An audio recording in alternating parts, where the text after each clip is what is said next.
Rebuild World Chapter 95 Tank Tarantula. Akira was able to locate the tank tarantula sooner than Shikarabe and his friends. It was all thanks to Alpha's detection ability. Alpha pointed her finger toward the vast wasteland. Akira, the bounty monster is over there. Akira grabbed his binoculars and looked at the direction where Alpha was pointing at. He quickly spotted a huge monster in that direction. That's the 800 million orum worth bounty monster. Huh? It's huge. The tank tarantula was a spider-like monster as big as a 3-story house.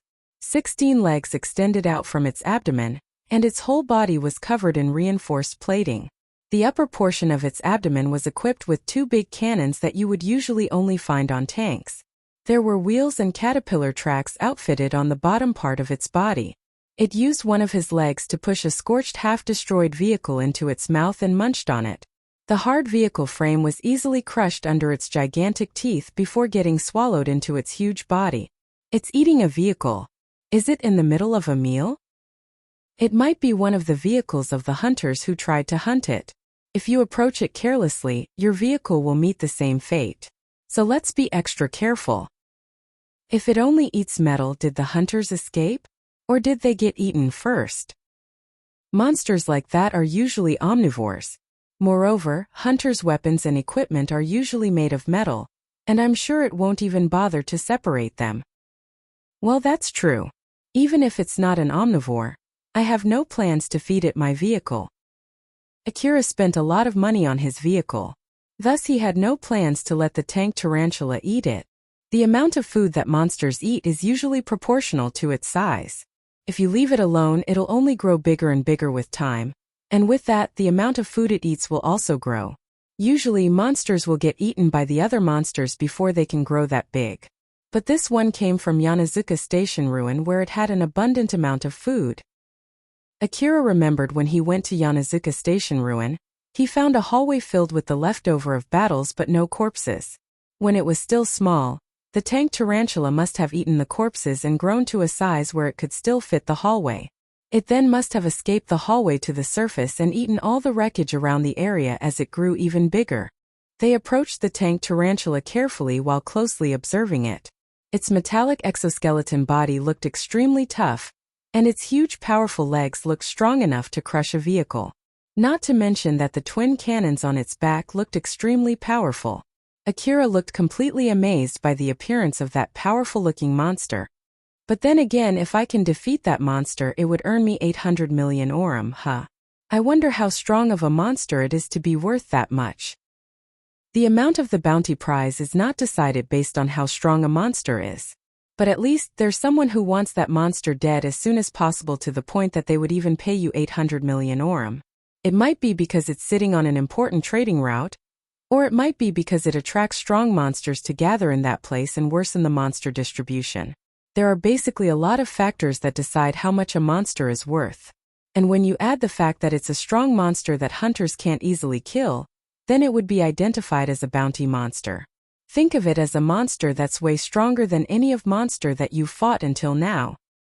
You don't have to tell me that, it's rather obvious from what I can see. Like hell I would stand having monsters like that roaming the wasteland.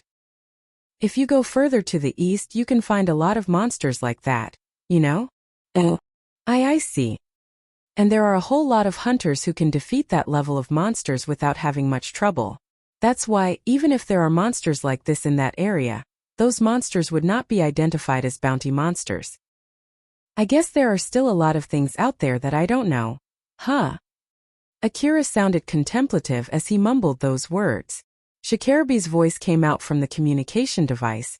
He told everyone to start the battle. Akira quickly pulled himself together. Alpha smiled at him invincibly. We'll start the fight against the bounty monster soon. Are you ready? Of course. Alright then, let's start. Wait for a sec. What's wrong? Alpha seemed a bit curious. There's one thing that I want to make sure first. Akira turned to Togami and said, I won't follow orders, I fight the way I want. Shikarabe had agreed with that too. I won't try to work together with you if you want to board off, then this is your chance. Togami, who was already in a bad mood, quickly exploded when he heard Akira's words. Ha! Are you kidding me? So you're staying, huh? Got it then. Akira then turned to Alpha. Let's start. Roger that. If he gets thrown off the vehicle, it would all be his fault. So there's no need to help him and just leave him alone. Alpha smiled when she said that as she took over the control of Akira's vehicle and immediately turned up its speed. Togami could not help but shriek as the vehicle suddenly accelerated and pushed his body deeper into his seat. Since they were going to fight a bounty monster, Alpha's driving was rather rough. Akira, who was wearing an augmented suit with Alpha's support, could move around with no problem. But that was not the case for Togami. Akira moved to the back seat, took his CWH anti-material rifle, and aimed at the tarantula tank that was still quite far away from them. Although with its big size, the tank tarantula looked just like a blip with naked eyes from that distance. Not to mention there was the shaking and swaying from the vehicle too. Akira aimed at the tank tarantula through the aiming device on his rifle. Alpha added a lot of extra information in his vision. Akira fixed the TP line created through Alpha's support such that it accurately targeted the tank tarantula. He focused his concentration and compressed the time as much as possible. The moment he felt the shaking from the vehicle slow down, he fixed his aim and pulled the trigger. The bullet pierced through the air and flew straight to its target. It pushed against the air barrier formed on its tip due to its velocity, which reduced its power on its travel before hitting its target. But when it did, it just ricocheted after hitting the hard metallic exoskeleton of the tank tarantula.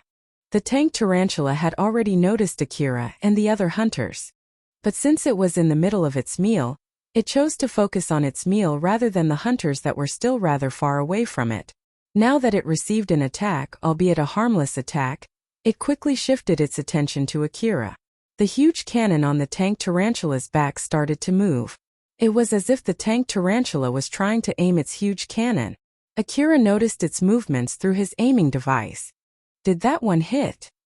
It did, but it didn't inflict any damage. It won't do any damage no matter how much you shoot at it unless you go closer. I see, then I need to get closer first. My job is to keep it occupied as a diversion, so let's do my job properly. Well, you're doing fine, it's already focused its attention on you. My driving will be a bit rougher to evade its cannon, so be careful. Roger that. Akira shifted his left hand from the rifle to grab his vehicle. The tank tarantula already fixed its aim at Akira. Its big cannon spewed out huge warheads with a loud bang.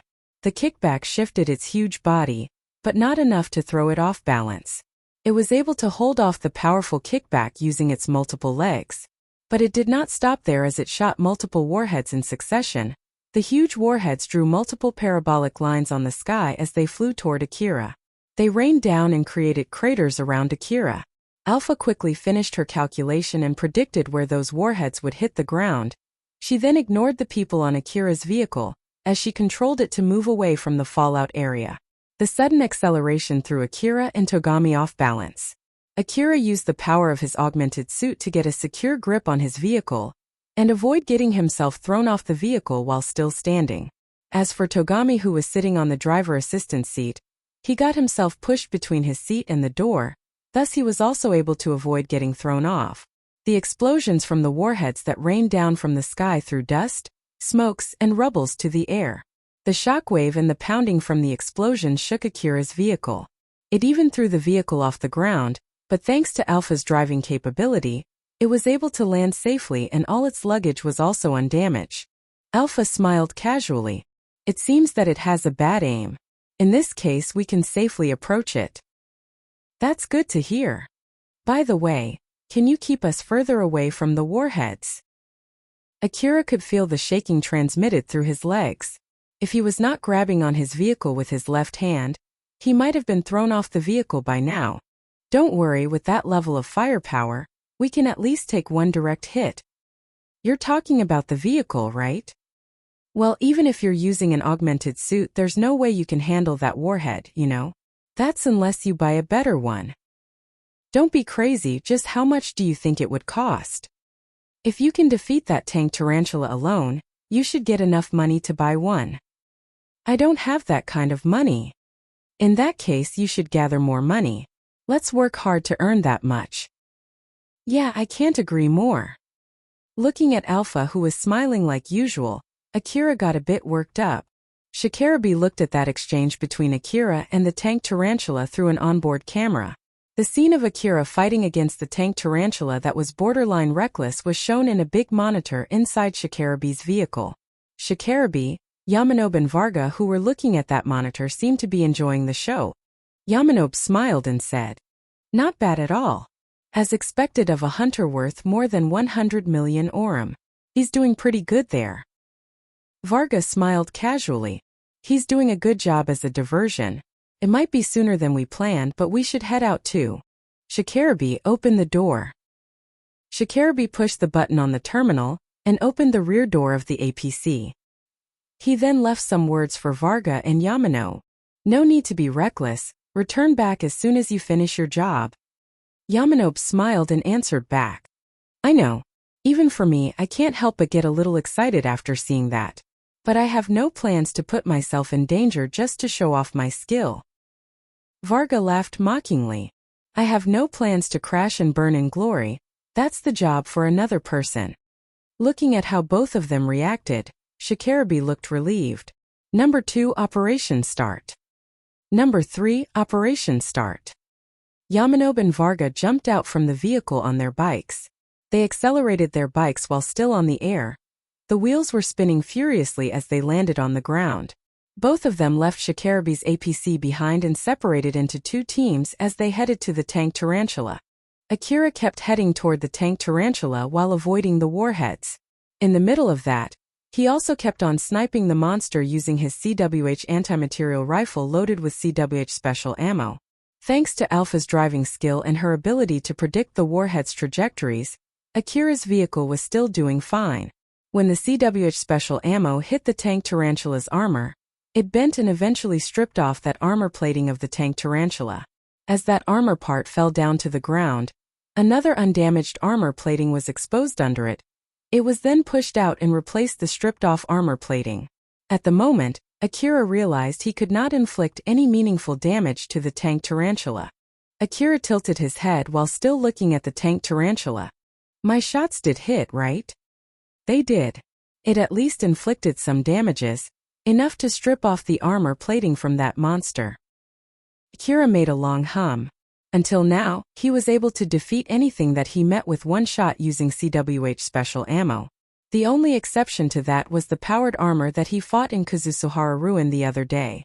But even when he was fighting against that powered armor, the CWH special ammo obviously affected the powered armor when they hit. Unlike that powered armor, the CWH special did not seem to have any effect on the tank tarantula. It reminded Akira that it was indeed an 800 million orum bounty monster. "I really have no other choice but to get closer, huh? It's dangerous to get any closer than this. You've done your job well as a diversion. I'm sure Shikarabe has some kind of plan. So let's keep our distance while keeping it occupied." "That's true. All right then, I'll leave the driving to you. Please drive safely." "Roger that. It's kind of weird to say this myself, but you do get the drive safely part, right?" Alpha smiled mischievously. "Oh my, I always drive safely, you know." Or like, "Did you get hurt somewhere?" Well, no. Alpha was not lying. Akira himself knew at least that much. It was just a matter of standard between her and the people on the vehicle that she was controlling. Moreover, Akira himself was rather preoccupied with the monster, so he had no leeway to worry about other things. Togami was desperately grabbing on to the blazing vehicle. Both of his arms and legs were used to keep himself inside the vehicle so that he would not get thrown off board. He kept his mouth shut since he felt like he would bite his own tongue if he tried to say something. As for Akira, he was able to adjust his posture before the vehicle swayed thanks to the support from Alpha. Thus he was able to stand without much trouble in the intensely rocking vehicle. But that was not the case for Togami. Alpha's rough driving and the shockwave from the warheads threw his body around. He desperately grabbed onto the vehicle as he felt like he would be thrown off board the moment he loosened his grip. He did not even have the leeway to aim at the tank tarantula. Togami finally understood why Akira asked him if he wanted to stay. Just like he said, Akira did not care about Togami. Even if Togami got thrown off board, it did not seem like Akira would stop to pick him up. Togami understood that fact very well. And if he wanted to complain, he felt like he would bite his own tongue the moment he opened his mouth. And if he lowered his guard even for a second, he felt like he would be thrown off. He already had his hands full making sure that he would stay inside the vehicle. Togami faced a lot of trouble in just turning his head toward Akira from the assistant driver's seat, while Akira only looked a bit challenged as he kept on sniping at the tank tarantula. What the heck is with this boy? Is this really the power of a rank 21 hunter? You gotta be kidding me. Like hell I would accept someone like him as only a rank 21 hunter. What the heck is going on here? How the hell did I get roped in this situation? He was utterly confused and kept on cursing his situation. That was all that he could do there. The tank tarantula did not stop spewing warheads toward the hunters who interrupted its meal. After all, there was nothing more obnoxious than those people who kept attacking you, although it was barely effective at all. Its first priority was Akira, then Shikarabe. Shikarabe was also shooting at the tank tarantula using rifles fixed into his APC. Although each shot was enough to blow a monster into minced meat for tank tarantula, it did not have any effect at all. But at least it was able to prevent the tank tarantula to stay where it was. With those continuous shots, the tank tarantula could not get a good aim. Among the hunters, the number 4, Nergo, was a hunter with a battle cyborg body. It was obvious from his appearance that he was a cyborg as he raised up all his 4 arms equipped with powerful weapons and released a volley of warheads at the tank tarantula. Nergo joined the hunt not for the prize, but he was aiming to make a connection with the hunters from Drankum. The only thing that he asked in exchange for his participation in that hunt was to credit his name in that bounty hunt. As such, unlike the other hunters who joined the hunt for money to pay for their debt, Nergo had to properly contribute to the hunt. Just like Akira, Nergo exchanged shots with the tank tarantula in a rather close range as he kept on shooting at it with his huge guns. With his advanced driving skill, he evaded the warheads from the tank tarantula's big cannons, readied his own big guns, and released huge warheads back at the tank tarantula. The other hunters started shooting at that tank tarantula too. They were contributing to the fight just like Shikarabe expected them to, i.e. they were not helping at all. As warheads from the tank tarantula landed around those hunters, they repositioned themselves in panic and started shooting at the monster again. But their attacks did nothing other than revealing their position to the tank tarantula. Since the tank tarantula was shooting at them, it at least recognized those hunters as enemies. Or it might be just trying to immobilize them and eat them later. Yamanobe and Varga kept on heading toward the tank tarantula without even shooting at it. Although they had prepared themselves to face some bombardments, it seemed that the diversions were working better than they expected so that they did not have to worry about the warheads. After Yamanobe got close to the tank tarantula, he stopped his bike and looked at Nergo. There are other hunters who are working as hard as Akira, huh? If he's that powerful, he should have been able to strike a deal with the Drankum management instead. From what I heard yesterday, he doesn't seem to be in so much trouble anyway. And with that power there's not even any need to hunt for a bounty monster, right? He can still acquire some money on his own like that, right? Or is it that he doesn't have the money to do that? Although it bothered Yamanobe a bit, he decided to forget about that for now. Hey, remember that we're in the middle of a job. It's all thanks to the diversions that we're not having a hard time, so let's quickly finish our job here. Yamanobe was still on his bike as he raised up his rifle, aimed it at the tank tarantula, and pulled the trigger. The bullet-like projectile spewed out from the rifle's muzzle, hit the tank tarantula, and stuck on its body. It was a small device wrapped in strong sticky glue. He did not stop there as he kept on shooting at the tank tarantula. Since the sticky projectiles were completely harmless, the tank tarantula was ignoring him while more and more of those sticky small devices got stuck on its huge body. This is number 2 marking done. Varga's voice could be heard from Yamanobe's communication device. This is number 3, roger that. You can go back first. It would be bad if you miss your shot, so I'll stay. Yeah. Varga laughed and said that in response to Yamanobe's joke.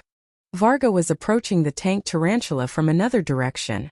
Thanks to the diversions, he was able to get pretty close to the tank tarantula, and the tank tarantula would not attack him as long as he did not attack it, but the tank tarantula might aim at him if he got any closer. After that short exchange with Yamanobe, he then decided to get closer. While still on the top of his bike, he quickly closed the distance to the tank tarantula. He then aimed his kickback-less cannon at the tank tarantula and pulled the trigger before the tank tarantula could aim its huge cannons back at him. The projectile from the cannon exploded before it hit the tank tarantula's body and covered the area in thick smoke. With the help from the automatic reloading device in the back of his bike, Varga kept on shooting that smoke warhead while still moving around. He shot some of the bullets to thicken the smoke around him while the rest went straight to the tank tarantula. After that, Varga sped his bike out from within that thick smoke. The tank tarantula tried to shoot at him, but it could not get a good aim due to thick smoke. As such, the warheads just landed randomly around the area away from Varga. If it was only normal smoke, the tank tarantula would not have any trouble aiming at Varga. The smoke not only blocked the visible light, but also dulled all light spectrum as well as sound, thus preventing any information to be perceived correctly, and completely throwing the monster's aim off. The smoke that Varga used was an advanced jamming smoke.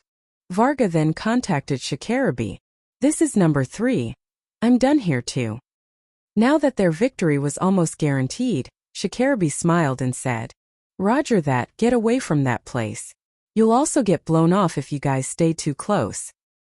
Varga and Yamanobe swiftly replied back, "Understood. Just start the barrage." Shikarabi then changed the broadcast to all the hunters there. "This is number 1. You guys can use the rocket launcher now. Make sure to get close enough to get a lock on the tank tarantula. Pull the trigger together on my mark. And don't be late." Akira looked at the tank tarantula that was covered in smoke. "Smokescreen, huh? I can't spot the monster at all now." "That's jamming smoke, you know. Since they gave us the information about the smoke beforehand, you can still check the insides of the smoke." Alpha then enhanced Akira's vision. Thanks to that, he was able to see clearly the tank tarantula inside that thick smoke. Akira was a bit surprised by that. "Whoa, I can see it very clearly though. And it's not like it can look at us too, right? Jamming smoke is really nice." It seems that they're using a pretty high-quality jamming smoke. It blocks as much information as possible for the tank tarantula, while suppressing its effect on the information-gathering device at the same time. There are many cheap jamming smokes out there that are nothing more than just normal smokescreen. It seems that they spent quite a lot of money on this hunt.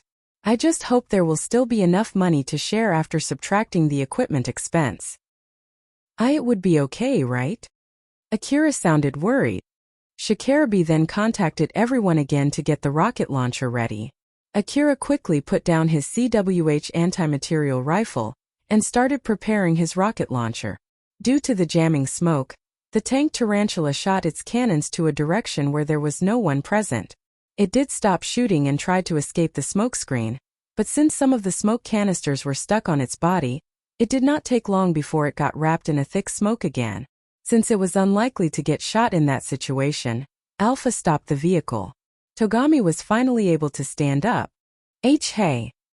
Togami actually wanted to complain to Akira, but Akira misunderstood him and threw a rocket launcher and its ammo to him. Togami was somehow able to receive it, but it did throw him off balance again. Akira quickly finished preparing his rocket launcher. The aiming device on the rocket launcher already indicated that it had locked on its target, and that the homing feature was already on. Shikarabi's voice then could be heard from the communication device. "We'll start the barrage in 15 seconds. This is the reason why we brought you guys here. So if you don't join the barrage, we'll reduce your share of reward." Togami started preparing his rocket launcher in panic. 5, 4, 3, 2, 1. Akira was ready to launch his rocket launcher. Togami was barely able to catch up with him. 0. Together with that count, Akira and the other hunters pulled the trigger. Countless missiles soared and flew towards the tank tarantula. When they got close enough to the tank tarantula, they flew up to the sky, gathered up, recalculated their trajectories, and then hit the tank tarantula almost simultaneously. They exploded with an amazing bang and blew everything around the area away. A blinding light flashed through the wasteland, followed by a huge raising smoke. The shockwave finally reached Akira and the other hunters. Akira stood against the already weakened shockwave as he looked at the explosion with a dumbfounded face. "That was amazing. So you need to go this far to defeat a bounty monster, huh?" Alpha then warned Akira, who thought that he had already won. "Akira, We don't know if we defeated it or not. Akira inadvertently turned to Alpha from the outside. He looked like a suspicious person who suddenly looked in a direction where no one was present.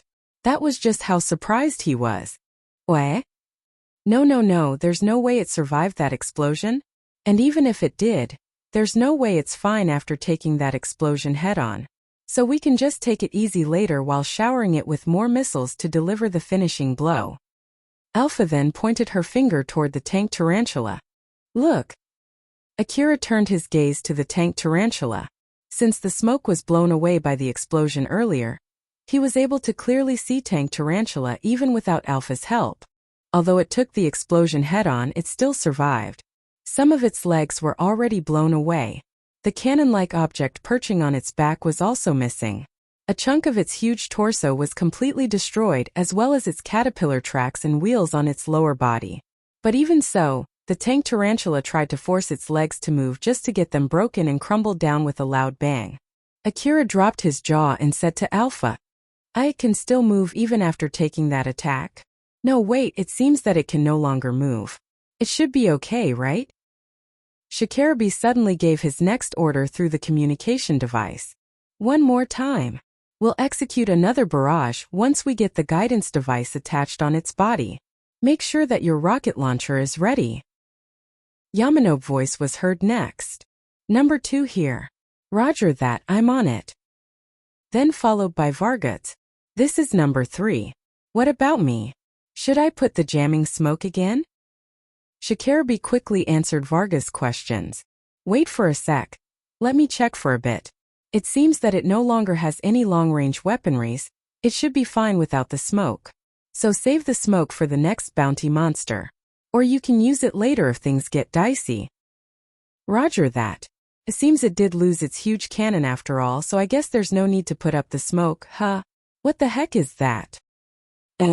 Vargas' sudden surprise was conveyed to everyone through the communication device. Everyone in that place had a different reaction after watching that explosion. Some of them thought that they already won and relaxed their guard, while some of them did not lower their guard thinking that it was still alive. Although there were differences, all of them thought that they already had the upper hand and they could just take it easy from there. But a sudden turn of events that was out of their imagination suddenly happened in front of them. The tank tarantula's abdomen that was already crushed suddenly cracked open and vomited hundreds of small tank tarantulas. The tiny spiders quickly crawled out and flooded the area. Although they were tiny, it was only in comparison with the big tank tarantula. In reality, some of those so-called tiny spiders were even 2 meters long. Those tiny tank tarantula used the caterpillar track and wheels equipped under them to run toward Akira and the other hunters. The small cannon fixed on their backs moved and aimed at Akira before firing a warhead at him. It landed somewhere near Akira's vehicle and exploded. Although they were way weaker than the big tank tarantula, even a durable vehicle for exploring the wasteland would not be able to take that many shots from those tiny tank tarantulas. Alpha quickly mustered the vehicle back on. The countless tiny tank tarantulas released another barrage that landed behind Akira's vehicle. When that happened, Togami started screaming. While standing on top of the rocking vehicle, Akira aimed his CWH anti-material rifle and pulled the trigger. The released CWH special bullet hit one of the tiny tank tarantula and blew it to small pieces. Akira's face turned grim. It seems that CWH special ammo works on these monsters. So is it like their body is weaker than the big one? But there is just too many of them. Their number was just too large. Destroying a few dozens of them would not change the situation much. Alpha's face also looked grim as she said. But even so, you'll at least need to shave its number. Aim for the next target quickly. I know. Akira quickly took an aim at another tank tarantula and pulled the trigger. The CWH special ammo pierced through that tank tarantula and blew it to small pieces. The other tank tarantulas just trampled over its dead brethren's pieces as they pushed forward while shooting at Akira. But Alpha was able to evade those barrages easily thanks to her advanced driving skill. The explosions from the warhead propagated through the air and reached Akira's skin. He just gritted his teeth and said to Alpha, "You won't let them hit us, right?" "Of course, don't worry." "I see.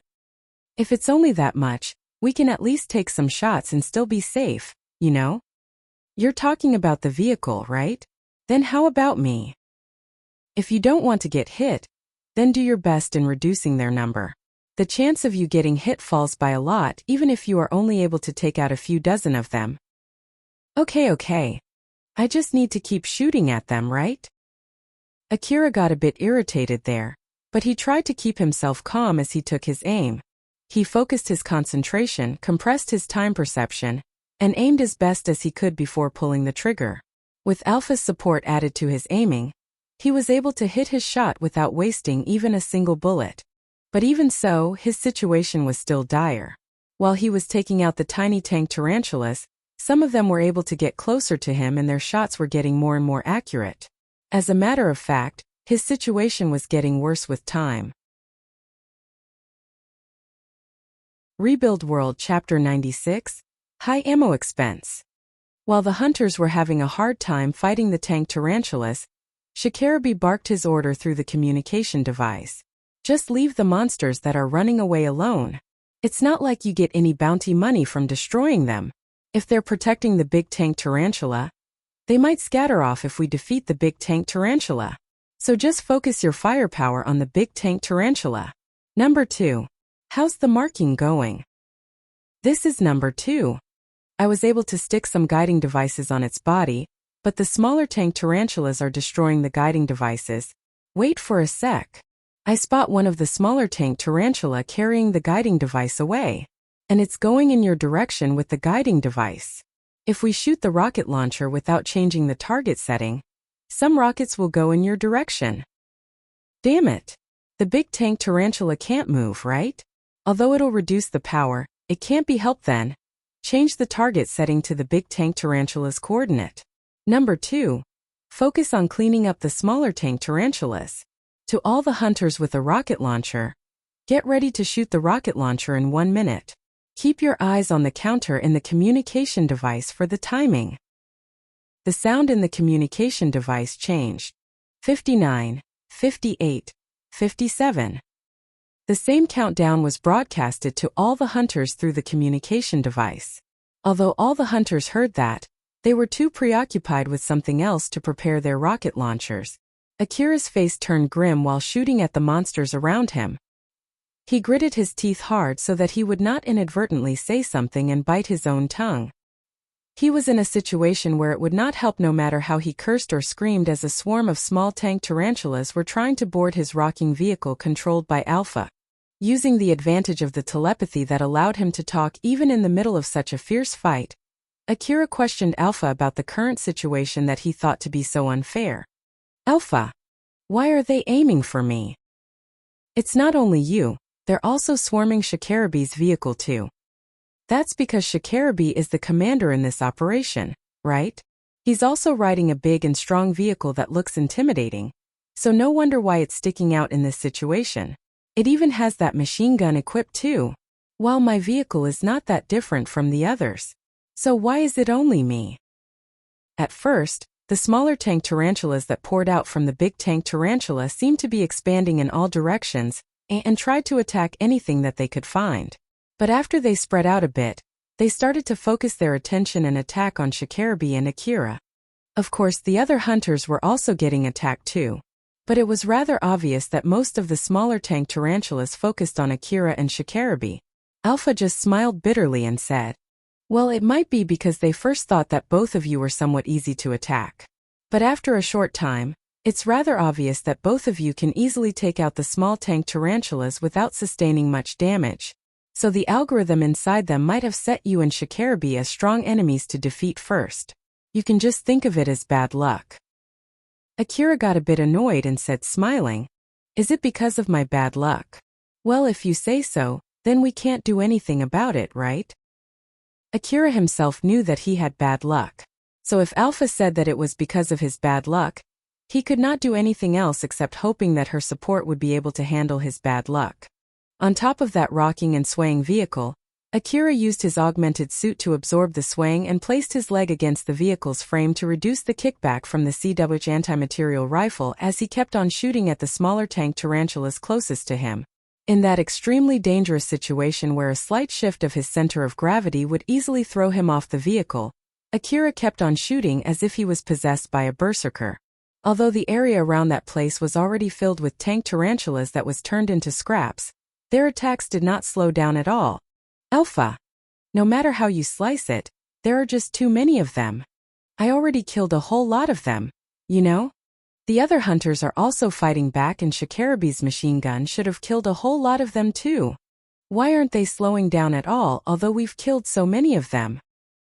Akira, Shikarabe and the other hunters had killed a lot of small tank tarantulas. But it did not seem that the pressure from the small tank tarantulas was dying down at all. Even if the stomach of that big tank tarantula is filled with these small tank tarantulas, there should be a limit on how many of them can fit there. This number doesn't make sense at all. I know that I have bad luck, but no matter how bad my luck is, it's not like they're replicating themselves, right? And even if that big tank tarantula is producing these small tank tarantulas from the metals that it ate just now, it still doesn't make sense, you know? Alpha seemed to be hesitating as she said. About that though, I have bad news. What is it? Are they really replicating themselves? That's not it. These small tank tarantulas are also coming out from somewhere else other than the big tank tarantula. They're gathering here from around the area too. If that big tank tarantula is like a queen ant, then it might have produced all these small tank tarantulas and spread them around this area. And so it might be calling all the small tank tarantulas in the area back to protect their nest. Would spiders normally do something like that? No idea. But again, normal spiders won't have big cannons or caterpillar tracks growing out from their body, so they might be basically two different things. Akira frowned. So we have no other choice but to take out all of them? If that's the case, how many of them are left? The seemingly endless swarm shaved on Akira's physical and psychical stamina. He could feel the creeping death coming closer, but he tried to brush that off by shredding the tank tarantulas to pieces using the CW special ammo. But that only worked assuming that the enemy number is limited. And since the situation there did not support that assumption, it greatly discouraged Akira. I have no answer for that. If Shikarabe's guess is correct, they'll scatter once we defeat the big tank tarantula. But let's keep fighting assuming that you need to kill all of them. After all, even if Shikarabe's guess is wrong, everything will be fine if you just kill them all. The countdown for the rocket launcher could be heard from the communication device. 6, 5, 4. Akira prepared his rocket launcher in panic. There was no need to take an aim, he just needed to pull the trigger and the targeting setting would take care of the rest. He then waited for the signal from the timer and pulled the trigger. 1-0. Including the rockets launched from Akira's rocket launcher, about 10 rockets soared to the sky before they changed their direction and flew toward the big tank tarantula. All the small tank tarantulas focused their cannons at the rockets. In the end, only 6 rockets reached the big tank tarantula. Unlike the first barrage where they used guiding devices, this time they were not using any guiding device, thus the rockets hit the big tank tarantula not at the same time and in different places. But even so, the big tank tarantula once again was swallowed in explosions. Unfortunately, the big tank tarantula survived that too. Or at least, the small tank tarantula still stayed there to protect the big tank tarantula. The countdown started again from the communication device. 59, 58, 57. Akira twitched. That's one hell of a monster. No wonder it gets a bounty on its head. But well, I bet we can kill it if we can execute the same barrage as that first barrage. And in order to do that, you need to kill the small tank tarantulas that prevents you from doing so. You also need to note that not everyone will be able to participate in the next barrage, since they have their hands tied dealing with the small tank tarantula. It was an extremely difficult thing to participate in the barrage while fighting back the small tank tarantulas. Thus there were only a small number of hunters who could participate in the next barrage. So basically we need to clean up the small tank tarantulas. Huh? Yep, that's right. I'll give you my support, so you should give your best too. Yeah, you're right. There was no other way. Akira decided to believe that was the only way to get out of that situation, as he continued fighting desperately. The more monsters Akira took out, the more they would set him as a dangerous target, and the more they focused on him. As more and more tank tarantulas swarmed him, Akira would defeat them, which caused more monsters to focus on him. Though Akira himself did not realize that cycle. Although Alpha knew about that cycle, She decided not to tell Akira since she thought that there was no meaning in telling him. Now, the reason as to why the monsters focused more on Akira was because of how good his aim was while he was moving on his vehicle. He would snipe a monster far away from him even before Varga told him to do so, and that attracted the attention of the small tank tarantulas which saw that. Because of that, albeit only slightly, the monsters in that area focus more on Akira compared to the other hunters. If Akira did not do that, his threat level would be evaluated as the same compared to the other hunters, a fact that even Alpha did not know about. It was all Akira's bad luck. That was all there was to it, just like what Alpha declared. Togami was clinging for his life due to the violent driving. He desperately grabbed on anything that he could find to make sure that he would not get thrown off-board from that violently swaying vehicle, while trying to shoot at the small tank tarantulas around him. But unfortunately he could not do that. It was extremely difficult to shoot from a violently shaking vehicle, not to mention that the spiders were moving around rapidly. Thus he decided to shift from taking precise aim to just shooting randomly. But in the end, it only served to hold back the small tank tarantulas. Of course, some of the bullets hit the monsters, but it only killed a few dozen small tank tarantulas. He also was not able to participate in the rocket barrage. He could not say anything since he might bite his own tongue. Although he joined the hunt hoping to prove his skill, he could not do much there. Damn it! This is pathetic. So pathetic. Togami kept on cursing on his own patheticness while shooting at the small tank tarantulas. Some of the small tank tarantulas rushed toward Akira's vehicle. It might be because they had run out of cannon ammo, they did not shoot at all while rushing toward Akira. Akira kept on shooting at the tank tarantulas starting from the one closest to him. Even if they did not shoot their cannons, his vehicle would still get damaged if they collided their body with his vehicle with their momentum. And it would be extremely dangerous if his vehicle stopped in that situation. Then here Akira made a mistake in his priority. Up until now, he prioritized the monsters nearest to him based only on their distances, but he should have considered the length of their bodies too. While he was focused on a 1-meter-long spider, a 2-meter-long spider suddenly rushed toward him. But before it could crash its body onto Akira's vehicle, Akira quickly shot and destroyed its legs. In the next moment, it detached its stomach from which thousands of smaller tank tarantulas poured out. A few dozen tank tarantula flew toward Akira's direction. By pure reaction he punched some of them back. But of course he could not punch all of them. Some of the small spiders got onto his vehicle. Akira looked at those tank tarantulas in panic. What the heck are they? There are even more of them. Alpha quickly gave Akira an order. Akira, get the tank tarantulas off the vehicle quickly. Otherwise, they're going to eat your vehicle. Akira shifted his focus in a panic towards the tank tarantulas on his vehicle. They had already started munching on the vehicle's armor plating and seat. Alpha enhanced Akira's vision and showed the priority number on those monsters. It would be the end if the spiders ate the vehicle's control device. Akira gathered all his focus, compressed his time perception as much as possible, pushed his augmented suit to the limit, and took out the small tank tarantulas as quickly as possible.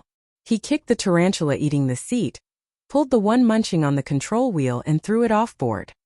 He then aimed his CWH anti-material rifle at the one eating on the bonnet, but he switched to H assault rifle in panic and shot the tank tarantula. If he used his CWH anti-material rifle special ammo there, it would have been extremely bad. He carefully aimed his AAH assault rifle in an angle that would blow the tank tarantula off his vehicle. There were still many tank tarantulas on his vehicle. Akira tried to knock them off as fast as he could with his H assault rifle. There was no need to kill them. His main aim for now was to get them off his vehicle. Akira was taken aback when he caught Togami aiming a high-caliber rifle at the tank tarantula on his vehicle. Don't! Akira inadvertently shouted at him and quickly kicked the tank tarantula that Togami was aiming at off his vehicle. What the hell are you doing? Don't shoot the vehicle with that rifle. You'll destroy my vehicle. Togami flusteredly replied back. We don't have the time for that now.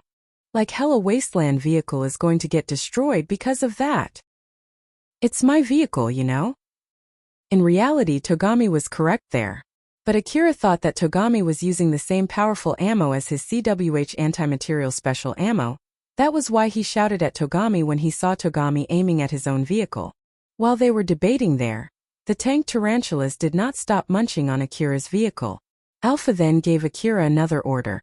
Akira, I'll try to rock the vehicle and throw the tank tarantula offboard. Tell that boy not to get thrown offboard too. At first, Akira did not understand why Alpha said that, but the moment he did, he immediately shouted to Togami, "Get a hold on something." But Togami was so surprised when Akira shouted at him that he could not follow Akira's order. Alpha suddenly made a sharp U-turn. The inertia threw the small tarantulas that were latching on Akira's vehicle offboard together with Togami. Akira extended his hand to Togami, who was flying in the air, but he could not reach Togami. Togami flew and landed hard on the ground. His augmented suit was able to protect his body, but Akira's vehicle did not slow down as it left Togami behind without any weapons. What the foo? Even before he could finish his sentence, his face froze. A 2-meter-long tank tarantula suddenly leapt at him. It was not clear whether it was because that tank tarantula ran out of ammo or because it needed food, but that tank tarantula was trying to eat him. Although it was not official or anything, Togami was someone hailed as a skilled hunter among the anti-Katsuya faction. He quickly used the full power of his augmented suit to deliver a kick towards the tank tarantula and push it away from him. But that attack was only enough to stagger and slow down that tank tarantula for a few seconds. The thought of death accelerated Togami's mind as time seemed to be running slowly around him. The scene of a tank tarantula approaching him in slow motion was reflected into Togami's eyes. In that slow-motion world, Togami was trying to scream. But at the next moment, Akira suddenly appeared in his field of view. He drove a diving kick with both of his legs straight at the small tank tarantula that was approaching Togami. That powerful dive slammed that tank tarantula to the ground and drove its huge body into the ground. In front of Togami, who was dumbfounded by that sudden turn of event, Akira stood and aimed his Cebu anti-material rifle at the monster that was lying under his feet, and pulled the trigger. The CW special ammo made short work of that tank tarantula as it ripped through its torso and shredded it to small pieces. But Akira did not stop there. He immediately started shooting at the other tank tarantulas surrounding him with his CW anti-material rifle. The small tank tarantulas that were trying to attack him quickly turned to scraps. Akira's vehicle made another sharp U-turn to pick up Akira back. Akira grabbed Togami and jumped into his vehicle with perfect timing before the small tank tarantulas were able to swarm them. Akira's vehicle then made another sharp U-turn and quickly left behind the tank tarantulas that were chasing Akira. He then just threw Togami in the back seat. It was obvious from his face that Togami could not process what just happened. Alpha smiled bitterly. Akira, that was dangerous, you know? Akira's face looked grim as he answered back. It can't be helped. We can't afford to lose any fighting power in this situation. But it doesn't seem like he can give you much support even if you have him on board, you know? Not to mention that he was even a bother. You're right about that. It leaves me with one option. Akira lightly smiled. I'll contact Shikarabe and throw him to Shikarabe's APC. Just like Akira, Shikarabe's APC was also getting swarmed by the tank tarantulas. And when he shot those tank tarantulas, even smaller tank tarantulas would pour out from the dead tank tarantula. Not to mention the machine gun fixed on his APC could not shoot the tank tarantulas beside the APC. Shikarabe noticed that the vehicle's durability shown in the control device was slowly falling down.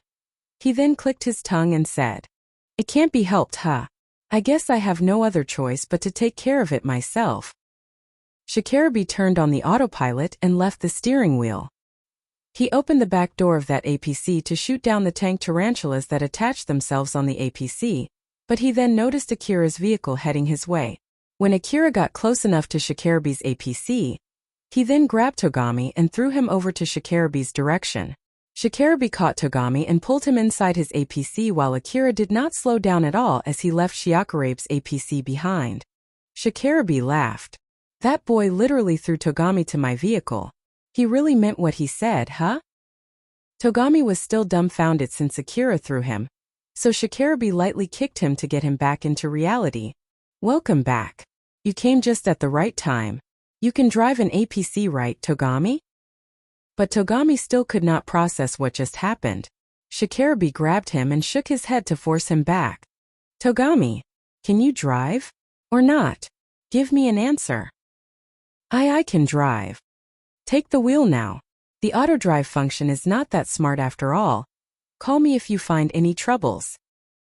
After he said that, Shikarabi grabbed the ceiling, swung his body through the opened back door of the APC, and landed on the top of the APC.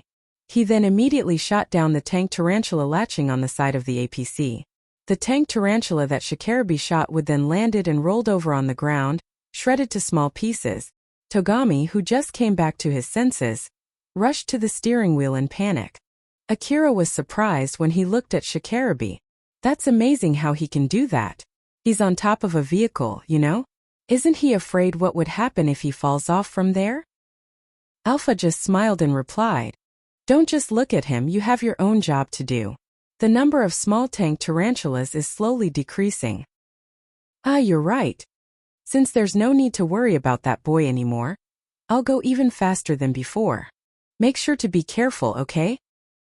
Wait for a sec, we're going to go even faster. Yep, here I go. Akira's vehicle suddenly sped up. Akira flusteredly tried to balance himself. All the hard work by the hunters there seemed to be bearing fruit. The situation slowly turned for the better for the hunters. Akira leaked out some cursing as Alpha controlled the vehicle so haphazardly that it would not be strange if the control device was broken, but he did not stop shooting at the small tank tarantulas around him. If it continued at that rate, it was only a matter of time before the hunters won that fight. But that was unrealistic after all. They would run out of ammo at that rate if they did not try to change the flow of the battle. After hearing that explanation, Akira sounded doubtful as he asked Alphage, "Are you sure? Are we seriously going to lose?" "Yep, we'll lose at this rate. If we can do another barrage just like the first one, I believe we can end the fight though." I'm sure Shikarabi also did not see this coming at all. Then why are we not pulling back at all? If we don't have any chance to win, we'll only spend more ammo the longer we drag this fight. That's because it's not like we have no chance to win. Moreover, if only the other tank tarantulas did not come, or if only there were not as many tank tarantulas, we would have won by now. That sense of so close from winning must have caused them to delay the withdrawal. I'm sure they've also used the ammo reserved for the next bounty monster in this fight. That must be also what prevented them from calling the hunt off. Assuming that we'll win this fight in the end, I think it's the correct choice to continue the fight. But we'll lose at this rate, right? So what's the big plan? I think Shikarabi will tell you the next plan soon. Alpha's guess was correct. Shikarabi quickly gave a new order through the communication device. Everyone listen. The next barrage will be the last barrage. If we can't defeat the bounty monster with the next barrage, we'll pull back from here. Change the setting on the rocket launcher, set the airtime to max before you shoot the rockets. Use all the rockets that you have for the next barrage. Once you shoot the rockets, focus on destroying the spiders that are trying to shoot down the rockets. Next one is the last one. So put your back on it. If we can't kill the bounty monster here, you guys won't get any money. Akira lightly laughed and let out a big sigh. His face turned serious. Alright then, whatever happens, the next one is the last barrage. If it's possible, I want to win this. I'll give my best shot. Alpha smiled. It seems that you have calmed down now. That's a good thing. Well, I'm more or less used to this kind of thing already. The only problem is whether I can get money in the end or not. After all, I don't want to get used to achieving losses. I'll also provide my best support. Well, now let's prepare for the final attack. Or at least that's what I want to say here. Someone is approaching. Akira tilted his head and proceeded to look around. He found a vehicle approaching him while shooting the tank tarantulas that were swarming that vehicle. It was Nergo's vehicle and Nergo was inside it. Nergo drove to Akira's side and said to him, "Yo, I'm Nergo. Is it okay if we go together? I've already used most of the rockets that were given to me, you see." Beside Akira's own share of rocket launcher, Togami's share of rocket launcher was also still left in Akira's vehicle. And since Togami could not join the barrage from before, his share of rocket launcher was still mostly unused. Well, that would help me a lot. So sure, I don't really mind. Thanks. Nergo then jumped over to Akira's vehicle. Nergo's vehicle was barely disturbed when he jumped off, and he also barely made any sounds when he landed on Akira's vehicle with his leftover rocket launcher. Akira was surprised when he saw that. Nergo then said to Akira, "What's wrong?" "Ah, no. It's just that you did that so casually that it surprised me for a bit. I spent quite a lot of money on this body, you see." "Ah, right, we're in the middle of a battle here. I need to get back to my job." Nergo then started shooting at the monsters around him. Akira flusteredly followed suit. "By the way, you're Akira, right?" "Yep. I saw you fight. You're really skilled. As you can see, I'm a cyborg. So like, by any chance, are you a cyborg too?" "No, mine is a normal human body. I'm just putting an augmented suit on top of it."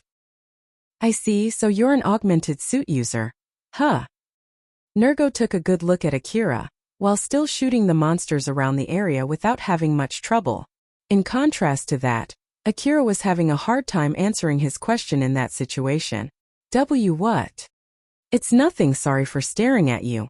That's just how I am, you see. I can't help but to get interested in strong people like you. But still, even though there's your augmented suit, it's still amazing that you can do those moves with a normal human body. Did you ever get an organ upgrade or something similar? Or maybe it's out of a hard training regime." "I'm not using nanomachines to enhance my body. As for training, well, I do, but I train myself.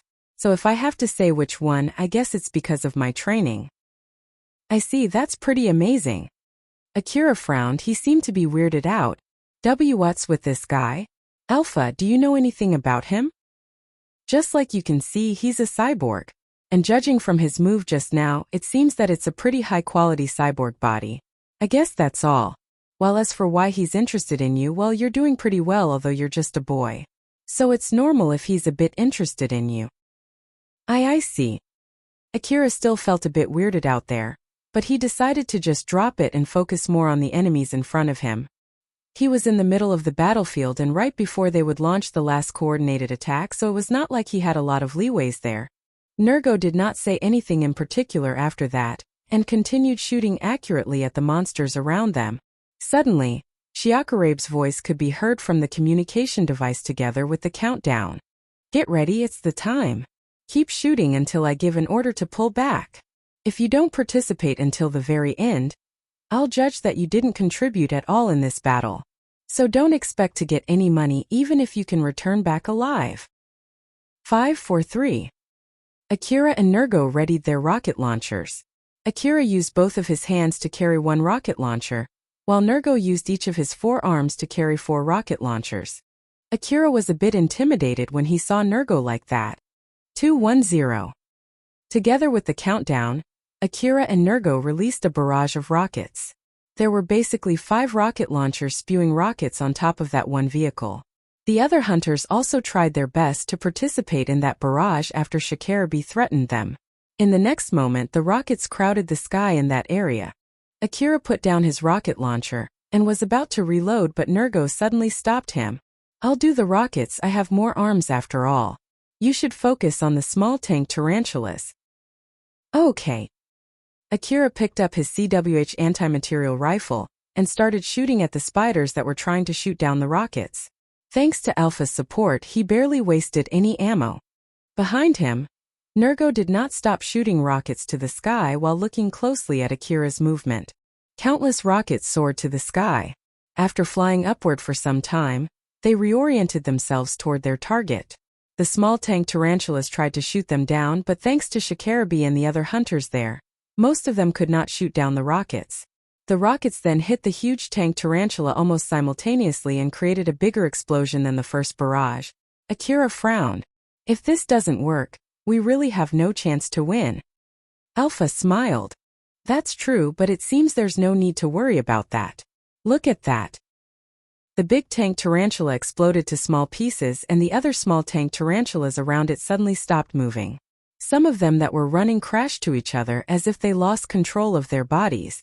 It seems that the control device on the big tank tarantula is destroyed, so the smaller tank tarantulas have stopped working. "It's all right now. We won, right?" "Yep."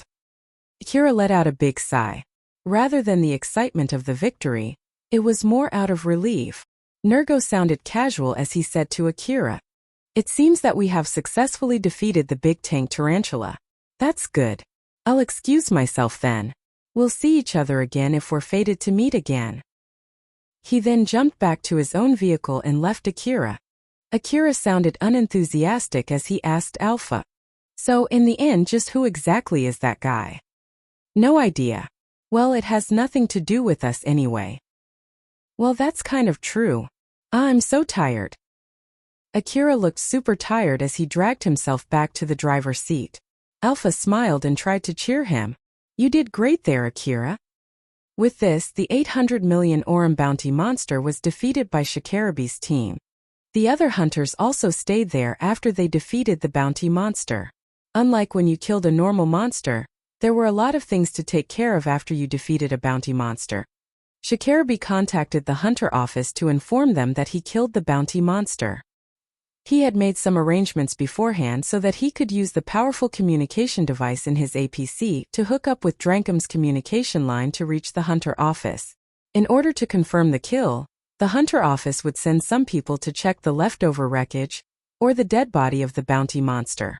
They would then hand over the reward there or check the member of the team that defeated that bounty monsters. Basically, there were a lot of things to do. The ownership of the dead body or the leftover wreckage of the bounty monster would be transferred to the hunter office. It was in order to dissect the monsters that were set as bounty monsters. If it was a biological monster, it might be the result of some kind of mutation. And if it was a mechanical monster, it might have some rare materials or metals or machines. All of them would be carried to the lab for more inspections and research. Of course, it was not like they would not pay anything if there was no corpse or leftover wreckage. Hunter office knew well that telling the hunters to gather the leftover after they turned the monster into small pieces would only cause a needless fight. But there were cases where the hunters who defeated the bounty monster refused to give away the ownership to the hunter office, which in that case there would be some negotiations. Depending on the result, the hunters might even not receive any bounty prizes at all. Sometimes there were hunters who had no trouble with money at all. They hunted bounty monsters just for the sake of fame. These hunters sometimes did not receive any bounty prize, and instead, they would preserve the bounty monster to decorate their homes. Shikarabe and the other hunters stayed there in order to take care of those things. But not all of them were resting. Shikarabe gave orders to some particular hunters who were barely useful in the previous battle. Mostly, they were hunters who joined the hunt in order to pay for their debts.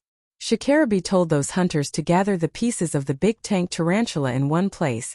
That included its cannon, legs and armor plating. It was not like they were doing that because they had to. After all, if they left those pieces alone, the hunter office would gather those pieces themselves. But even so, Shikarabe still told them to do that. It was for the sake of speeding up the administration process in the hunter office. With the tank tarantula down, there were still 3 bounty monsters. Most of the hunters there thought that it was the end, but Shikarabe thought that he was just getting started. Akira was resting while having his lunch. Since he took his breakfast early in the morning that day, it was rather late for lunch. He leaned on his vehicle in a relaxed manner as he savored his portable hunter food. Alpha was sitting in front of Akira, while also enjoying her food. Of course, it was all just images. It was only to fit the mood. Akira was eating the sandwich in his hand, while watching the sandwich that Alpha was eating. For some reason, that sandwich looks pretty delicious. Want to have a bite? Say ah. Alpha smiled when she said that as she offered her sandwich to Akira. The soft-looking bread, fresh-looking vegetables, sauce-covered meat.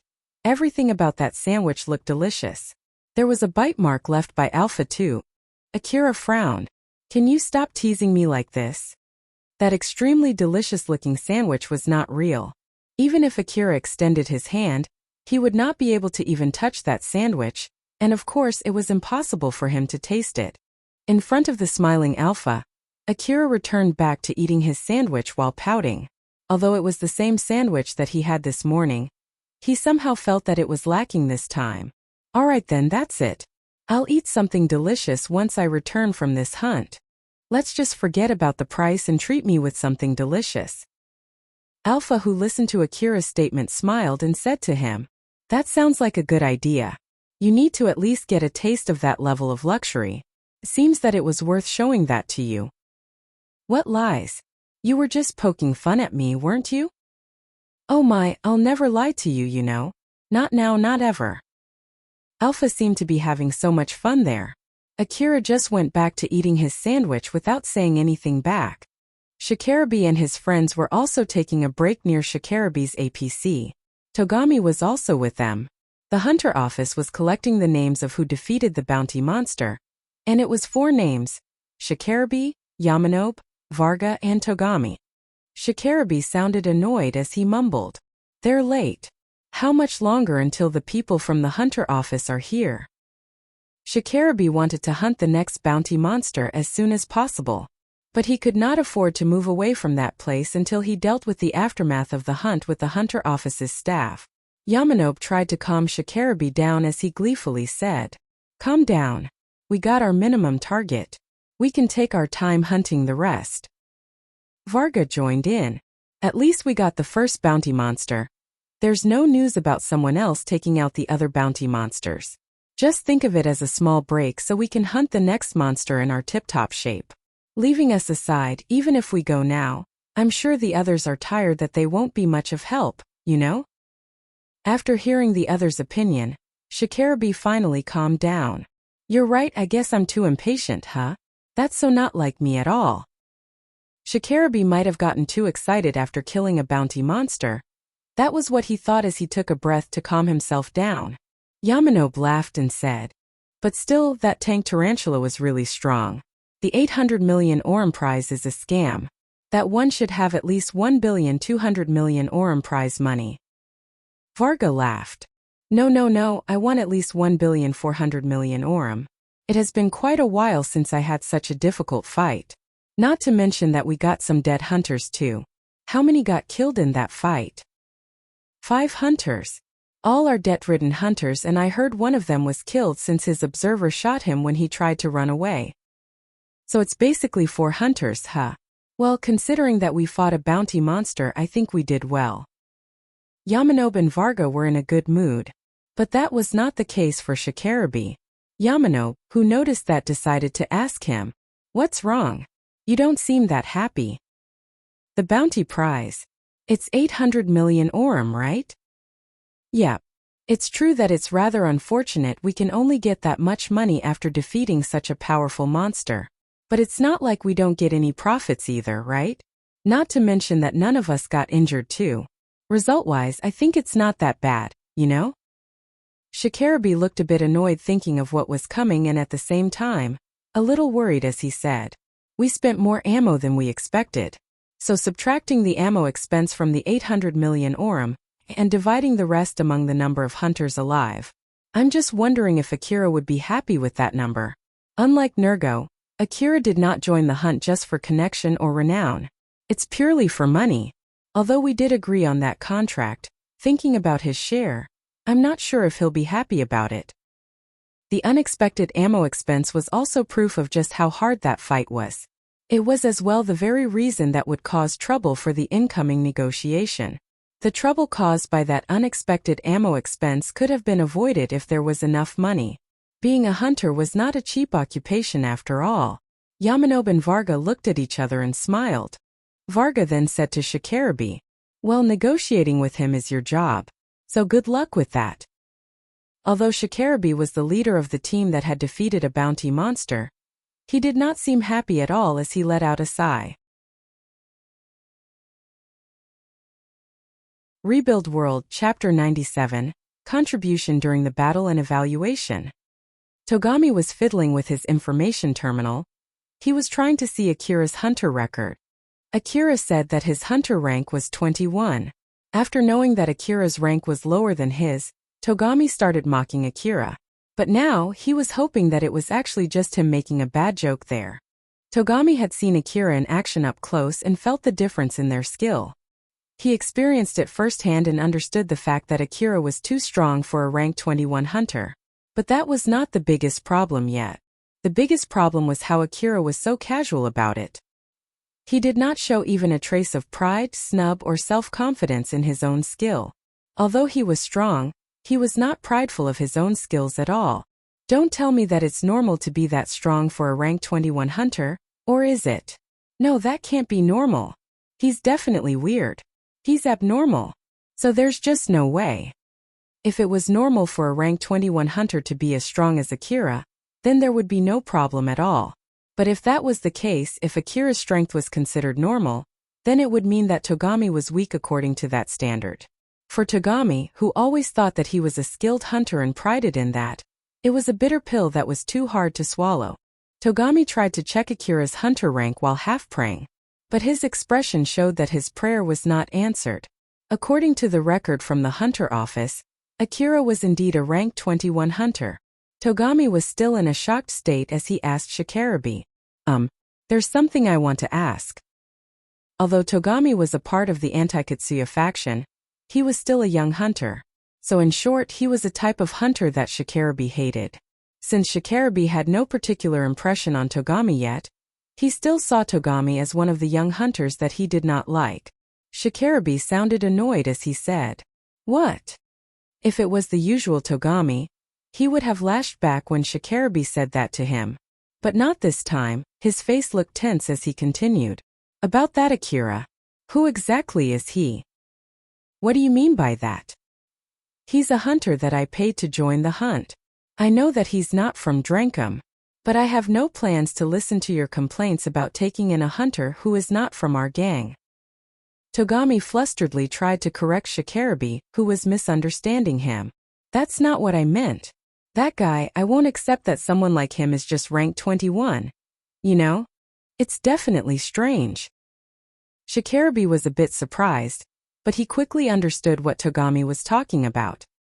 He smiled mischievously for a few split seconds, then his face immediately returned back to normal. Hunter rank is an indicator of how good a hunter is in his job, but it doesn't show how strong they are in a fight. If you have great stealth skill, you can avoid any monsters and return from an old world ruin with a big load of relics. And if you can bring expensive relics back to the hunter office, you'll be able to raise your hunter rank despite having no skill in fighting at all. And conversely, even if you have an amazing fighting skill but you have problems bringing back relics from the ruins, then your hunter rank will be low. But well, I bet it's rare for you to find that kind of hunter though. It's unavoidable to encounter monsters when you go to the old world ruins after all. So it's important for them to learn how to fight. For those hunters who are good at fighting but bad at exploring the ruins, they would increase their hunter rank through taking monster hunting requests. That's why it's not fully wrong to decide the skill of a hunter from his or her hunter rank.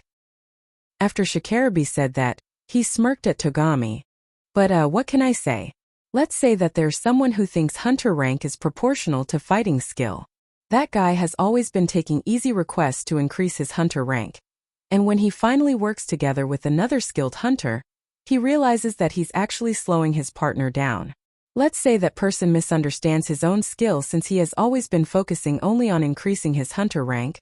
I'm sure it'll give him a shock when he sees how the skill of his partner is so different compared to what he was expecting. Even more so when his horrible personality made him not to doubt his skill but instead look down and mock his partner. I'm not saying that guy is you though, Togami. After all, it's completely a matter of individual personality.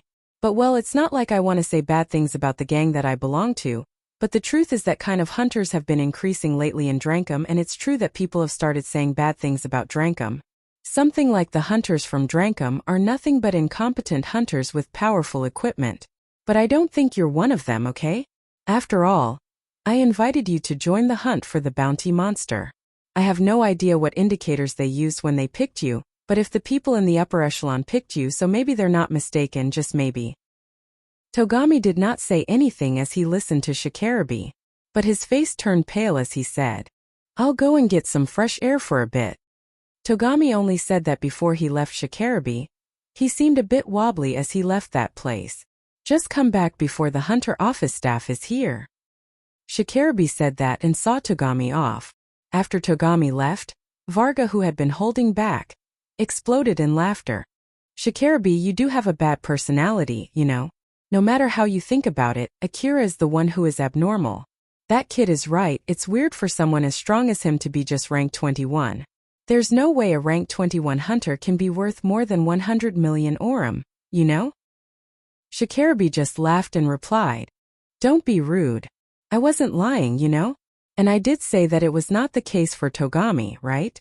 So I'm not responsible for how he takes that, alright? If he takes my words the way I meant it, then there should be no problem." Yamanobe smiled and joined in. But he's a part of the anti-Katsuya faction, right? Aren't you supposed to be liking that guy? It's fine. He just doesn't like the fact that Katsuya has girls surrounding him.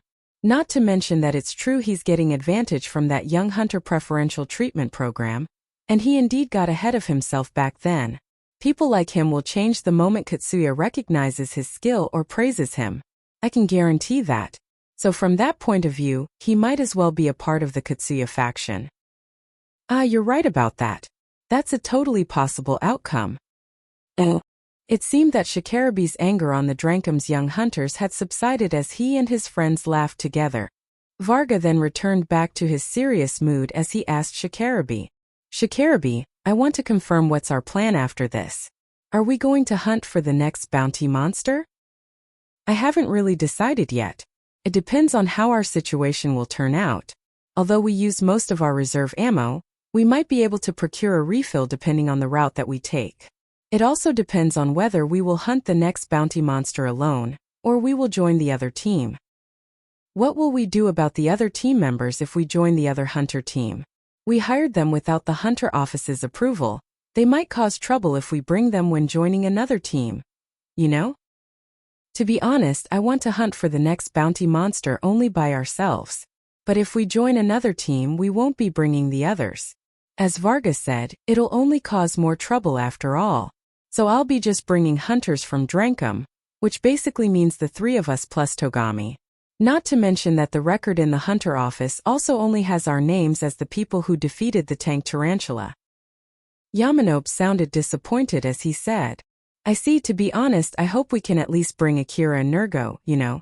Those two contributed more than I thought they would in the last fight. It was all thanks to Shikarabe, Akira and Nergo taking all the heat from the tank tarantula that Yamanobe and Varga were able to approach the tank tarantula without any troubles. Originally, they had put an extra gimmick to force the other hunters to get close to the tank tarantula in case they refused to during that fight. The vehicles used by the other hunters were prepared by Shikarabe and his friends.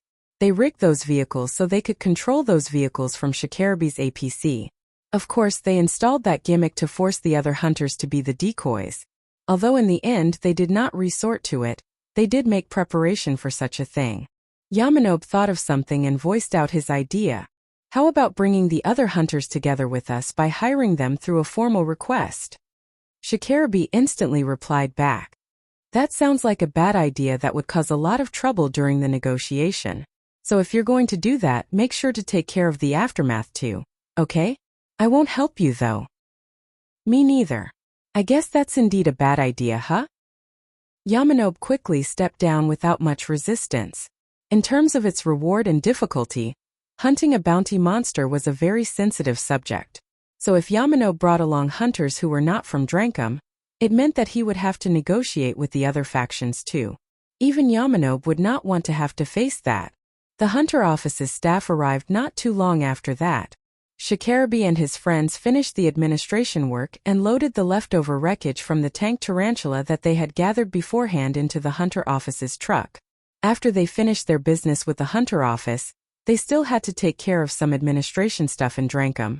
Shikarabe used his information terminal to contact someone from Drankum, but sounded unhappy as the conversation went on. I see. Alright then, I'll send you the meeting coordinate. Yeah, I'll take over the hunters from that side too. We'll go once we're ready. I get it, okay. Don't give the leader position to those people. Just don't. Shikarabe then cut his call with Arabe. Varga looked at Shikarabe and asked him, so what was that? There's only one bounty monster left. The team sent by Drankum to hunt the multi-turrets Mai Mai has failed. The multi-turrets Mai Mai itself has been defeated by another team.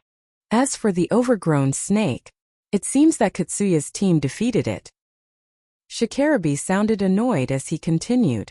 As for the last one, they said that we need to group up with the rest of the Drankum teams to hunt for the last bounty monster, the big walker. Retrieve the rest of the equipment that we distributed to the other hunters. Yamanobe tilted his head and asked Shikarabe.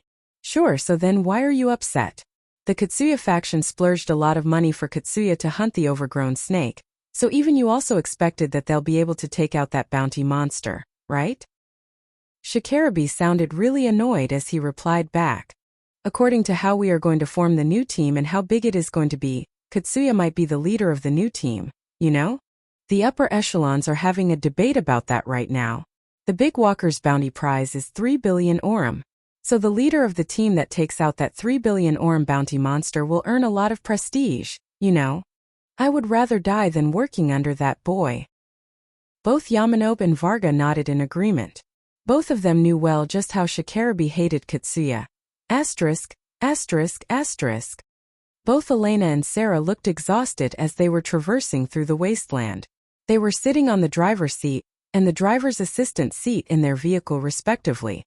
Not too far from them, there was the corpse of a big snake that Katsuya's team just defeated. It looked like the same snake that Elena and Sarah met in Yanazuka Station the other day, except that it was even worse. Its mouth was so huge that it looked like it could swallow a whole powered suit or a vehicle in one go. Its width was more or less as big as a small building and it was as long as a few dozen trailers. That huge snake was a mix match of all the monsters that it had eaten. A part of its scale was covered by fur from a biological monster, while other parts were covered by armor plating from a mechanical monster. There was even a tire too. It might have been from one of the hunter vehicles that it had eaten. The hunter office staffs were trying to move the big snake's carcass, using heavy equipment.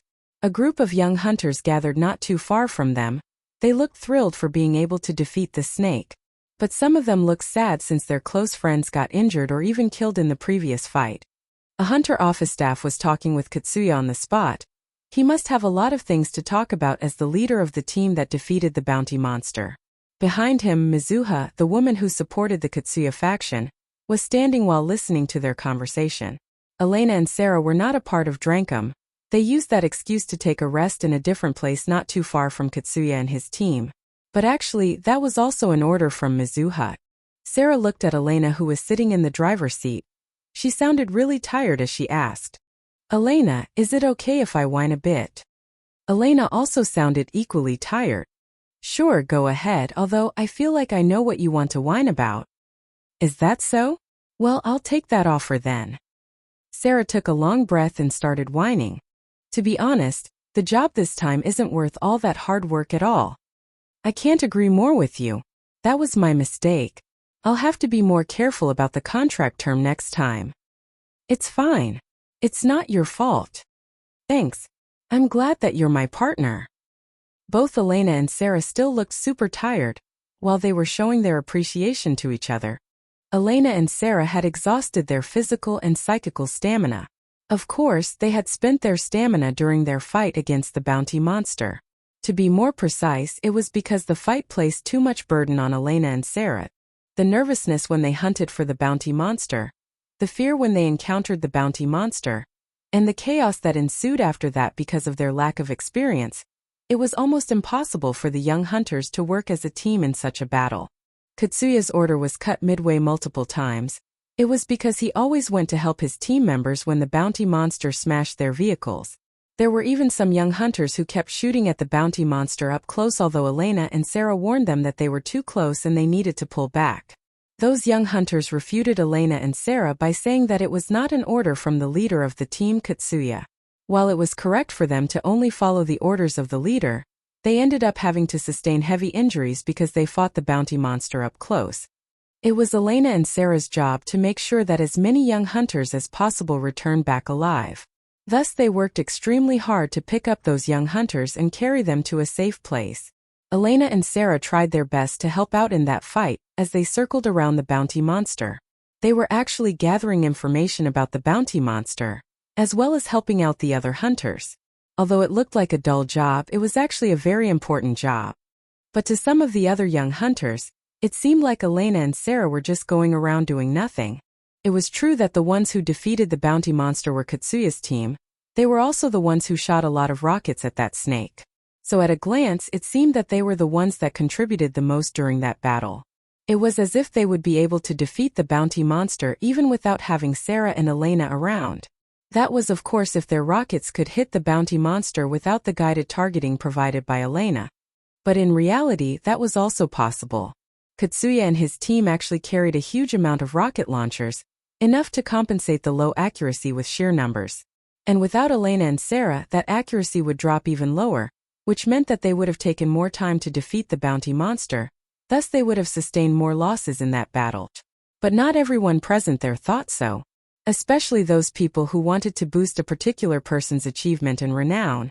Both Elena and Sarah seemed to be extremely tired. Elena, what's the plan after this again? For now, we just need to stand by here until they finish their talk with the hunter office about the bounty monster. After that, well, it depends on the situation. I see. Want to use some medicines? I'm already using medicines. I see. Even if the medicine could help recover some of their physical stamina, it could not recover their psychical stamina. They still could quickly react if they suddenly got thrown into a fight, but as long as there were no monsters around, they wanted to get a good rest there. They then saw Katsuya and his friends approaching them. They also could see Mizuha with them. The moment Elena saw Mizuha, she quickly straightened up the seat that she had set as flat as possible. After all, it was her job to handle the negotiation. While on the other hand, Sarah, who was in the driver's assistant seat, still had her seat stretched back. That was just how tired she was. As Mizuha saw Sarah still lying on her seat, although Sarah knew that she was coming, she looked slightly offended. But then she spoke to Elena without showing it. Elena-san, I want to talk about the request though. Is it a good time now? Sure. Elena was actually tired, but when she replied, she wrung together all the focus that still remained within her. She could not afford to negotiate while being half-dazed for the sake of Sarah too. Mizuha then explained to Elena about the aftermath of defeating the bounty monster. Then she shifted to discussing the reward money, based on the survival rate from that bounty hunting. She conveyed that the survival rate was lower than she had expected. Mizuha then asked Elena a question. So, about this survival rate, do you have any excuse? No, just subtract the reward as we've agreed beforehand. Elena's expression did not change as she said that. Mizuha's expression turned slightly stern. Is that all? Yeah, but if you want me to say something, then about the survival rate, what's your explanation for that? What do you mean? It's exactly like I asked you. It's not like you asked me the same question without knowing the meaning behind that question. Right? Elena and Mizuha stared at each other without saying anything. Elena thought that she and Sarah properly did their duty. She believed that both of them did their best to help defeat the bounty monster. They did not think that they caused needless loss because of their incompetence. That was exactly why Elena refused to apologize for the low survival rate. So she discreetly returned the question to Mizuha, to know if Mizuha thought that the low survival rate was caused by Drankum's incompetency. Mizuha then answered Elena's question. Explanation, huh? Nothing. Mizuha had prepared a huge amount of money for that bounty monster hunt. She bought expensive equipment and gathered the people who would use that equipment. Although some of them had a rather low hunter rank to join such a hunt, she prepared enough equipment and vehicles to compensate for the lack of experience and skill. So if the survival rate was worse than she expected, she thought that it should not be because of her lack of preparation. Basically, it must be because of something else. I see. Elena only replied with that short sentence and returned back to staring at each other without saying anything. Although they did not communicate through words, both of them at least knew what the other person was thinking about. Elena believed that the horrendous survival rate was because Drankum sent inexperienced hunters for hunting a bounty monster, while Mizuha thought that it was because Elena and Sarah did not do their job properly. Both of them at least understood very well that they were blaming each other. Looking at both of the people, who he always looked up to, staring at each other without saying anything, Katsuya felt a bit uncomfortable. Thus, as the leader of his team, he interrupted. We're here to talk about what to do from here on, is that okay? Both Elena and Mizuha turned to Katsuya. Katsuya flinched when the stare that they were giving to each other just now shifted to him. We'll be ready to move out soon, so I thought this is a good place to decide that. Elena realized that her tiredness caused her to be short-tempered there. Thus she took a breath to calm herself down. Mizuha also decided to hold back her displeasure to show respect to the leader of the team that just killed a bounty monster. Mizuha smiled to Katsuya. You're right. Well then, Katsuya, please explain it to them. Elena waited for Katsuya's explanation with a calm expression. Katsuya felt relieved as he started his explanation. There was only one bounty monster left. In order to hunt for that bounty monster, they would group up with the rest of the Drankum teams. They still did not know who would be the leader of the new team. Since they would be moving to the meeting ground soon, he wanted Elena and Sarah to come along with him again, but depending on the result, someone else might be the leader for the new team. So that's basically the gist of it. Elena-san and Sarah-san, please come with us for the next hunt too. Elena listened to Katsuya's explanation without saying anything. After she understood the situation, she thought of all the possibilities inside her mind and came to a conclusion. She then asked Mizuha. Mizuha-san, is what he said correct? Yes, all Drankum teams will group up and hunt for the last bounty monster, the Big Walker. Since it seems that the other hunter teams are also pooling up their fighting power to hunt for the Big Walker, we're in a hurry here. Elena took a deep breath and said, I see. In that case, as we agreed beforehand, we'll take our leave here. Katsuya was surprised hearing Elena's answer. Mizuha was also making a similar face. He then flusteredly asked, Elena-san? Wait for a second, are you going to leave? Mizuha tried to hide her displeasure and calmly asked Elena, Can you tell me your reason?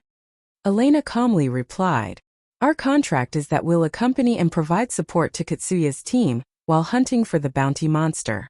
In case if the situation changes, then we'll have to negotiate a new deal.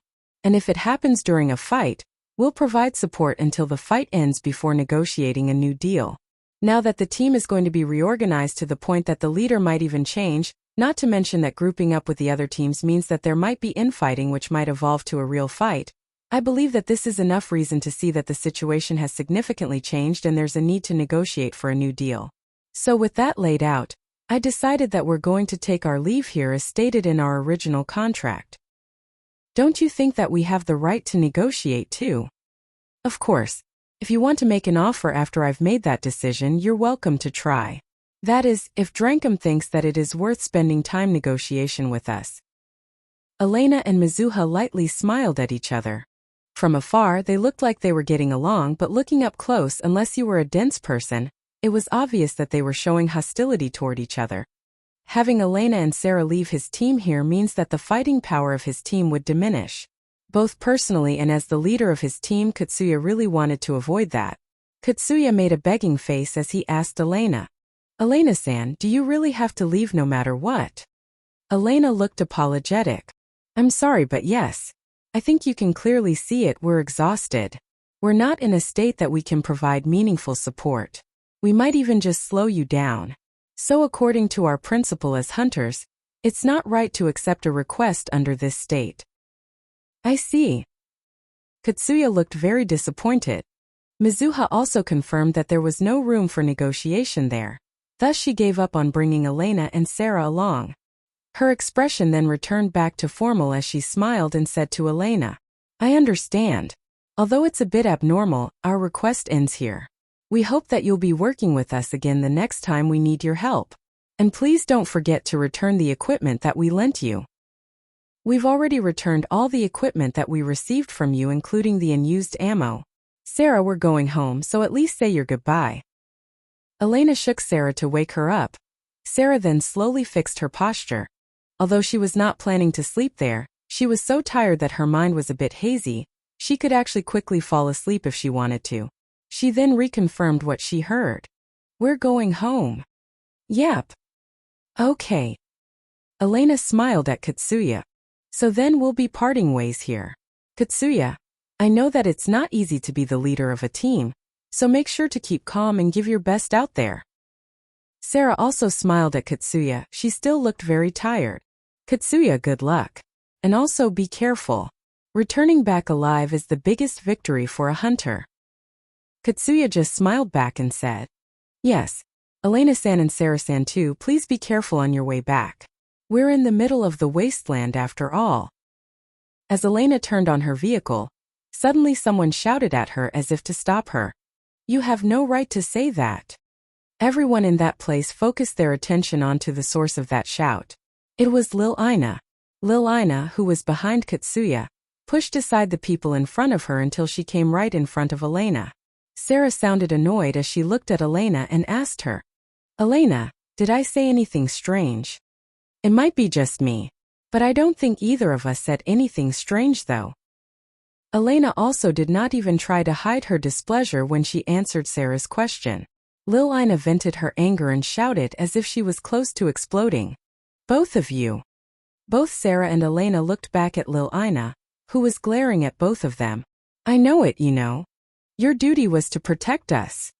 And your reward depends on how many of us survived that fight. If only both of you properly did your job, there's no need for them to die back then. About the details of our contract, due to non-disclosure agreement, I can't really tell you though. Elena glanced at Mizuha when she said that, so Mizuha replied to Lil Ina in Elena's place. They're hired to increase the survival rate of the whole team, and it's true that in their contract, their reward depends on the resulting survival rate compared to the expected survival rate. That means that I got it right, am I not? After listening to Mizuha's explanation, Lil Ina shouted at Elena again. Leaving aside why you even interpreted that as your escort, we did our best to increase your survival rate during the fight, you know? Save the bullshit. 8 people died in that fight. But even so, you are saying you did your best back there. And now you're saying that you're going to leave the team midway. What exactly is going on inside your heads? Elena could feel a slight headache as she tried to understand what Lil Ina meant.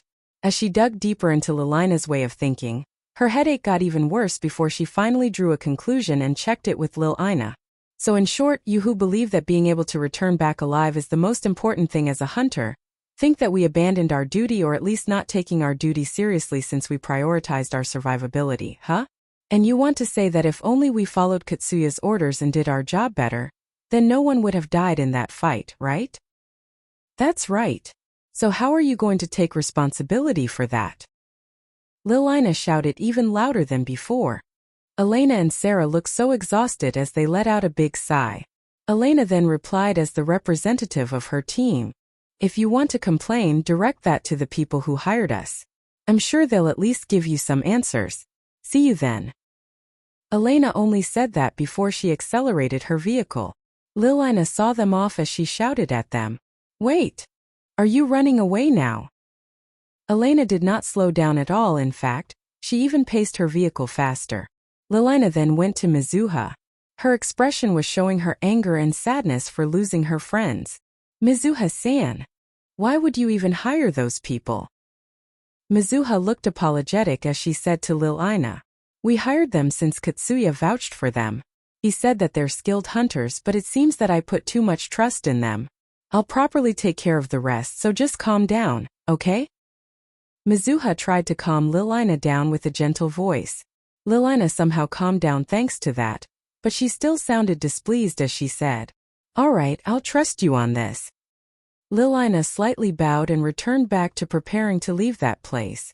Katsuya looked conflicted as he saw Elena and Sarah off. He was so surprised that he missed his chance to say anything before Elena and Sarah left.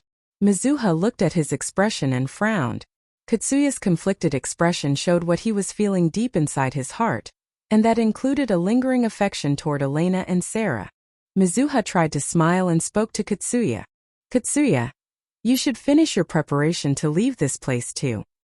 Understood. When Mizuha spoke to him, Katsuya remembered that he was the leader of his team.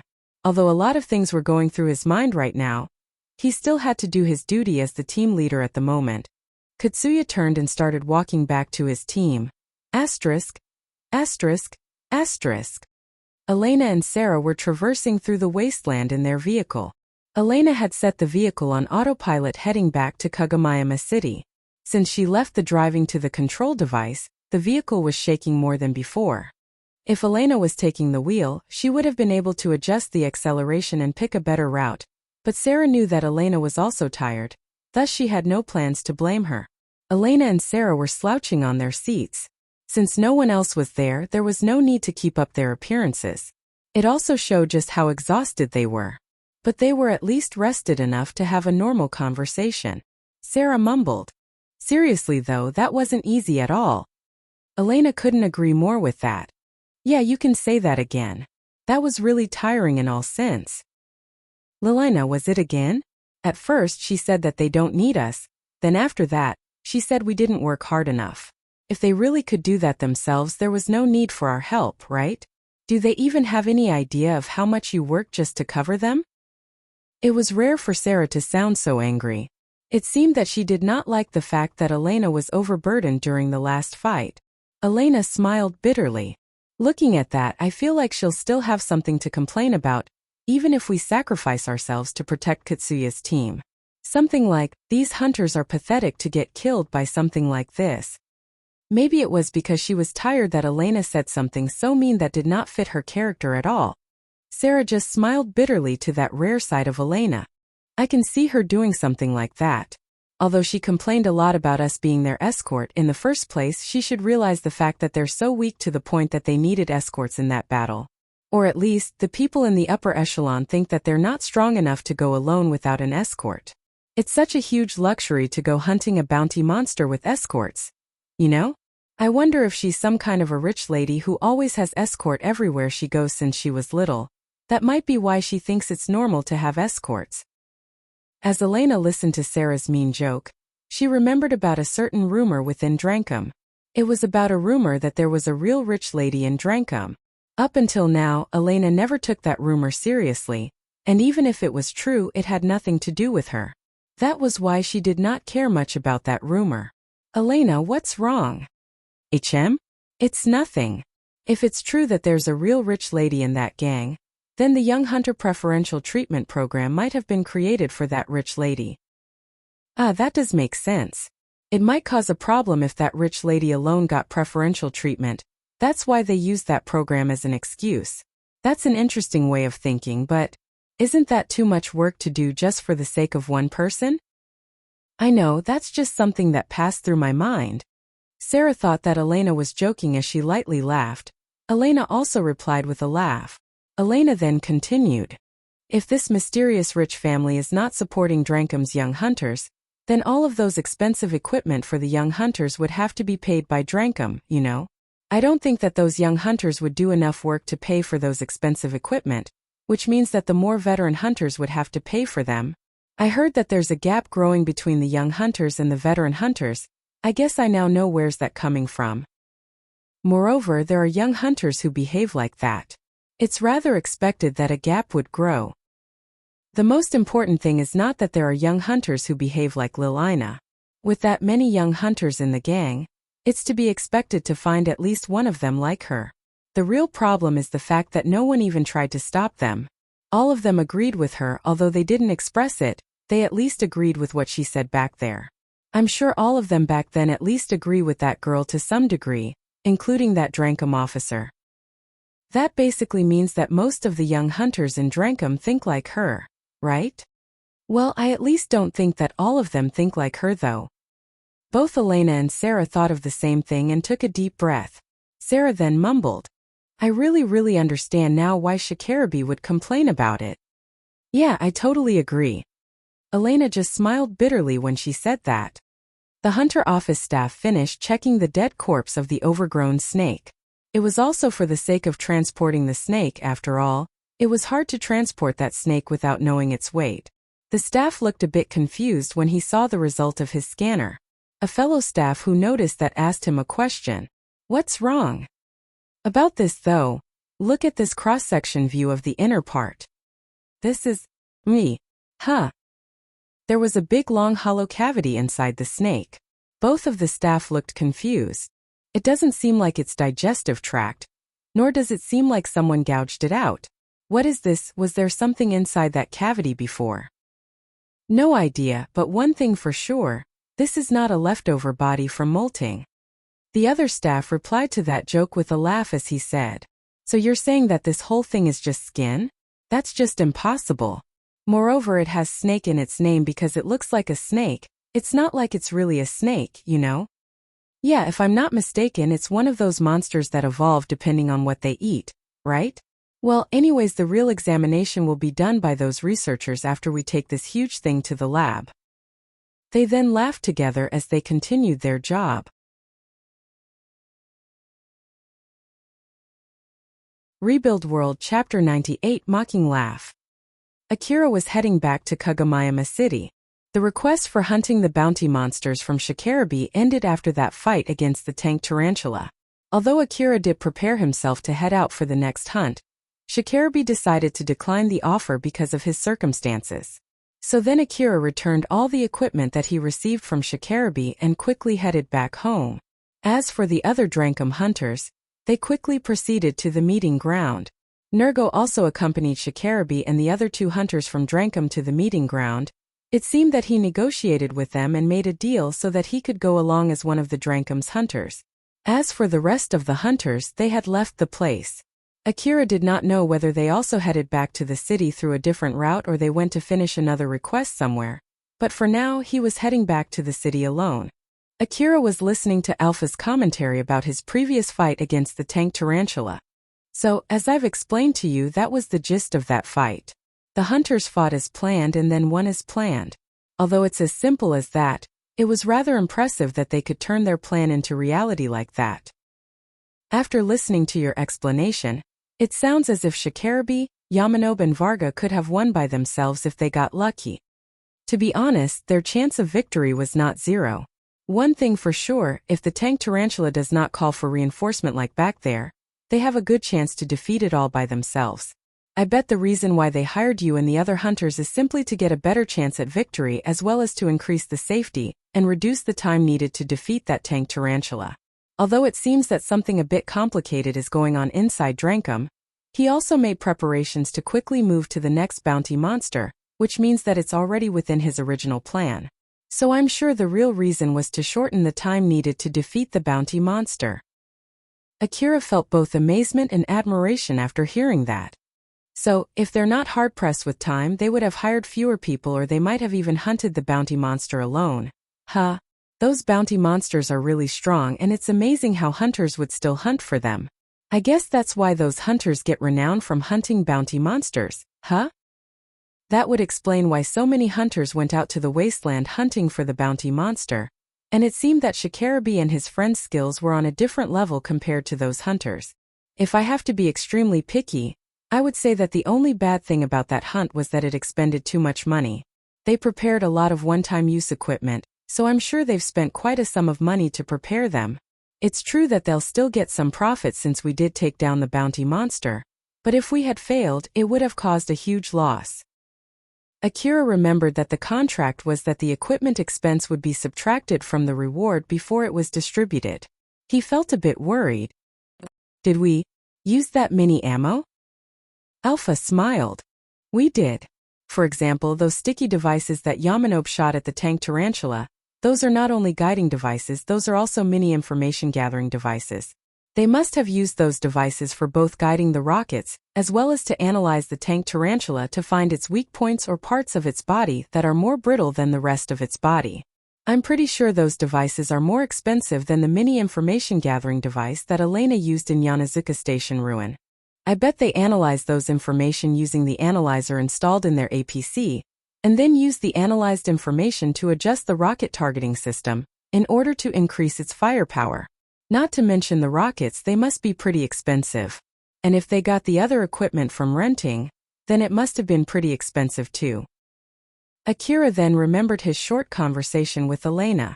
If he remembered it right, Elena's mini information gathering device was about 10,000 orum per canister, while the sticky device that Yamanobe used should cost more than that. Since those sticky devices would have been destroyed when the rockets hit the bounty monster, they were indeed only one-time use equipment. In order for all of those rockets to hit their target at the same time, the rocket warheads must have been equipped with an advanced guiding device. Of course, they're way more expensive than the warheads without a guiding device. Then that firepower too, that must not be cheap. And yet, they've used a lot of those rockets in the last fight. Akira remembered when the hunters initiated a coordinated rocket barrage at the tank tarantula. It was true that they were pretty powerful rockets. It was rather obvious that one rocket would have taken a whole lot more money than just one cheap rifle bullet. If we were to consider the possibility of them buying an automatic reloading device fixed on their bikes especially for this hunt, it means that they would have spent even more money, you know? Wait for a sec, that thing is not included in the equipment expense, right? Just like the other newly bought equipment right before the hunt? Alpha just smiled at Akira, who was looking for an excuse to suppress the equipment expense. Akira, there are a lot of ways of selling things in this world. For example, when you sell a huge amount of consumables, you can sell the tool that you need to use those consumables together with it for cheap. And even if the customer gets that equipment for free, the cost of that equipment is well covered by the amount of profit you gain from selling the consumables. In our previous hunt, they were using special grenade launcher rather than usual cannon, so that might also increase the equipment expense. Akira hung his head low. It seemed that the equipment expense was way more than he had expected. I wonder how much the total is, and how much of the bounty prize will be left after subtracting it. Remember that it'll still get divided for multiple heads after that, you know? So you can look forward to the final reward that you'll receive. Alpha's beautiful face was beaming with a teasing smile when she said that. The bounty prize was 800 million orum. Even if it was distributed to multiple people, it should give a huge sum of money. That was what Akira unconsciously thought, but after listening to Alpha's explanation, Akira hung his head low in dejection. Alpha thought informing Akira about that would reduce the chance of conflict between him and Shikarabe in case the reward money from Shikarabe was lower than what he was expecting. Akira tried to find a reason to point out that his reward might still be higher than that. It's not like it has been confirmed that the equipment expense would be that big, right? If it really takes that much money to defeat that bounty monster, which is only worth 800 million orum, then no one would have even tried to hunt for that bounty monster in the first place. So isn't that guess just too pessimistic? The bounty prize doesn't always fit the strength of the bounty monster. You see, it's hard to judge how difficult it would be to defeat a bounty monster, unless you try to fight it yourself. That 800 million orum bounty on that tank tarantula is based on the size and the approximated fighting strength of the other hunter teams that failed to hunt it.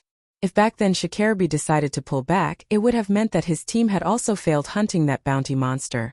And I bet it would have increased the bounty prize even more. If I have to make a guess, it could have gone up somewhere to 1,200 million orum.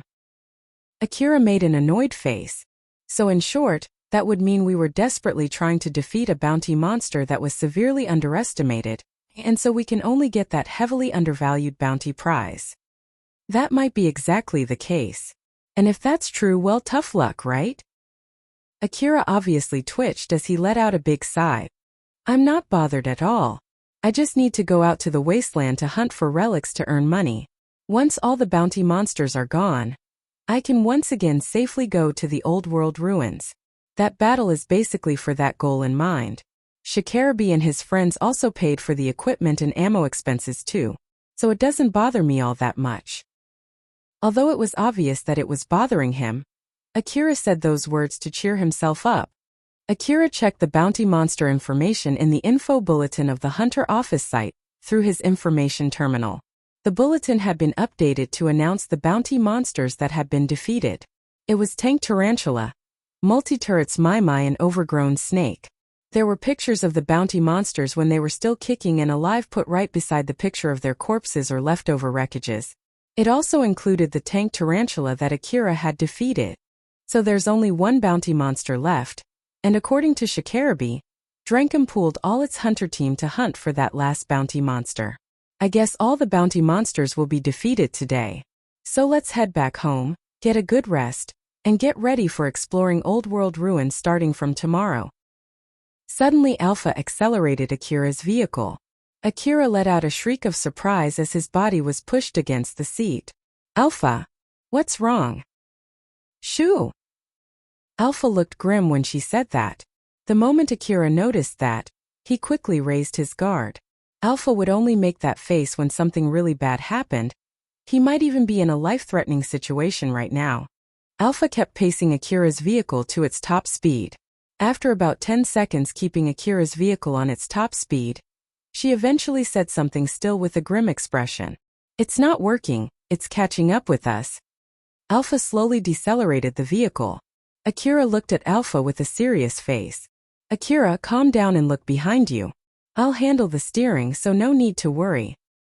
Akira slowly turned his head. There was something long and thin far, far away from his vehicle, and that thing was chasing him. Although it looked small, it was because of the distance between them. In reality, it was actually ginormous. Akira reached out to his binoculars and took another look. He could see a familiar monster in the direction he was looking. It was a monster that he saw not too long ago. Akira's face turned grim.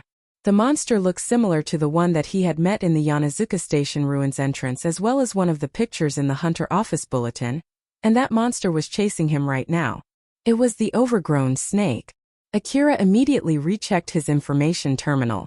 The overgrown snake was indeed included among the bounty monsters that had been defeated.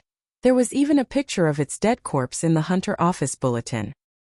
He then looked at that monster one more time through his binoculars. Although it looked smaller, it looked like nothing but the bounty monster overgrown snake. Akira then asked Alpha. The bulletin said that they've defeated that monster though. What the hell is going on here? There are many possibilities. It might be another monster of the same type, or the bounty monster might have cloned itself, or it might even be one of its children. Judging from its size, it might be one of the overgrown snake's children. After all, it looks smaller compared to the original bounty monster. Akira looked at the overgrown snake's picture in his information terminal one more time to compare it with the snake that was chasing him. It was as Alpha said, the snake chasing him was smaller compared to the bounty monster. But with that being said, it was still way larger than his vehicle. Thus Akira could not take that monster lightly. Akira, unfortunately, it'll catch up with us at this rate. Can't we break away from it?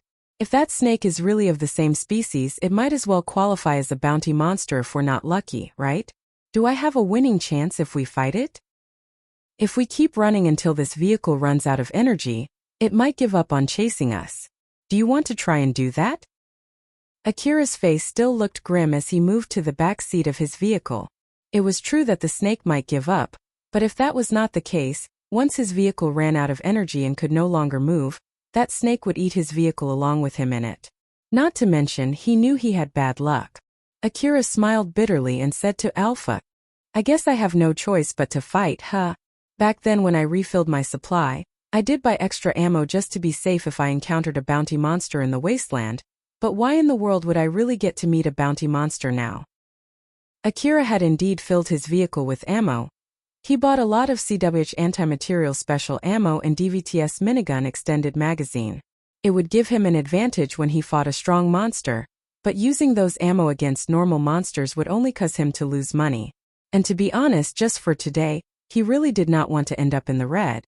Alpha smiled and said to him, There's nothing to worry about if you're prepared. It was a correct decision to restock your ammo back then.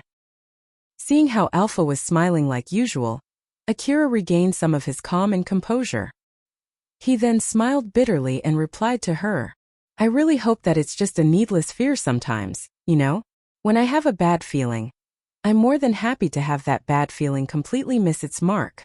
After all, most of my good guesses always miss, so I hope sometime it would happen when I have a bad feeling too, you know?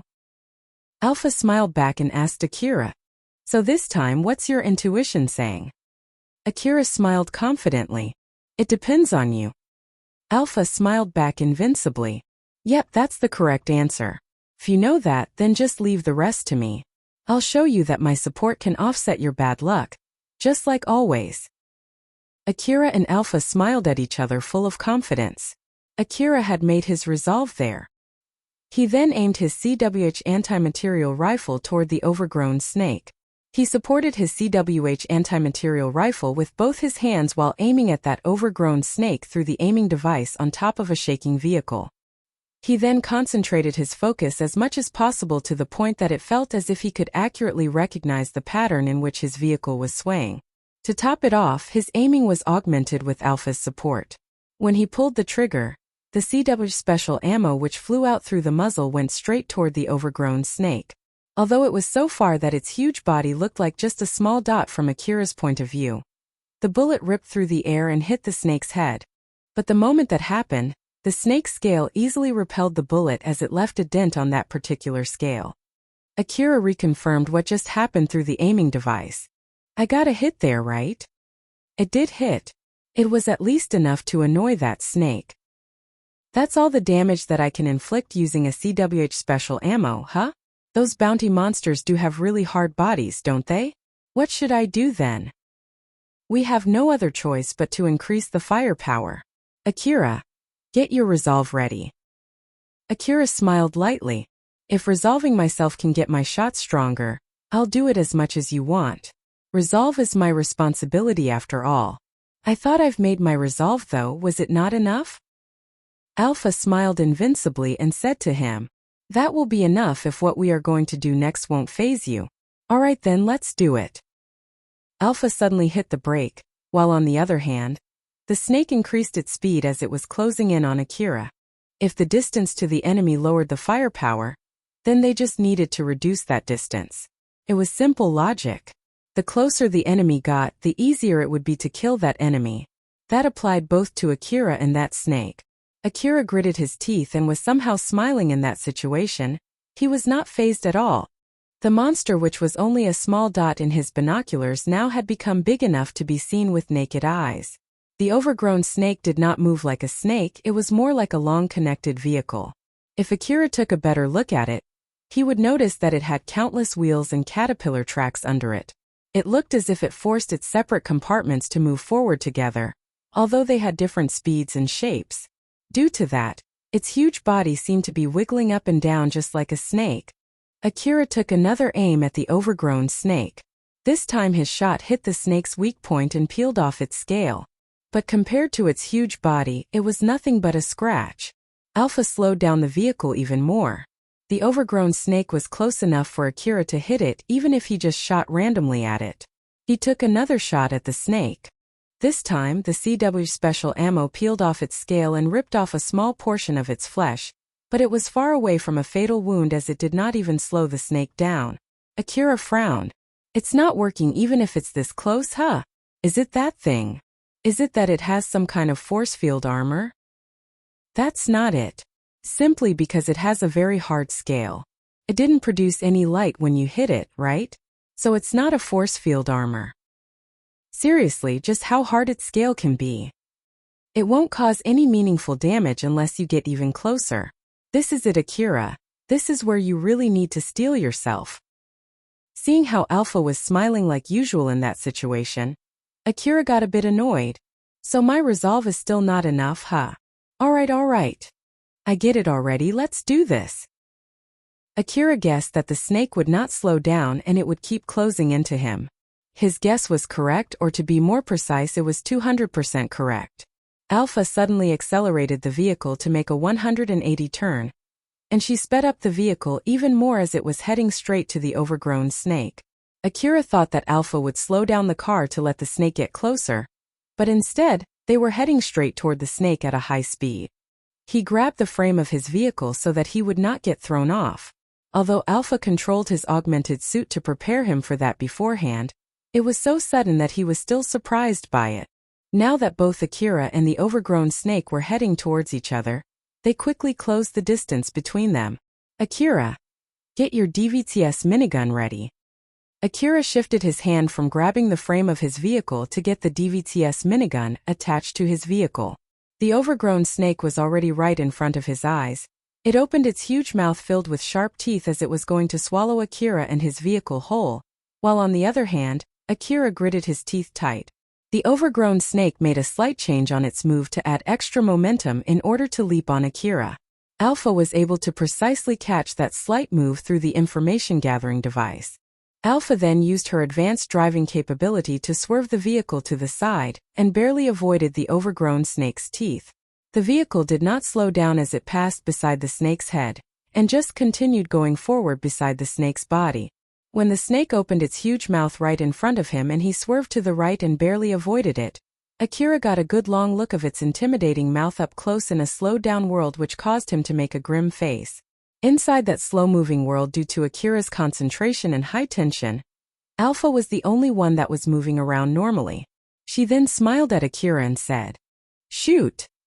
In order to not get thrown off the vehicle, Akira fixed his position and tightly grabbed his DVTS minigun.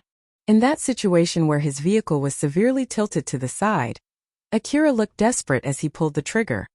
The DVTS minigun spewed countless bullets at the sides of the snake in a close distance. Akira did not let go of the trigger. In order to make the minigun portable, it was equipped with an extended magazine that could house way more bullets than it looked. As long as that magazine still had ammo inside it, The revolving muzzle would not stop spewing powerful bullets that could easily turn a normal monster into minced meat in one cycle. Akira was close to the snake, so close that he might be able to kick the snake from his vehicle. In such a close range, the countless bullets from the DVTS minigun ripped through the snake's abdomen and threw pieces of its flesh to the air. Akira left a trail of flesh and metallic wreckages behind him. Those parts were the result of all the things that the snake had eaten until now. The DVTS minigun basically drilled through its body and threw pieces of the snake's huge body around the area. Due to Alpha's advanced driving skill, Akira was able to maintain his distance beside the snake's huge body. The snake passed beside Akira at such a high speed as he left a long straight wound mark on the snake's side after releasing a huge amount of bullets at its body. Akira did not let go of the trigger right until the very end of the snake's body. Then after that, the vehicle still moved forward due to inertia and made another 180-degree turn before stopping. The magazine in the DVTS minigun was already completely empty. Akira, reload a new magazine. Akira was still a little bit dumbfounded when he pulled the trigger on his DVTS minigun, but when Alpha gave him his next order, he quickly returned back to reality. He immediately loaded a new magazine to his DVTS minigun and asked Alpha, "That wasn't enough to kill that snake." "It did some damage, but it's not enough to kill it. We'll do it one more time." "Just how many times do I need to do that again?" "As many times as it takes to kill it. So let's keep giving our best until we can kill that snake. It's better than letting yourself get killed by that snake, right?" Akira was put off when he saw Alpha smile as she said that. He finished loading a new DVTS minigun extended magazine. The overgrown snake was trying to make a turn at least. It did not seem like it was going to run away anytime soon. Akira got desperate and shouted, all right, I just need to do it, right?" "Yep, that's right. Let's go." Alpha immediately drove the vehicle again, and Akira tightly grabbed his DVTS minigun. He was planning to do the same thing again and again until the snake died. Every time Akira passed beside the overgrown snake, the ammo that he brought with him was greatly reduced. But even after exhausting that much ammo, it was still not enough to kill that snake. As his ammo reserve started looking dangerously low, Akira, who had made his resolve, looked a bit worried. "Alpha, we'll run out of ammo soon. This snake is really strong. Is it not running away since it knows that this won't be enough to kill it? If only it has some kind of a weak point." Akira smiled bitterly. "I've already used this much ammo on that snake. If it really has a weak point, I'm sure as hell that I hit it at least once, you know? Or is it that I didn't get that lucky hit at all? Is it because of my bad luck? I even shot that many bullets to its head. In that case, we can just destroy it to the point that luck doesn't matter at all. It's coming one more time." Roger that. Akira knew his situation would not change no matter how much he complained. Although he had inflicted that much damage, the overgrown snake still did not show any signs of retreating. Akira knew well that such behavior was normal for a monster. But since it looked like a big snake from outside, he wondered if it would feel fear and run away like a usual snake. Unfortunately, his wish did not come true, at least that was the case until now, and that wish will probably never come true. He prepared himself for the next barrage, which was also his final barrage. Alpha mustered the vehicle's engine one more time. And just like last time, she planned to swerve past beside the snake. Their surrounding area was already filled with leftover wreckages of that overgrown snake. The overgrown snake had eaten hunters' vehicles, which included the ammo inside those vehicles. Those explosives were absorbed into the snake's body, and each of Akira's barrage caused those explosives to spread around on the ground of that area. Unfortunately, some of those explosives started exploding for some reason. The explosion itself was not that big, at least. It was not enough to cause any damage to both the snake and Akira's vehicle. But it was enough to deflect the vehicle's direction, even with Alpha's advanced driving capability. And due to Akira's bad luck, one of those explosions happened right before the snake leapt at him. The shockwave from the explosion caused the vehicle to shake for a few split seconds, leaving it impossible to control. The overgrown snake easily swallowed Akira's vehicle with Akira still on it in that split seconds. Since the snake had closed its mouth, no light was able to reach its insides. Akira was still standing on the backside of his vehicle that was almost flipped over after the snake swallowed it. He could only hear the strange sounds which were produced as some kind of liquid touched the body or the wheel of his vehicle. Akira's vision was totally pitch black. A similar thing had happened when he entered a certain basement in the Higuraka residence ruin. At that time he entered a room with no light source at all. It was also pitch black. But back then, even inside that pitch black room, he could still see Alpha clearly. Her figure was the only thing glowing with colors back then, but that was not the case this time. Alpha! Akira tried to call for Alpha, but there was no reply. His vision was still filled with darkness. He noticed and understood his situation. He had lost all of Alpha's support there.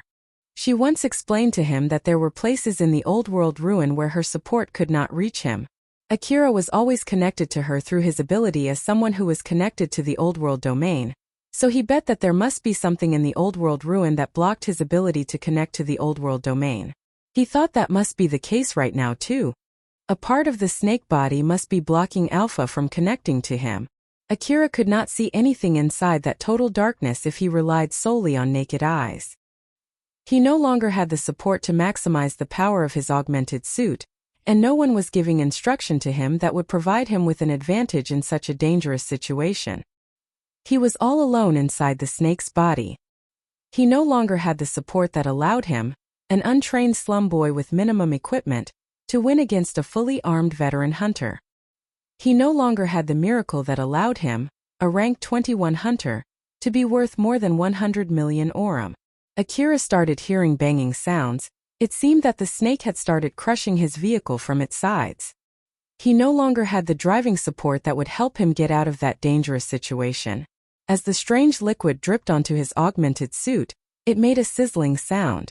It was the liquid produced by monsters to digest vehicles and mechanical monsters. It was only a matter of time before it melted his augmented suit too. In case if his augmented suit's control device got melted, the augmented suit would start moving on its own, and that would spell doom for Akira.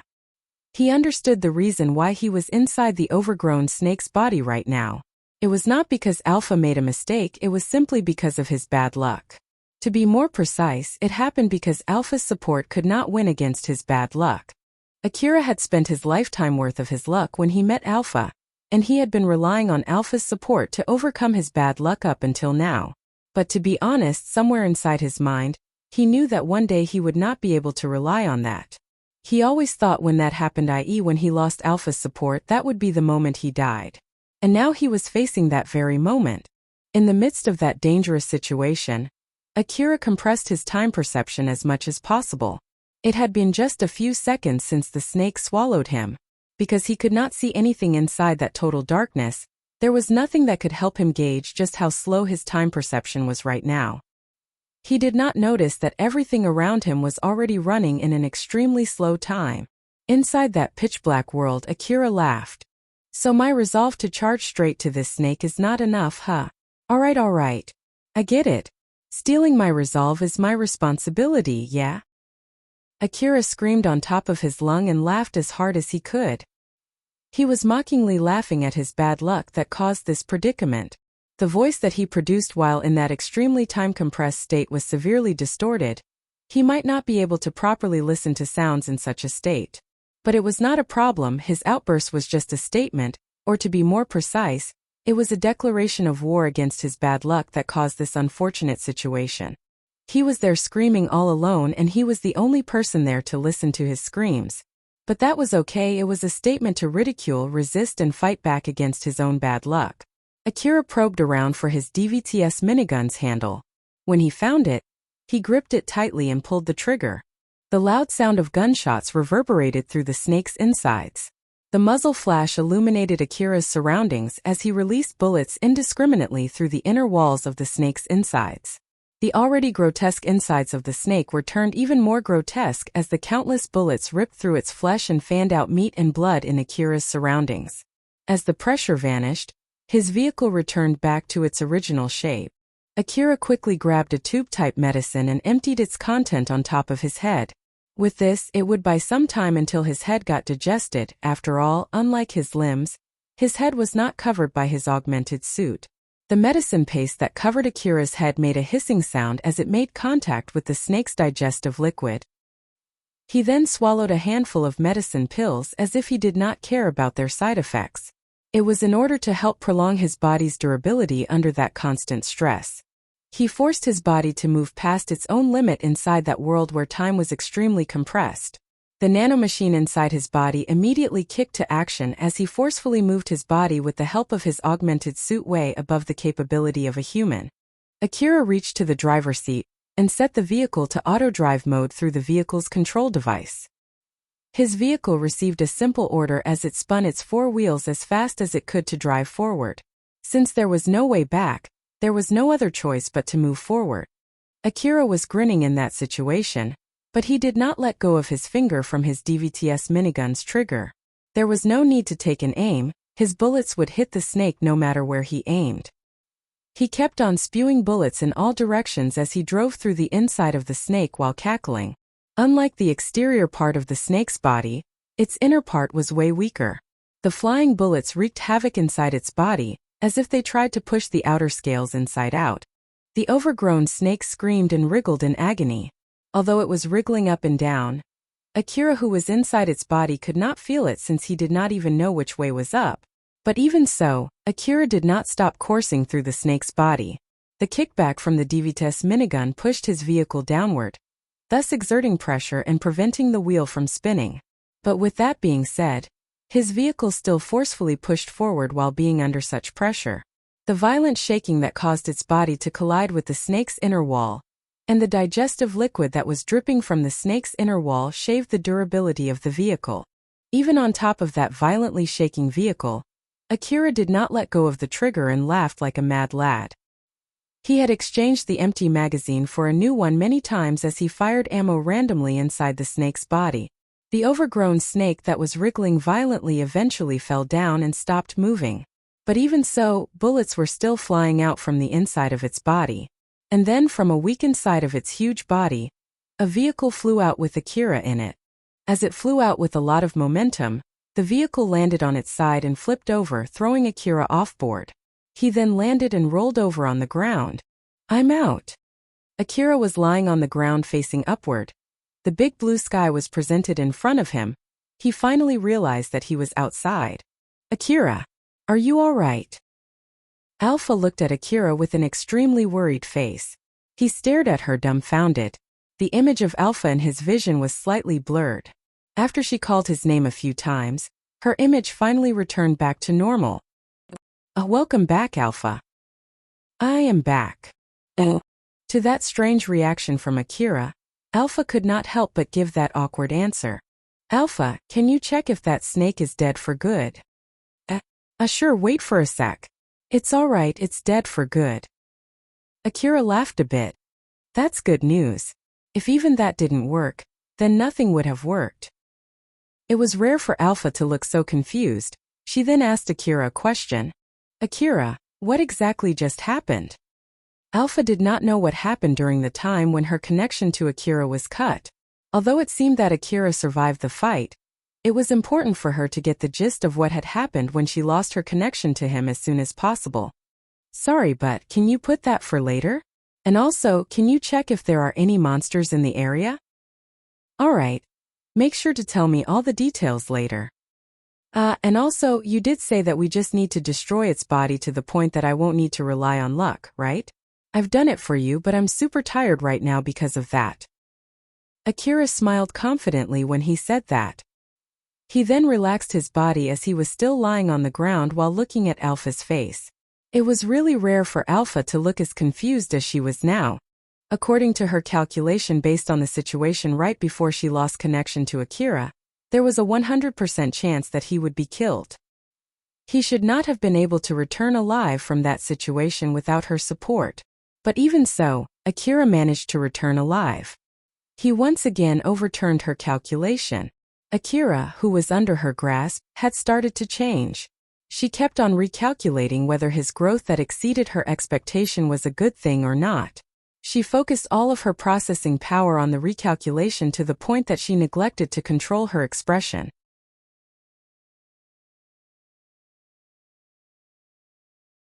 Rebuild World Chapter 99, Dealing with the Aftermath. The Hunter office sent some staffs to where Akira was. It was because Akira had reported to the Hunter office that he found a monster that looked like the bounty monster, which should have been defeated, still roaming in the wasteland.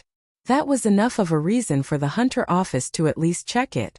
The staff that the Hunter office sent was Kobayashi. The moment he heard that a strange report reached the Hunter office and it was from Akira, he quickly jumped in. After Kobayashi reached Akira, he listened to Akira's explanation and more or less understood what had happened. He then laughed hard. He tried to suppress his laughter before he said to Akira, "So you killed it? This snake? All by yourself? After it ate you? Why you be blasted your way out from its inside?" Kobayashi could not hold back his laughter. It seemed that he found what he just said himself really funny. The adrenaline that was coursing through Akira's body during that fight had already calmed down. What was left after that fight was only the tiredness and worry for all the ammo expense that he had incurred in that battle. Not to mention that he had lost his vehicle too. Akira looked annoyed as he replied, "Yeah, you have a problem with that." It seemed that somehow Akira's reaction amused Kobayashi even more. Kobayashi could not stop laughing for a while. He eventually stopped and amusedly said to Akira, "It's all good that you're as reckless as ever. You're just so interesting." "Is that so? Well, thanks." Akira pointed his finger at the overgrown snake. "So then what's the result after you checked it? Is that thing a bounty monster or just a normal monster?" "Well, unfortunately, that thing is not a bounty monster. We have no idea if it's just a mutated monster of the same species or maybe one of the children of the bounty monster, but the conclusion is the same, it's not the bounty monster. I know that you worked super hard to kill it and I'm sorry to say this, but the Hunter office would not categorize a monster that you can defeat alone as a bounty monster. But well, we'll at least pay you some reward money for killing it though. Right, you didn't take the bounty hunting request, huh? But don't worry, we'll treat you as if you had taken the bounty request. I can at least do that much for you." "Well, thanks." From the other's point of view, it was a monster that could be killed by a rank 21 hunter if that hunter tried hard enough. Akira could understand that fact, but it still annoyed him. Kobayashi looked at the annoyed Akira. He then smiled and said to Akira, "You look pretty displeased. But well, I guess that's to be expected, huh? Since you worked so hard to kill a monster that looked like a bounty monster but still you wouldn't get that much money out from it." "Yeah, I used quite a lot of my ammo in that fight, you know. I'm getting a huge loss out of this. Not to mention that my vehicle is totally wrecked. I just bought that vehicle recently." "In that case, we can reimburse some of your money. If you sell that pseudo-overgrown snake's dead body to me, I'll negotiate with the Hunter office to at least reimburse your ammo expense." "Then how about my vehicle?" Akira suddenly reacted to that promise, but Kobayashi shook his head. "I'm sorry, but no matter how you slice it, there's no way we can reimburse your vehicle." "I see. Well, it already helps me a lot if you would pay me my ammo expense though. So then, can I go back home now? To be honest, I'm super tired right now." Akira looked super duper tired when he said that, but suddenly his face twitched. "Alright. I have no vehicle now. Damn it." Akira shouted loudly. Kobayashi then tried to calm him down. "Calm down. I'll at least give you a ride back to the city. You do look so tired after all. You can take a nap there, I'll wake you up when we arrive." "Is that so? Thanks.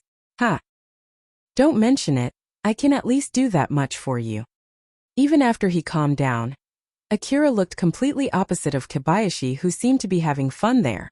Kobayashi decided to head back to the city with Akira, while the other Hunter office staff stayed behind to analyze the snake's corpse.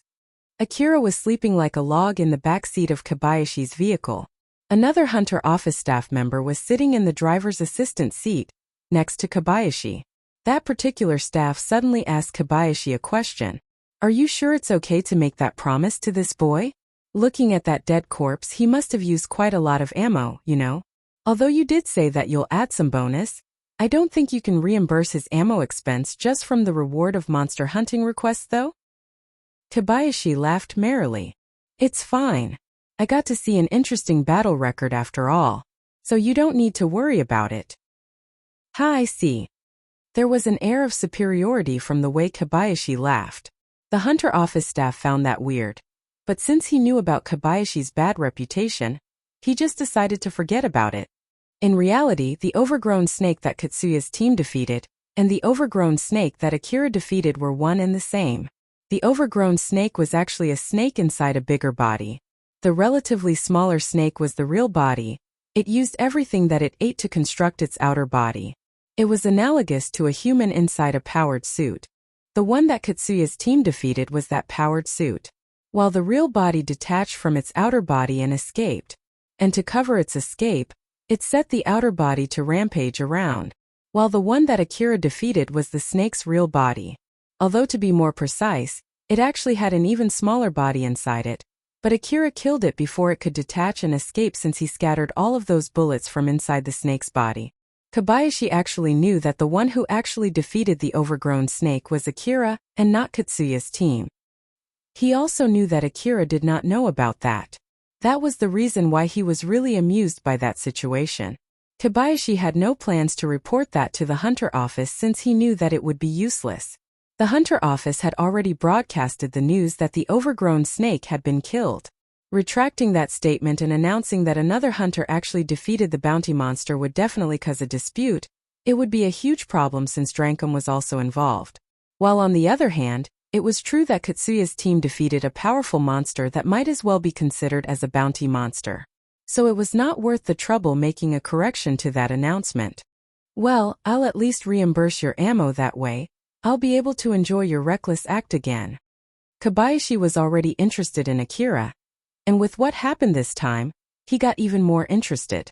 He smiled as he was looking forward to the next time he would be able to see Akira do another crazy thing. After returning back to his home, Akira took a dip inside his bath. He looked much more dazed than usual, as if most of his soul was sucked by the warm bath. The moment he arrived back home, he quickly fell asleep and only woke up in the middle of the night. But even so, he was still extremely tired. He was stuck in a situation where he was awake and sleepy but could not fall asleep. Thus he dragged his body out of the bed and went to the bathroom in a semi-conscious state. Akira looked so tired that it would not be strange if he suddenly fell asleep anytime. So, Alpha, who was inside the bath with him just like always, warned him, "Akira, be careful not to fall asleep here. It might even be a good idea if you get out of the bath. You might drown if you fall asleep here, you know." "It's all right. I took so many medicines back there." "That's the medicine to heal wounds, right? Not the medicine that would help you breathe underwater. Moreover, when exactly did you take them?" "Back there. That time." "All right, Alpha, you weren't there." Akira was still completely in a daze when he said that. The effect from the medicines that he took when inside the snake had completely waned, and he had completely forgotten that Alpha was not there when he took those medicines. Alpha was smiling like usual, but she then carefully asked Akira a question. "Ah, right, you promised me that you'll tell all the details later, right? This might be a good time for that. What happened back there?" "Well..." Akira was about to say something, but he stopped. It was not like he did not want to explain it to Alpha. It was more because he did not have the communication ability to do that. He gave up explaining what had happened with words, so instead, he sent the scene of what had happened straight to Alpha through telepathy. Akira chose that option since he could send visuals, line of thinking, and even feelings through telepathy. But in the end, it was just a reconstruction of Akira's memory. The accuracy of that information was very low since there was nothing but hazy pictures of the inner wall of the overgrown snake, only illuminated by the flash muzzle from his DVTS minigun. Moreover, it was subjective information based on Akira's point of view, not to mention, it did not contain the full information about his mental state at that time. It was a rather confusing scene. It was as if he was inside a dreamlike state until the moment he broke out from inside the snake's body. It contained no more information than that. Although it did not explain everything, that was all that Alpha could extract from him. In conclusion, she could not get the information that she was actually looking for from him, and Akira himself actually had no idea what kind of information she wanted from him. That must have been rough. "Yeah, you can say that again." Akira's expression relaxed as he said that. "But well, I didn't expect to be able to do that. I was sure I'm going to die there. But again, since I had the time to think that I was definitely going to die, I guess it showed that I didn't instantly die after it ate me. So I might have actually not been in that much danger back then. Alpha sounded apologetic as she said to Akira. It would have been really helpful if I was able to give you support. I'm really sorry. But Akira replied casually as if it did not bother him at all. Things like that are bound to happen from time to time. I'm glad I trained myself to know what to do when I lose your support. It was really useful in that situation. Alpha thought that Akira must have acquired some level of confidence after getting out of that situation with his own power. That in itself was not a problem. It was good news for her since it meant that he was getting stronger. But if that confidence lessened his dependency on her, then there was a need to remove that. She should do something about it before he thinks that he could go on his own without her support. She smiled. I'll give you my utmost support whenever I can, so you can keep on relying on me. Akira smiled in return. Of course, I'll be counting on you. In that case, there's one thing that I can help you with right this second. There's a call from Shikarabe. I'll connect you so you can just talk normally from here. After she said that, Akira could suddenly hear Shikarabe's voice. He was connected to his information terminal through Alpha. It's Shikarabe. I need to talk to you about the reward. Do you have time now? Sure. If you have the time, do you want to talk in person? I'm in that pub from last time. I'm inside my bath right now, so let's talk over this call. Or is it something that might cause trouble between us so you'd rather talk about it in person with me? It depends on you. Well, I'll put it straight for you. Our original contract is that you get your share of reward from the bounty prize, subtracted by the equipment expense, and then divided by the number of the heads. But well, the equipment expense is higher than we expected. So in the end, to be honest, your share of reward does not fit your contribution in that battle. Akira's expression turned stern. Are you contacting me to warn me that my share of reward might be pretty small? Whoa there, there's no need to get angry here. I'm recognizing your contribution in that battle, you know? But with that being said, I have no plans to give you a bonus either. I want to avoid having to readjust everyone's share after the request is done. Increasing or reducing the reward at this stage will only invite a dispute. It's a matter of money after all, so I hope you can understand. Akira did not say anything. He got what Shikarabe was saying and he understood it well. But it was only enough to suppress his anger, not completely erasing it. Shikarabe also understood that fact from Akira's silence. But just like I said before, I recognize your contribution in that fight. I myself am not happy to just close this matter by giving you a small amount of money. So about that, is it okay if we pay you with something else other than money? Something other than money? Yeah, for example, how about a vehicle? A vehicle? There are other things that we can offer you too. Drankum invested a lot of money in this bounty hunt. Thanks to that, we got a lot of new equipment like guns or new augmented suits. The gang also lost a lot of equipment in this hunt, so we're planning to buy their replacements in bulk. The gang is also planning to replace the lightly damaged vehicles which are still usable after a little bit of TLC. I can give you one of those slightly damaged vehicles as your reward. The document will say that you bought that vehicle on the same day we originally planned to pay your reward. We'll also include some money to repair and make some adjustments on that vehicle. You might be able to get a better vehicle if you use the same amount of money to buy a new one. So in short, I might not be able to give you extra money, but I can use my connection to get you something else on top of your reward money. But well, if you prefer money, I won't force you though. Akira suddenly sounded desperate as he said to Shikarabe, No, the vehicle is good. I'll take the vehicle. Please make it a vehicle instead. Shikarabe was a bit weirded out by that sudden change of character from Akira. I see. Alright then, I'll start working on it. I'll contact you again later about when and where I'll hand it over to you. Shikarabe then closed the call. Akira looked really happy. Alpha smiled bitterly at him as she said, That was good news. Yeah. This way, I don't have to explain to Shizuka-san how I got my vehicle destroyed so quickly. I can also save money to buy a new vehicle later. This is great, really lucky. Akira thought that he would end up in red after that day's bounty hunting. But with this, there was no need to worry that it might affect his hunter work in the future. And now that there was no more problem to worry about, He loosened up and continued enjoying the bath in a good mood. Shikarabe was drinking together with Varga and Yamanobe in the pub where he met up with Akira before. Among all the girls who were serving his table, some of them were the girls that he promised to call when he celebrated the bounty hunting. Shikarabe was a man of his words.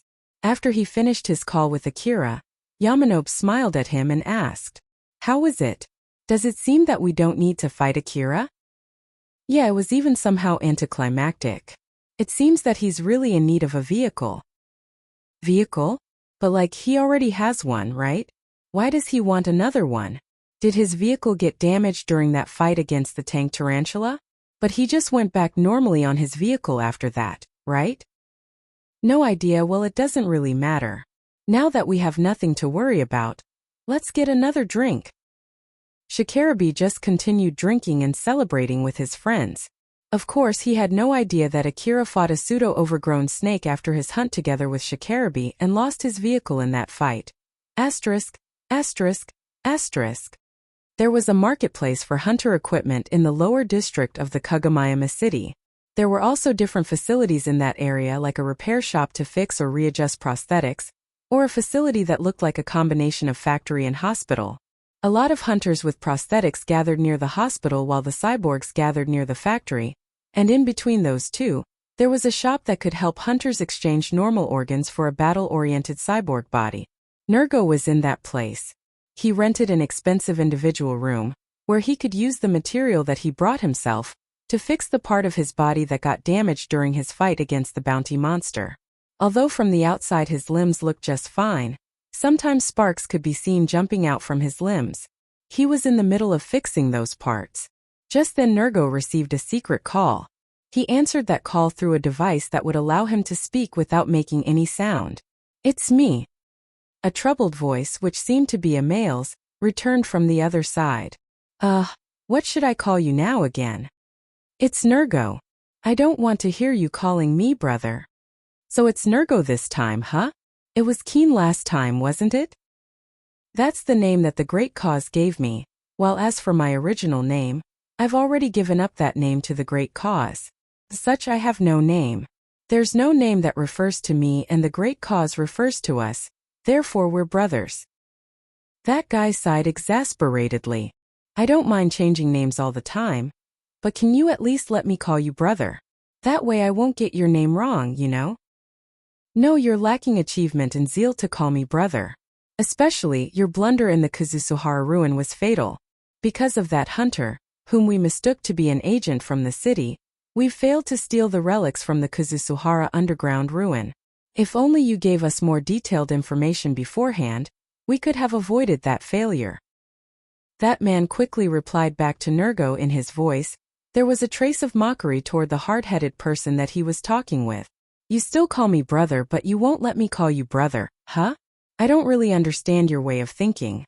Just so you know, I work super hard both for my own and for the world's sake. Not to mention that I also helped out to deal with the aftermath of that incident, right? If only our plan proceeded without any problem, there was even no need to deal with the aftermath, you know? Helping out dealing with the aftermath does not erase your blunder." The other guy sighed. He then started speaking in a higher spirit to fix the mood. "Well, putting that aside for now, so, how is it? Although I've given you the information that I gathered, you still went undercover and infiltrated Drankum to confirm it, right? Did it go well? I was the one who made that fake record, so there shouldn't be any trouble." Nergo changed his mood. "About that though, I finished confirming the subject. Today I met the subject by pure coincidence. The subject is not Katsuya. It's another hunter by the name of Akira. He's a pretty strong hunter, but he's not a hunter with a cyborg boy body. The information that you gave me is correct. He's not an agent from the city. That news about him was fake news to disguise the city management's blunder. I told you so. There's no harm in trusting me more, you know? Now that you've confirmed it, are you going to pull out from Drankum now?" "No, I'll continue infiltrating Drankum. When we planned to infiltrate Drankum, we also made a plan to make propaganda inside Drankum in order to convert the hunters in here. After all, it would look strange if I suddenly distance myself after joining the bounty hunt with the excuse to make a connection with Drankum." I see. Well, it's all good that everything is going well. Well then, I'll go and gather data about Drankum. I'll send it to you later once I'm done. Oh, wait. I have a question. The other guy replied in a good mood. What is it? You can go ahead and ask me anything. It's important to talk and understand each other. It's the thread that binds people together after all. So if you can't do that, then you're just the same as those monsters out there. After all, we can't understand them and they can't understand us. Why are you looking for people who can connect to the old world domain? Why, you ask? Isn't that obvious? It's because they're useful to have around, you know? That's also the exact reason why the corporate government and the nationalists are looking for them. Let me change my question. Why are you looking for them in Kuzusuhar Ruin? No, wait. Are you actually looking for someone you know was in Kuzusuhar Ruin once? That man did not answer back. Nergo then continued. We know just how skilled you are, and we know that the corporate government also knows about your skills. We know that the corporate government even sent you an offer hoping to get your skills on their side. If you just wanted to look for the people who are connected to the old world domain, you can just climb the ladder in the corporate government and search the whole Eastern District. With your skills, I know you can get the right and the power to do that much, so why did you refuse their offer just to stay in Kagomayama City? What exactly makes you stay in this city? After a short silence, the other guy answered back in a fashion that sounded as if he was joking. It's for the sake of people's happiness. That's also the reason that you nationalists always use, right? You nationalists think that it's difficult to bring that happiness into reality under the rule of the corporate government. That's why you're supporting the forming of nations, right? So that's also my reason, and that's exactly why I'm helping you. That's all later then. I really hope that you're not lying. The secret call ended. Although Nergo's face was a cyborg part that rarely showed any emotion, he twitched a bit there. Nergo was once called as Keen, and one day he would also abandon that Nergo name. That nameless man there retraced his conversation just now. It's true that you're skilled, but you don't have a great cause to steer that skill, and that makes it pointless.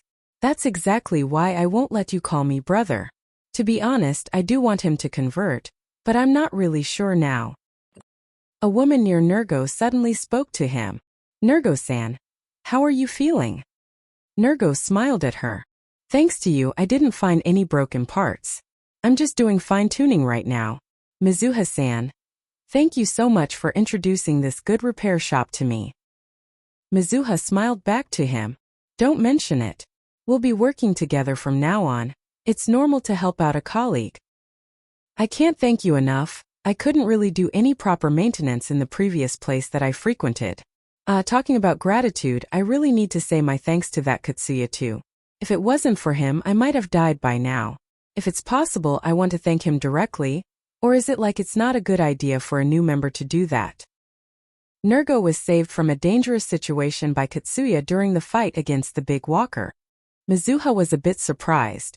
Nergo joined the gang through Shikarabe, so she thought that he would share the same view as the other veteran hunters in the gang. Nergo was a skilled hunter and he had no disdain toward Katsuya, so it might be a good idea to bring him to her side. As Mizuha thought so, she smiled at him and said, "Don't worry, it's okay. I'll ask Katsuya to free up some of his time so I can introduce you to him." Thank you so much. Nergo smiled when he said that. It was true that Katsuya saved Nergo, but no one knew that Nergo actually intentionally put himself in danger in order to get closer to Katsuya's faction. Asterisk, asterisk, asterisk. In one of the tall buildings within the inner wall of the Kagomayama city, a man who just had a call with Nergo smiled. I do think that your zeal to your belief is pretty amazing, you know? But no, it's not enough. You guys don't have the power to put your idealism into reality. But you know, I have that power, if only I can go to that place one more time. That man was clenching something in his right hand. It was a black card with a big symbol on it. I have the key. I just need to walk through the door now. If only I have the means to do that, I'll be able to go to that place one more time. That symbol was the national symbol of an old world nation. The Kuzusuhara ruin was once the capital city of that nation, and that card was something that man had gotten from deep inside the Kuzusuhara ruin. It was a highly valuable relic that he got by using the corporate government's special force. They baited the monsters inside the Kazusuhara ruin to Kugamayama City, and manipulated the city guard to kill those monsters. After that incident, the danger level inside the Kazusuhara ruin dropped temporarily. They used that chance to go into the ruin while also bringing weapons from the front line. That card was something so valuable that he could only get after he put that much effort. But there were not that many people who knew the real worth of that card, as in matter of fact, he might be the only person who understood the real worth of that card. It's not like I'm looking for people who are connected to the old world domain. I'm looking for the entity behind them. That one girl that prevented my dream from coming to reality. I'll make sure that she won't be able to do that again this time. His expression turned ominous. You're looking for the next one, right? But those people who can see you, those people who can connect to the old world domain, there are not that many of those people out there. Or maybe you already found one. But even if you did, it's not easy to go there, so I should still have some time. That guy stared outside the window toward the Kazusuhara ruin. Like hell, I'll let you get there before me. The man who was glaring through the window was Yanagisawa. The hunt for the bounty monsters had brought different effects to different people. Some of those people had their lives turned over that day, while some people just continued their lives without much change.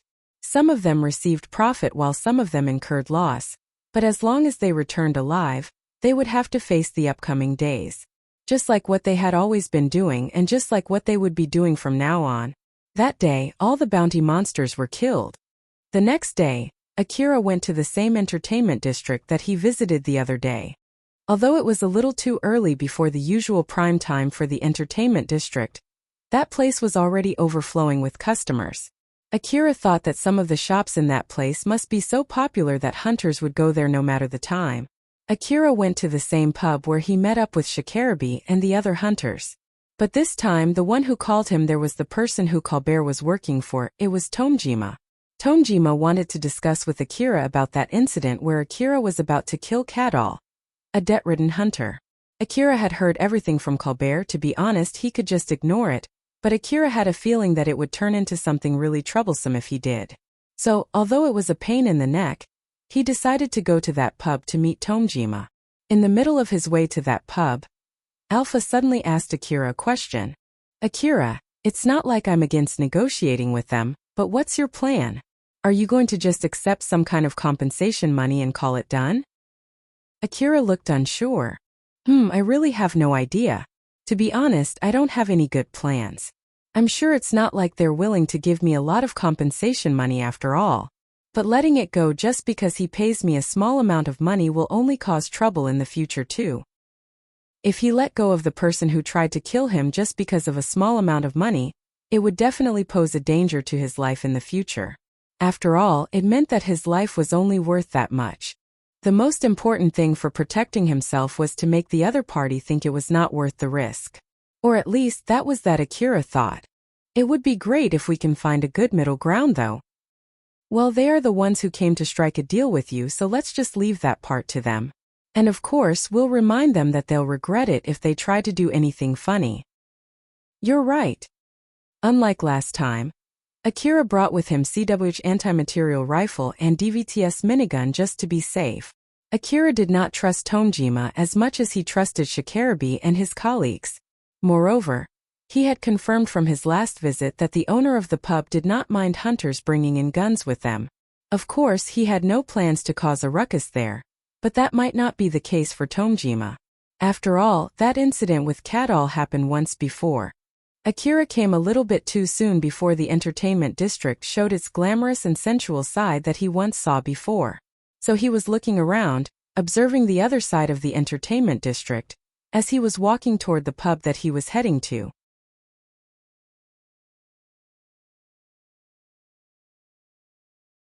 Rebuild World Chapter 100 Striking a Deal. On the second floor of the pub, Tomejima, Colbert, and a young girl by the name of Viola were sitting on the same table, waiting for Akira. Tomejima checked his watch. It was still 15 minutes before the meeting time. He had been checking his watch multiple times now. It showed how much he hated this period of wait. It was somehow obvious that he wanted to postpone the negotiation, as much as he wanted to finish it at the earliest. Looking at that, Viola tried to calm Tomejima down. You're so restless. How about calming down for a bit? You won't be able to do a proper negotiation if you don't calm down. Tonjima looked at Viola, obviously annoyed. Just shut it, I know it already. I did let you sit on the same table, but don't say anything. If you do something that causes me more trouble, I'll have you take responsibility. I know. I won't bother you. I just want to meet this hunter Akira. Although I have no plans to help arbitrate between you two, I'll at least help you calm him down in case if anything bad happens. You're okay with that, right? Viola smiled. She looked amused. That was a smile of someone who enjoyed conflict. Viola was not Tomejima's co-worker.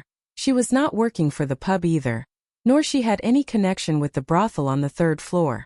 She was just someone who had some kind of connection with Tonjima, and had him let her attend the negotiation too. After Tonjima finished making a deal with Shikarabe, he immediately started gathering information about Akira. Viola was one of his information sources, and all of the information about Akira that she gathered was all important information. None of them was useless. Akira killed Shibuya, a former hunter who fell from grace, and all of the officers from his gang before taking over Shibuya's gang in the slum city. He then let his lover be the leader of that gang and was controlling the gang through her. Then when that gang got in some trouble with Shijima's gang, Akira killed the person that Shijima sent and dragged his dead body back to Shijima's base. Akira also got involved with some kind of trouble with the young hunters from Drankum somewhere in the lower district's main road, and they almost had a fight there. Tonjima, who received all of this information, thought that Akira was an extremely dangerous person.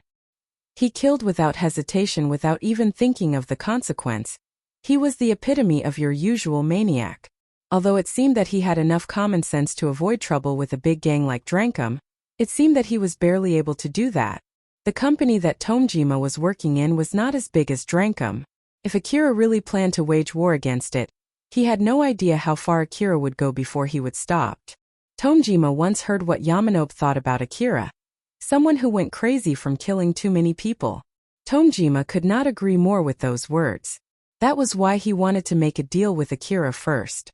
Depending on how Akira saw it, he might see the incident from last time as one of Tonjima's men trying to kill him. Even Tonjima himself did not want to get roped into trouble with Akira just because of what Kadal did. Tonjima had no idea why Viola wanted to attend that negotiation, but it was true that she knew a lot about the other side, the dark side of the lower district.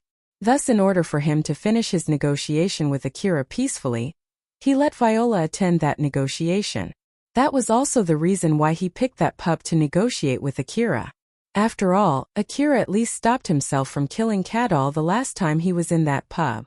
As for the reason why Colbert was also present, it was to help him contact Akira. Tonjima also thought that if Colbert, who was Akira's acquaintance, was also present, Akira would at least hold himself back from getting violent. Just to be safe, he also asked Shikarabe, but Shikarabe refused since he had a lot of things to take care regarding the bounty hunting. Viola smiled bewitchingly at Colbert as she asked him, "Say, won't you tell me more about this Akira boy?" I already told you what I know, didn't I? It's not like I'm that close to him. I've told you everything that I know about him. I'm sure you've also done some investigation about him anyway, right? So, isn't it like you know more about him than me? I want to hear it straight from the person who knows him, you know? Even if I did some investigations about him, it's not like I hear or see him myself. That's also the case with the incident regarding Kadal. From what I gathered, it seems that Akira is a pretty strong hunter. But if that's true, then why Kadal would try something that stupid? You were there when that happened, right? Do you know anything? No idea. Isn't it because he's stupid? The reason why stupid people do stupid things is simply because they're stupid, right? There might be no deeper reason behind it, you know? And I do want to know about the reason behind that. It might be true that the only reason a stupid person does stupid things is simply because that person is stupid. But it's just to be safe, you know? So won't you tell me anything? Seeing how Viola asked him with full curiosity, Colbert thought for a bit before replying. Let's see. Kadal thought that Shikarabe only invited Akira to increase the number of heads and reduce Kadal's share of the reward. That's why he tried to kill Akira in order to increase his own share. And it's true that Akira does look weak and full of openings. Wait, no, is it because he's short-tempered? Even if he's hard-pressed because of his debt, he would normally think through and at least pick somewhere else to do that. Does this Akira look weak from a glance? At that time, Shikarabe was complaining about the situation in Drankum lately. He said that the gang has been accepting more and more incompetent young hunters and giving them good equipment, so Cadol might have thought that Akira was one of those hunters, huh? Wait, but I'm sure he knows well that it would bring more trouble than it's worth if he kills a Drankum hunter. Or is it because he's stupid that he didn't think that far, huh? But again, Colbert kept thinking about the reason why Cadol did something so stupid back then while making rounds retracting and creating new guesses. Viola got the information that she wanted from the way Colbert reacted to her question. Akira looked weak, or at least he looked weak enough to make Cadol not hesitate when he tried to kill him. While in reality, Akira was strong enough to easily kill a hunter that Tomjima deemed skilled enough to join the bounty hunting. Viola thought that this Akira must be a pretty interesting fellow as she smiled while waiting for Akira to arrive. Just like last time when Akira entered the pub, the master of the pub warned him with a serious face. This is not a place for a little kid like you, go home. You should have said that to the person who called this small kid here. That guy's name is Tomjima. Do you know where he is? Akira replied with the same answer as before. But this time, the master's reaction was different. Are you Akira then? Yep. His face turned stern. It seemed that Tomjima had told him about Akira beforehand. Tomjima is on the second floor, the same seat as before. Just to remind you, don't cause any trouble in my establishment. I have no plans to start one. I don't really care about that. If any of you cause trouble here, that's all the same to me. So yeah, don't cause any trouble, you get it? Got it. Just like last time, he then started grumbling, but unlike last time, his face looked grimmer. Good grief. Calling a brat to a place like this, what the heck is he thinking? Akira did not know for sure there whether the master of that place said brat referring to his age or his action from last time. Akira went to the table where Tomjima was waiting for him. The moment Tomjima saw Akira, he made a rather stiff smile at Akira. It was because Akira brought more weapons than last time. Akira was carrying heavy rifles used for fighting monsters that normal humans would not be able to even lift without the help of an augmented suit. It was easy to forget the power of those weapons when one negotiated with a hunter with a good personality. But when those weapons were carried by a dangerous person like Akira, it reminded Tomjima of how powerful they were. He understood why the corporate government would even spend a lot of money to improve the moral standard of the hunters. Tomjima tried his best to smile at Akira with his stiff face. Thanks for coming, have a seat. It would be bad to come off too strong and it would be fatal to come off too weak. Tomjima tried to regain his composure as he tried to poke for Akira's reaction. Akira looked around without taking the seat that Tomjima offered. He then spotted a chair without a backrest, so he dragged that chair to the table and sat on it. After all, it would be hard to sit on a chair with a backrest with his rifles on his back. Although Tomjima tried his best to stay calm, he twitched a bit. Looking at how Akira was reluctant to let go of his rifles, Tomjima kept telling himself that it was at least harder to reach compared to if Akira put his rifle somewhere near his hand. Since you're here, I guess it's okay to assume that you plan to peacefully negotiate with me, right? Akira was obviously being careful with Tomjima. He stared at Tomjima and replied, I have no plans to cause trouble here. The master below also warned me not to cause any trouble after all. I see. Tomjima thought that Akira was being honest. Or to be more precise, he wanted to believe that it was the case. It was unclear how much it guaranteed his safety, but at least it reduced the chance of Akira suddenly shooting and killing him there. Tomjima thought that he was really glad to have informed the master of that pub beforehand. He felt a sense of relief and regained some of his calm. But even so, his smile was still stiff. Akira was not ready to let go of his rifles during a negotiation, although it was some kind of common sense among the good hunters to do that. But if he looked back, the first person who broke that common sense was the hunter who accompanied him to that pub last time. And right now, he had to start negotiating with such a dangerous person who was sitting right in front of him. Tomjima then continued. Well, at least listen to what I have to say here. First and foremost, we have no wish to be hostile with you. This is the most important point. That's why we want to resolve this incident peacefully if it's possible. So, up until this point you do agree with us, right? Yep. There's nothing better than to resolve this incident peacefully. That's great. I'm glad to hear that. Tomjima carefully proceeded while looking closely at Akira's reaction. So then about Kadal though. He's the guy who tried to attack you last time. So if it's possible I want you to let him go. Although he's already carrying a lot of debt in the first place as compensation for that incident, he was even made to pay for the equipment of the people that I sent to join Shikarabe's bounty hunting, you see. So basically if he dies, then we will have to shoulder more of his outstanding debt. It would be troublesome for us if he doesn't stay alive and work hard to pay for his own debt. Well, that's basically where we stand, Akira. What about you? What's your plan with Kadal? Do you want to kill him no matter what? Since you let him go last time, it's not like you really want to kill him, right? Kira thought about it one more time. His opinion about Kadal was a little complicated, but in conclusion, he actually more or less did not care much about him. He did not think that it was worth the trouble looking for him just to kill him. But if he met him somewhere in the wasteland by pure chance, he might just go and kill him. That was all that he felt about Kadal. If he met Kadal in the wasteland by pure chance and Kadal ran away from him as fast as he could, Akira had no plans to chase him. But if Kadal started to shoot at him, he might as well kill Kadal without a shred of hesitation. But if he let Kadal off just because Tomjima asked him to do so, he felt that it might cause more trouble later down the road. Once he reached that conclusion, he then carefully asked Tomjima a question. If I let him go, what do you have to offer to me? That's why we're here. Do you have any demand? Even if you ask me so, I have nothing particular in mind. Tomjima fell silent, thinking that Akira actually had no plans to do any negotiation with him at all. Akira simply had nothing to demand from Tomjima, as it was too much of a hassle for him to try to think of anything. But even so, if Tomjima asked him to be merciful and just let it go, Akira might throw the peaceful negotiation out of the window. Tomjima had a lot of experience in negotiating with hunters, so he at least knew that much. Akira then continued, "You come up with your offer. I'm bad with that kind of thing after all." To be honest, Tomjima wanted to resolve the incident with money, but he could not afford to point that out to Akira. After all, it was something that involved Akira's life. If Tomjima offered a small sum, it might anger Akira. After all, no matter who it was, everyone wanted to put a high price on his or her own life, so it would be understandable if Akira did not want Tomjima to put a cheap price tag on his life.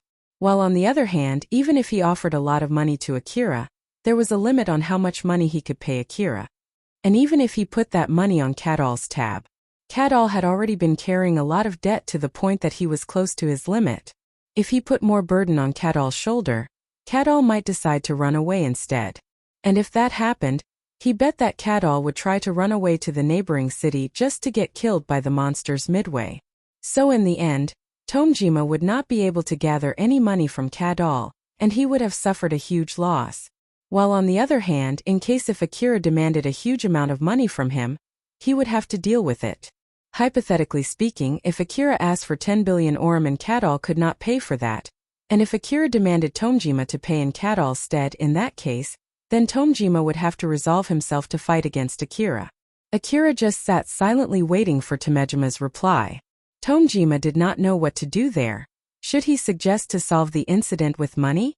Or should he somehow push Akira to ask for money? Or instead, should he suggest something else other than money? That was when Viola interjected. In the credit company that Tomjima is working, in case if a debtor with a huge debt is killed by someone, then the company might demand that person to pay for the debt that the debtor has. And if that's impossible to do because of the strength difference, then the company might sell the debt bond at a cheap price to another company who can do that. It's one of the things that they do to compensate for their loss, you see. Akira's gaze shifted from Tomjima to Viola as he asked her a very short question.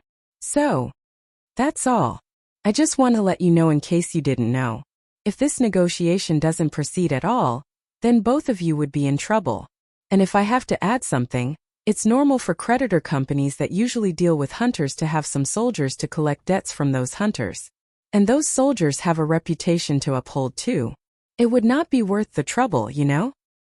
Akira did not change his expression as he asked Viola. To me, it sounds like you're saying that if we don't reach a compromise here, Tomjima will sell the credit bond to someone else cheaply, and I'll be forced to pay for Cadall's debt. Since it'll only cause trouble for both sides, you're saying that I should let it go without any compensation, or at least be merciful during this negotiation, am I correct? Viola smiled and replied, I leave the interpretation to you. I see. Akira's gaze returned back to Tomjima. His gaze was a bit more intimidating than before. He kept staring at Tomjima without saying anything. Tomjima tried to probe the real reason why Viola suddenly interjected as well as confirming how Akira reacted to it. Viola did not say anything after that. She just sat there to witness how the negotiation would proceed. After a short silence, Akira let out a big sigh. He then stood up from his chair. Viola smiled at Akira and asked him, Oh, does this mean that both of you have a deal here? No, we have no deal. Akira only said that to Viola and turned to Tomjima. Since you're not saying anything, then you're okay with that, right? Tomjima flusteredly said. Whoa, wait for a sec there. It was true that Tomjima did not say anything, and what Viola said about his company was also correct. He was actually thinking about how to use that to lead his negotiation with Akira in a better direction. He was thinking of talking about the terms that both of them could agree on from now on, but he did not expect that Akira would just suddenly get up from his chair. Viola was also a bit surprised. She then flusteredly said to Akira, You're pretty short-tempered, aren't you? It's important to have patience while negotiating, you know? Akira did not reply as he prepared himself to leave the place. Tomjima did try to stop him, but Akira just ignored Tomjima as he headed to the stairs and left the pub. After exiting the pub, Akira let out a big sigh. He himself knew that he was acting out of pure emotion back there. Beside him, Alpha was smiling at Akira. There was a trace of exasperation on her usual smile. Akira looked at Alpha's expression and tried to make an excuse. It feels like they think I would take their offer with a little more push. I just don't like that. That's true, I agree with you. I feel like at that rate, they'll just pay me a small amount of money to solve that incident, and I feel like it's a really bad thing. That's true. To be honest, I have no plans to look for that Cadall just to kill him. It just isn't worth the hassle. That's true, it would only cause more trouble. This actually might be a good chance for me to check how much other people are willing to pay me to avoid getting into trouble with me. But if I make a bad precedent here, I think that in itself is really no good. That's right, but those are just excuses, right? Akira fell silent. Alpha was smiling at him like usual. It might be just him overthinking that she looked angry from his point of view. But even so, Akira could not help but feel a bit awkward as he walked through the entertainment district. After a few steps, Alpha suddenly stood in front of Akira, who seemed to be still bothered by what had happened. It's not like I'm angry at you. I do respect your will, after all I didn't stop you back then, right? I'm not really bothered by the fact that you broke the negotiation there. Even if you had started a fight since there was something that you just couldn't forgive or let go of back there, I still wouldn't mind it. I would have given you my utmost support if that had happened.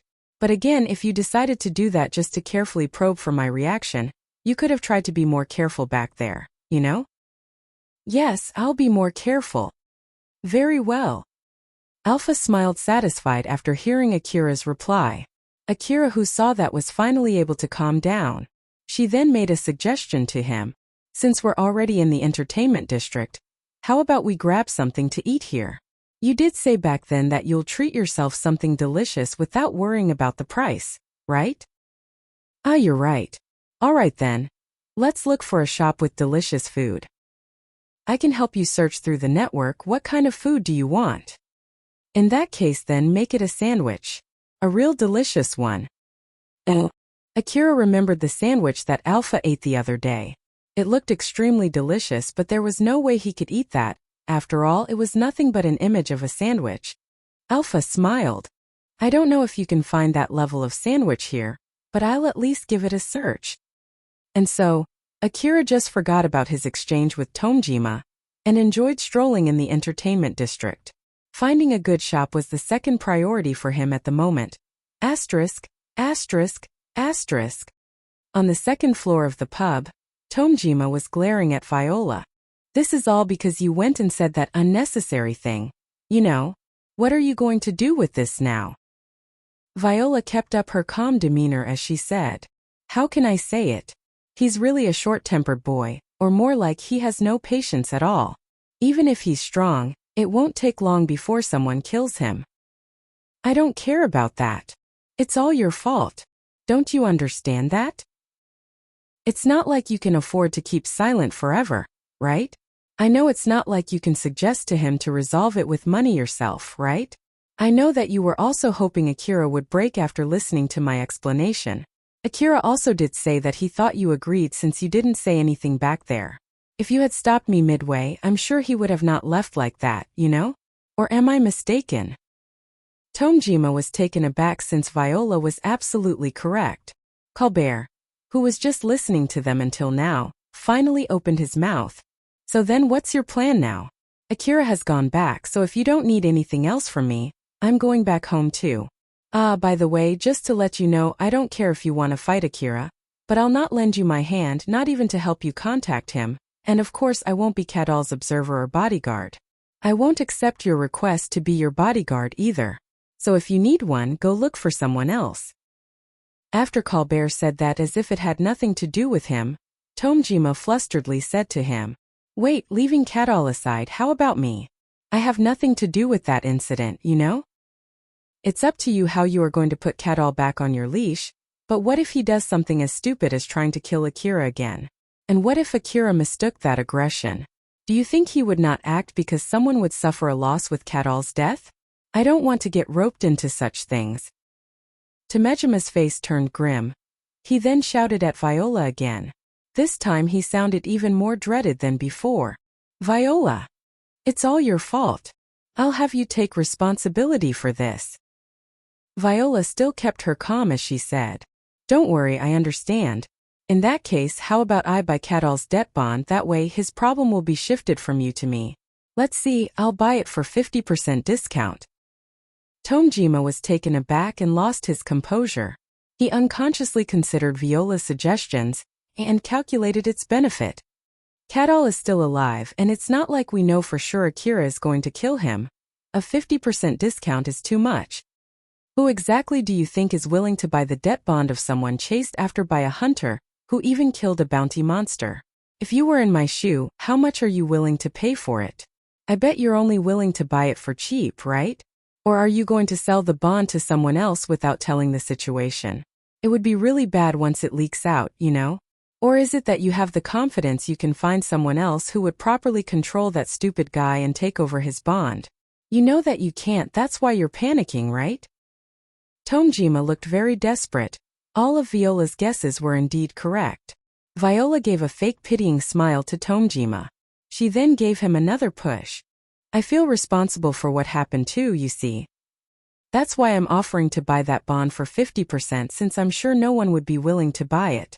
I'm willing to pay for your loss and take responsibility. As someone who is working with money a lot, I want you to at least understand my sincerity here. But just to let you know, I believe I already took responsibility by making this offer. It's up to you if you're not going to take this offer, but don't expect me to make another offer, okay?" Tomjima frowned. He was using all of his brainpower to calculate the loss and benefit from that offer. But still, half price is too small. 60%, how about 60%? "Sure. I do plan to get along with you in the future too. So I'll take it at 60%. Damn it. Although they had a deal there, Tomjima still looked unsatisfied. After all, although he was able to minimize his loss, he still lost money there. Tomjima and Viola used their respective terminals to go through the documents and finalize their deal there. "So then I'll take my leave here. I look forward to making more deals with you in the future." Viola smiled when she said that before leaving that place in a good mood. Tomjima still looked a bit annoyed as he saw her off. He was still pouting as he operated the terminal on his table to order something to drink. It was obvious that he was going to drink his sorrow away. Colbert then stood up from his chair. "I'm going home too. I understand how you feel, but don't drink too much, okay? If you do, then you can at least accompany me drinking here. I'll pay for you too." No thanks, I have no plans to get roped in to drink away your sorrow. If you need company, just call someone from the first or the third floor. Later then. TCH. It seemed that he lost quite a lot of money that day. Tomjima did not try to hide his displeasure as he clicked his tongue. When Colbert left the pub, Viola was waiting for him. He did not say anything and just extended his right hand to Viola. She also did not say anything back as she handed over an envelope filled with money to him. The reason why Colbert fanned Tomejima's worry was because he had a deal with Viola beforehand. Colbert was hired by her. Viola was smiling as she smugly said to him, "It's easier to pay through transfer, you know. Is it okay if I transfer your payment next time?" But then Colbert said shamelessly, "As an upright hunter, I want to avoid transfer history from a suspicious source in my bank account. You see." Viola teasingly smiled at him and said, "An upright hunter, huh? Well, I know that different people interpret those words differently, so I have no plans to dig any deeper." Colbert checked the money inside his envelope before putting it inside his chest pocket. He then remembered something that bothered him and asked Viola about that. "I'm just asking this out of curiosity. What are you planning to do with that bond that you just bought? Both trading bonds and lending money are not your real job, right? Just like you've explained to Tomjima, it would be near impossible to resell that bond. Are you planning to keep the incident about Akira a secret and sell that bond to the other competitor companies?" Viola smiled. "I have a lot of plans with it, but I haven't really decided what I'm going to do." Viola sometimes did arbitration between conflicting organizations. Her skill was highly regarded for that. But Colbert knew that sometimes she would sow the seed of fire herself, fan those flames, put gasoline on them, and then extract money out from both parties. She would go around manipulating everyone as if it was not her responsibility. Colbert decided that he should refrain from taking requests from Viola for the time being. No one could tell for sure if she would use that bond that she bought from Tomjima to cause more trouble or not. But he bet that she was going to cause more trouble, and he had no plans to get roped into trouble that involved Akira. Colbert reminded himself to be very careful since he knew that getting roped into such a thing would definitely not be worth it.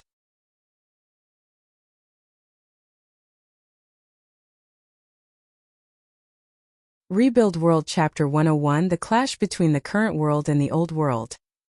Akira found himself in a white world. Although it was hazy, he quickly noticed that it was a dream, and he knew that he would forget what happened there once he woke up.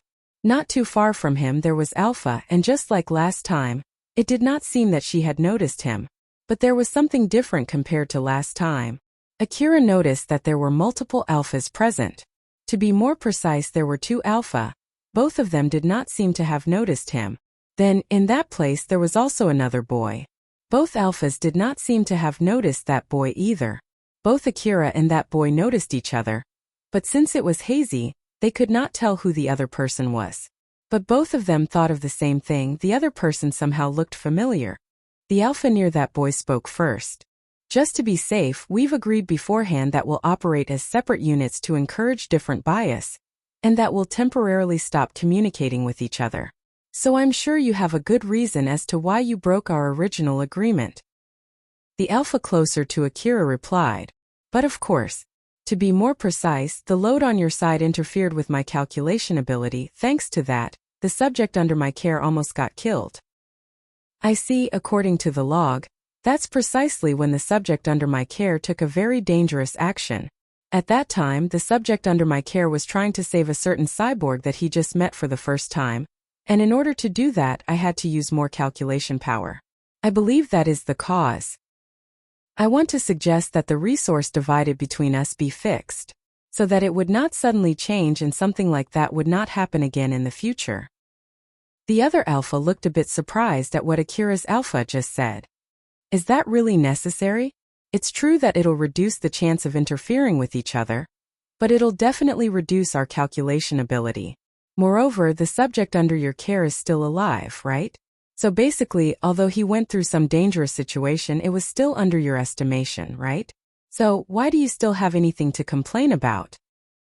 After the other Alpha asked that question, Akira's Alpha just shook her head and said, "According to my calculation, he should have been dead there.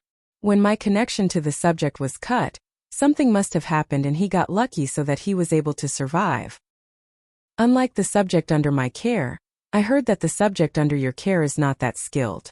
Luck or anything that happens out of pure chance, you know well that those things can't overturn our calculation, right?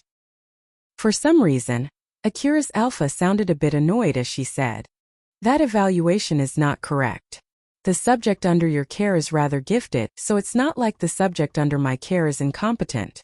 I've been training him and he's been putting effort too. He'll eventually get himself strong enough. You should fix that assumption to correct your calculation. And also, the subject under your care is a skilled hunter, right? In that case, you should just quickly increase his strength and take him to the commander's office. Moreover, if he's really that good, then there should be no problem lowering your support ability for a bit, right? And you should give the leftover and used resource to me." The other alpha shook her head. "I can't accept that suggestion. Although he's skilled, he tends to get himself into difficult situations and it's really hard to control him. It might be because of his special characteristic. He is always surrounded by a lot of people, which makes it harder to encourage him to pick individualistic action. Not to mention, he has a very merciful nature. If I bring him there now, there's a good chance that the same thing would happen as the 480th trial. It's unfair to use the subject under your care, who is already a lone wolf with a twisted personality, as a standard. I have a lot of things I need to deal with, you see." Both of them were staring at each other without saying anything. That silence was created by their favoritism toward the subject under their respective care. The other alpha then said, "I approve your suggestion about the resource distribution. Is there anything else you want to talk about then?" "Nothing, by the way. The subject under your care is garnering a lot of attention though. Are you okay with that?" "It's something for me to worry about, not you. The subject under my care is too gifted, although I try to make it as natural as possible. He just keeps piling achievements after achievements. And it might also be because of his nature. Even if someone close to him gets killed, the other people around him would not blame him, thus pushing him even further from being egocentric. Since more and more people are laying their eyes on him, I'm still in the middle of calculating whether to reduce the number of those people or do something to erase their effects on my subject." "Is that so? Well, good luck until next time. I'll contact you again if something comes up." They then finished their discussion there. Akira's consciousness started to blur. The world around him suddenly turned pitch black, and he woke up from that dream. After Akira woke up, Alpha quickly greeted him. "Akira, good morning." Akira did not reply to Alpha. He just stared back at her. Alpha found that weird. "What's wrong?" Akira did not remember anything from his dream, but he felt that something was bothering him for some reason. "Nah, it's nothing. I feel like I just had a strange dream. Inside that dream I feel like you were there. Or maybe not?" Akira tilted his head when he said that, to which Alpha teasingly smiled and said, "Oh my, you think of me so much that you dream of me, huh? I'm happy to hear that. I don't know what kind of dress I was wearing in your dream, but if you like it that much that you dreamt of it, you can just tell me and I'll be happy to change into that dress. You know?" Akira decided to drop that subject there before it turned into something more complicated. "Nah, it must be just my imagination. That's it then, this subject ends here." "That's just too bad, you don't need to try to run away. You know? It's normal for your desire to surface within a dream. We're heading to the wasteland starting from today. So stop with the stupid talk and let's get ourselves ready to head out." Akira forcefully changed the subject as he hopped off from his bed. He had completely forgotten about the feeling that something was bothering him. Akira drove his new vehicle to the wasteland. It was a vehicle designed for traversing the wasteland. It was the bonus that Akira got from Shikarabe on top of the prize money for helping him hunt the bounty monster. After he received that vehicle from Shikarabe, Akira went to the repair garage that Shizuka recommended to give a full check and readjustment for that vehicle. And with a special control device installed on it, just like last time, Alpha could access the vehicle and control it. When Akira asked Shizuka for a repair garage that she would recommend, she was a bit surprised. She thought that Akira must have done something that damaged his newly bought vehicle to the point that he had to take it to a repair garage. She worried about Akira and decided to ask about the vehicle's condition from the repair garage where Akira fixed his vehicle. She was much relieved when she heard from the repair garage that it was nothing but light damage, and there was nothing to worry about with a little bit of TLC and readjustment. She did not realize that Akira's previous vehicle was badly damaged, and that he had already changed to a new vehicle. Akira had recovered from his fatigue after fighting the bounty monster. He also had replenished his ammo, and with no bounty monster roaming the wasteland any longer, he returned back to searching for undiscovered ruin. Alpha, how far is the next place? Still about an hour from here. Akira was watching the navigator in his vehicle's control device and mumbled, "It's still that far, huh? As I thought, we might have taken too much detour." Akira's destination was another place recorded in the Lion Steel Corporation's information terminal. Learning from the last time, he took a detour this time before heading to his destination. But because of that, he took more time to reach the location. You're right about that. We should have taken a detour only after knowing for sure that the place we're heading to has an unexplored ruin, or at least after finding good evidence pointing the existence of an unexplored ruin there. After all, it would only be a waste of energy if the indicator that we're chasing is pointing at an empty space. That's true, let's do that next time. And I'm sure no one is tailing us after we took that much detour. I've also expanded my searching range compared to last time, so there's nothing to worry. I've also rewritten the software of the control device, so I'm sure that there's no pre-installed tracking program in it. You didn't have to go that far, but well, it's good to be careful. Akira changed the direction of his vehicle to head straight to his destination, so now he should be able to cut the time by quite a lot. After that, he remembered something that was bothering him. By the way, Alpha, why does that dress have so many gaps and holes? Just like usual, Alpha was wearing a very revealing but charming and sexy dress. She was wearing a bodysuit that was divided into pieces. Each piece was connected to the other pieces by a small connector or a small piece of cloth. Moreover, there were also holes with unknown use on that bodysuit. Her skin was exposed in between those openings. Her undies were even peeking through one of those gaps. This is a bodysuit designed so that you can freely replace its part to conform to your body shape. It's made especially for those with a cyborg body that can freely exchange their body parts. Then what about that hole on your back? This is to connect to external equipment. There are many extension parts such as external parts for a humanoid weapon, or propulsion device that can propel you to the sky, or maybe big portable cannons or other types of heavy weapons. Akira imagined all kinds of things from Alpha's explanation. At first, he only imagined a humanoid weapon, but eventually, his imagination resulted in something that was an amalgamation of humans with different types of weapons. He then decided to stop there. That bodysuit and the talk just now, they're about the old world stuff, right? As I thought, the old world is just really weird. It's not something that you can easily try to imagine. Alpha smiled at Akira and said, "You should be able to imagine it from the old world stuff that you can find around you, you know?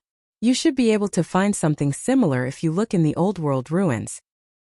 Inside Akira's mind, he imagined Alpha with a huge weapon on her back, so huge that it did not fit her size at all. He imagined a lot of different things connected to those holes to justify the existence of those holes. Akira both felt surprised and exasperated at the same time.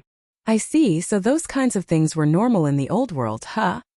I think you can find them even in the current era too. Someone might find those kinds of stuff in the old world ruin and use them. Then some companies would see that and try to produce an imitation of those devices, so it might be normal for those hunters in the front line of the Eastern District to be using those kinds of devices, you know? There were a lot of things from the old world that existed in the current era, many of which were things they could never imagine. So it would not be strange to find things that someone could actually imagine because the technology of the old world would have allowed them to create those things. I guess there are still a lot of things out there that I don't know, huh? Although Akira mumbled those words, he also said to himself there must be a limit on how weird it could be. Not too long after that, Akira reached his destination. At the first glance, it was only a huge grassland. The indicator, which was based on the information extracted from the Lion Steel Corp, was pointing under that grassland. Akira looked at that indicator with the help of his enhanced vision and mumbled, "Another underground facility, huh? Compared to Yanazuka Station ruin, this one is even deeper. Alright then, let's return back here some other time." Akira quickly gave up on searching the underground ruin.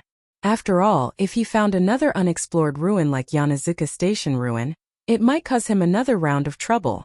So he refused to make the same mistake for the second time. Alpha, who understood what Akira was thinking, just smiled at him and said, "I'm okay with that.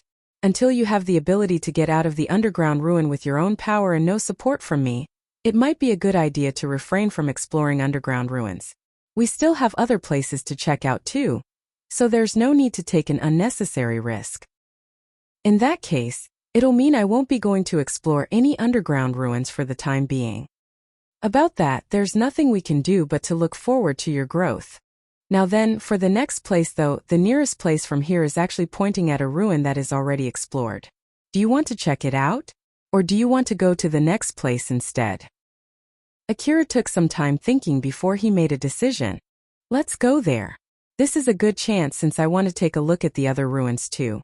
After all, in terms of already discovered ruins, I've never gone to the other ruins except Kusuzuhara City Ruin and Higuraka Residence Ruin. So then what is the next ruin?" "It's Mihazono City Ruin." Akira quickly prepared himself to go to Mihazono City Ruin, but he did not go straight from there to Mihazono Ruin. Instead, he headed back to Kagomayama City first. This was until he could get some connection to the city. It was in order for him to take regular monster hunting requests from the Hunter office. After all, he could not access the Hunter office website unless he got some connection signal from the Kagomayama City. After he entered the Kagomayama City's connection range, Akira took out his information terminal and finished his registration for the regular monster hunting request. Up until now, he had been leaving that part to Alpha, but the current Akira started to be able to do it by himself. While he was doing that, a question popped up inside his mind and he asked Alpha about it. "Say Alpha, why does the Hunter office have this regular monster hunting request?" "Why, you ask?" "It's because the Hunter office keep issuing it, of course." "Ah, that's not what I meant. I do understand why they are issuing that request for patrolling around the city. For that request, basically, the people in the inner wall are paying money to protect the city and make sure that the city is safe. And when they place requirements to bring back the monster's corpse, no matter whether it's from a biological monster or a mechanical monster, they can extract materials from those corpses and exchange it for money. I do understand that part. But then, for hunters who kill monsters in a faraway place that has nothing to do with the city's safety, and those hunters also don't have to bring the corpses of the monsters that they defeat back to the city, who would pay for their reward? Well, this didn't bother me the last time I took the regular monster hunting request, but now that I think about it, I just wonder about its profitability, you see." When Akira curiously asked that question, Alpha was actually a bit surprised by that, but she then laughed amusedly. "What? It's nothing, I just realized that you've started thinking about something like that. It shows the result of my education. So I'm really happy to find out how much you have improved." Seeing how Alpha was laughing, Akira felt both embarrassed and a bit annoyed at the same time. "Well, thanks for that. Don't pout. I'm actually praising you, you know? And it's not like I know the exact insider information about the corporate government, so whatever I say would be basically just a guess from me. Are you okay with that?" "Yeah, I'm okay with that." "Very well. If I have to put it simply, the corporate government is paying for that reward for the sake of the whole Eastern District." Starting with those words, Alpha began her explanation of her guess to Akira. The regular monster hunting request did not designate a particular monster or number as its target. The place, time, type, or the number of the monsters were not particularly determined in that request. And even if the hunters returned back without encountering any monsters, they would still get paid the minimal sum as a reward. There were all kinds of monsters roaming in the Eastern District. The hunters who took that regular monster hunting request from the Hunter office could get rewarded only by handing over information about where and when they encountered those monsters. The Hunter office would then analyze all the information that it gathered from the hunters into something that could bring profits. The result from analyzing that information could be used for so many things like constructing threat level maps depending on the monsters roaming in certain areas, mapping out the safe trading route between cities, or maybe adjusting the Eastern District Reclamation Plan. All of them were very important agenda. While on the other hand, It also worked to cull the monsters that seemed to be multiplying endlessly no matter how many the hunters killed. For every single monster killed out there, the safety of the wasteland would improve and people would be able to carry stuff across the wasteland safer. Akira listened to Alpha with full interest. Those people in the hunter office do think about a lot of things, huh? There are also many other ways to use that information.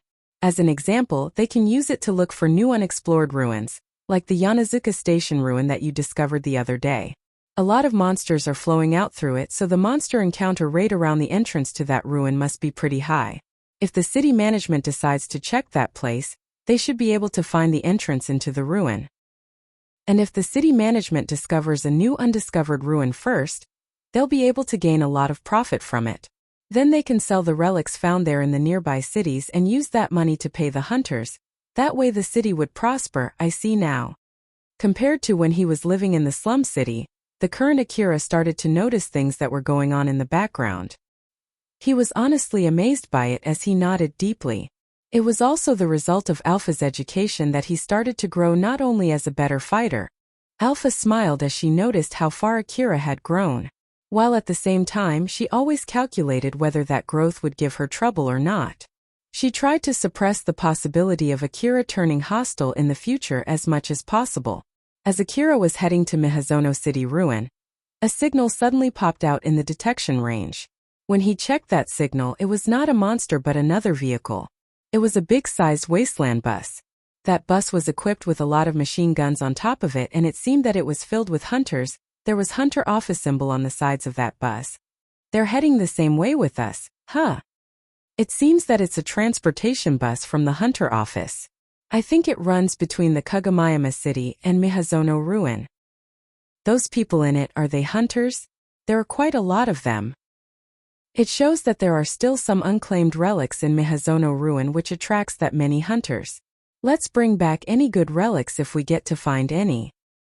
Akira kept staring at the hunters inside that bus.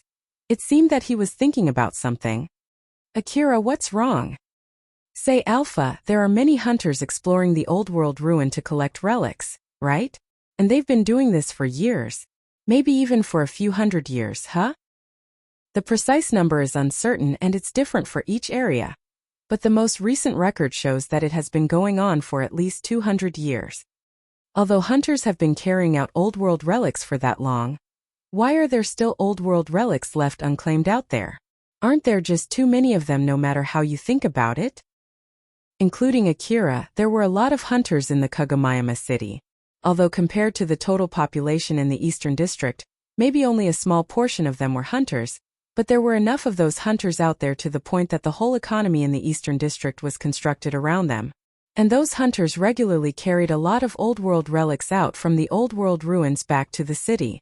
So Akira just thought that it was weird how there were still old world relics left in the old world ruins. But Alpha just casually replied, they do get exhausted. If you look at the current Higuraka residence ruin, hunters have already taken all of the expensive relics from that ruin, and so that ruin is left with nothing but cheap relics right now. And this is true everywhere you go. Even for the western area of the Eastern District, which borders the territory owned by the Allied nations, I heard that there are even hardly any cheap relics left in that region. That's why the corporate government keeps pushing further and further to the east, seeking new ruins and new relics, even though the monsters are getting stronger and stronger the further they go east. But of course, as the risk increases, the number and the quality of the relics are also getting better and better. That's why it seems that it's worth the risk.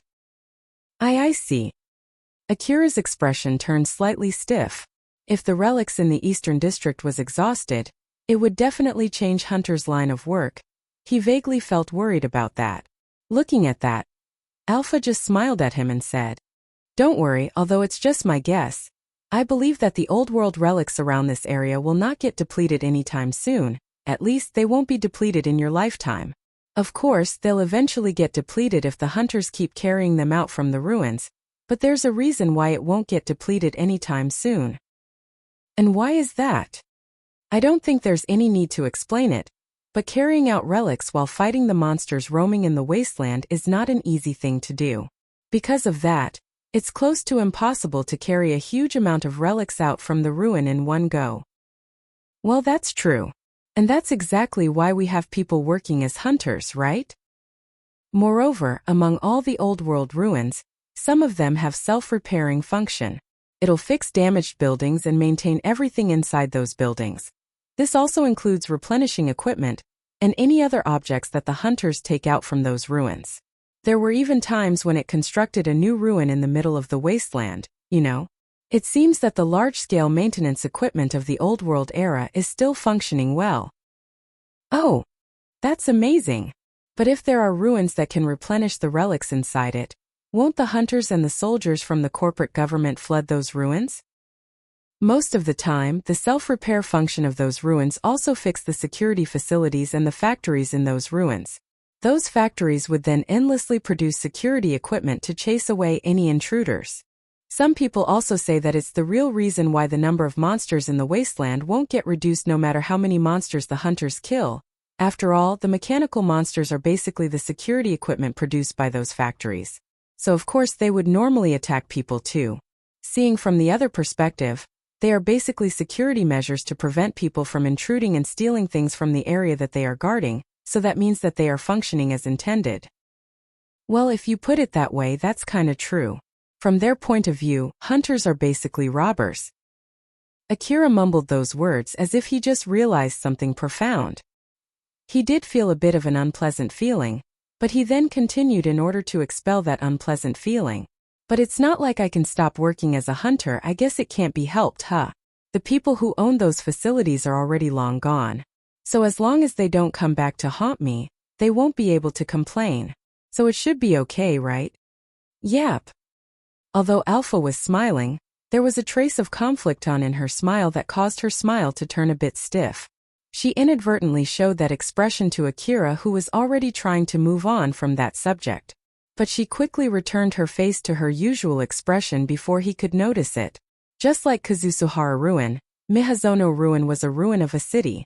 To be more precise, the whole ruin and the area surrounding it were referred to as Mihazono Ruin. Although it was a pretty big ruin, it was not as big as Kusuzuhara Ruin, and the monsters inside it were not as strong as the monsters inside the inner part of Kusuzuhara Ruin. With enough equipment and skill, it was a rather safe ruin for hunters to explore. When Akira arrived there, he was surprised to find something which he did not expect at all. A parking lot. Wait for a sec, is it still operational? The parking lot was a simple lot with a roof. Its walls were decorated with the Hunter Office symbol. It seemed that the Hunter Office owned that parking lot. Akira stopped his vehicle as he was looking at that parking lot. A guard noticed him and shouted at him, "Hey, don't park there. You're blocking the way." I'm sorry." Akira obediently apologized and turned his vehicle back on. The guard who saw that then asked Akira, "Is this your first time coming here?" "Yes, this is my first time here." "I see. If you're going to park your vehicle around this place, use the parking lot. A lot of Hunter Office vehicles are using this road, so it would disrupt the flow if you park your vehicle around this area. If you don't want to pay for the parking lot, then you should park your vehicle somewhere further away from this area, at least as far as that building over there." That guy then pointed at a building not too far from their location. Akira tilted his head and asked that guy, "Is that really far enough? If it's only that far, people won't pay for the but I see there are quite a lot of vehicles parking there, huh?" Oh. The parking lot was already filled with vehicles. Only about 40% of the parking lot was used, so there was still quite a lot of open space there. But compared to its size, that parking lot was already pretty filled. That guy then answered Akira's question. "It has a roof and it's not that expensive. You can find hunters and staff in the Hunter Office nearby. And some merchants are also using that place. Moreover, there are a lot of people around here. We're technically still in the wasteland, you see. I know it's rather concerning to say this myself, but there are people who are up for no good out here. But even so, I'm sure they know better not to try to steal the vehicles parked in the parking lot owned by the Hunter Office. Furthermore, there are guards and security cameras in the parking lot. Well, there are times when some stupid people try to mess with the vehicles in the parking lot, but all of them ended up pretty tragically. So that's basically why a lot of people decide to use the parking lot. If you want to use the parking lot too, the counter is over there." That guy then pointed his finger toward a reception counter near the parking lot and went back to his station. Akira thought for a bit and turned to Alpha. Let's try using it once, I guess. Yep, let's do that. The hunter office made that parking lot for the hunters who come to this ruin, so let's use it. Akira headed to the reception counter. He then finished the administration work and parked his vehicle inside the parking lot. For the hunters with a bank account, the parking fee was automatically debited from the bank account. It might be a means to avoid the hunters postponing their parking fee payment. The person at the counter warned Akira that even if he forgets to inform the hunter office before leaving the parking lot, the parking fare would still be automatically deducted from his bank account. Akira unloaded his stuff from his vehicle. He also took his CWH anti-material rifle and DVTS minigun with him. After he finished his preparation to head out, he then went to the area near the hunter office just outside the parking lot. There was an exchange center in that area. Akira saw some hunters exchanging their relics. Inside that exchange center, he also saw some hunters loading leftover wreckage of mechanical monsters onto a cart. It would be too much of a hassle bringing them all the way back to the Kagomayama city, but it would not be that much trouble to bring them to that exchange center.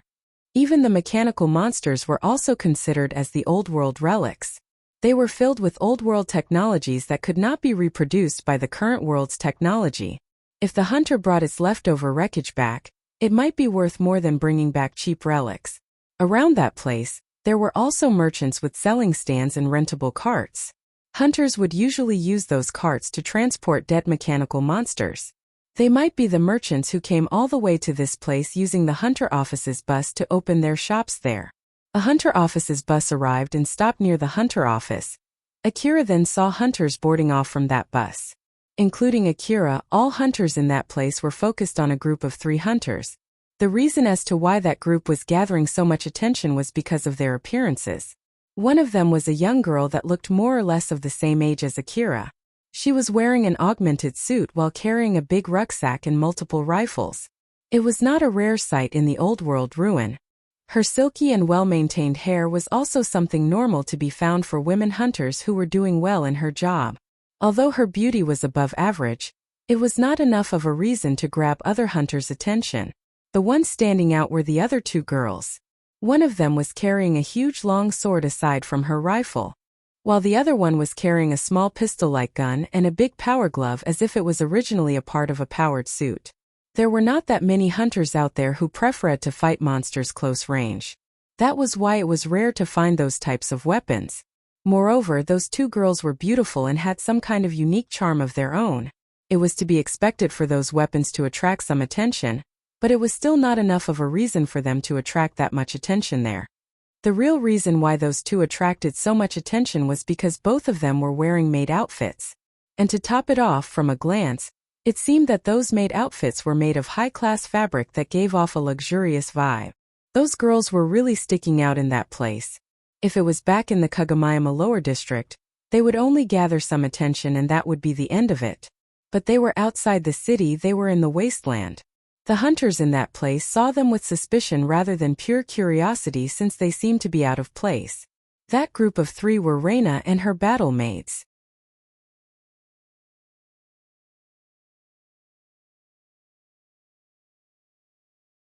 Rebuild World Chapter 102 2 Maids and Their Master. Reina and her maids knew that they were attracting people's attention. The differences in their expressions showed how they felt about it. Shirori prioritized her master and her duty over other people's gazes. Kene was smiling as she did not even give a care at all, while Reina looked slightly annoyed. Reina looked at the other hunters' reactions to Shirori and Kene and sighed. As I thought, we're attracting a lot of attention. The other day when they were walking through Kagomayama City Lower District, they were also garnering attention. Though Kene was the only person in a maid outfit at that time. So it was totally understandable that they were gathering a lot more attention with both Shirori and Kane in maid outfits in the middle of an old world ruin. Shirori tried to cheer Reina up. We will attract less attention once we go into the ruin, so just bear with it for now. Shirori understood that they were attracting a lot of attention because of their maid outfits, and she understood that she was putting Reina in more unnecessary stress.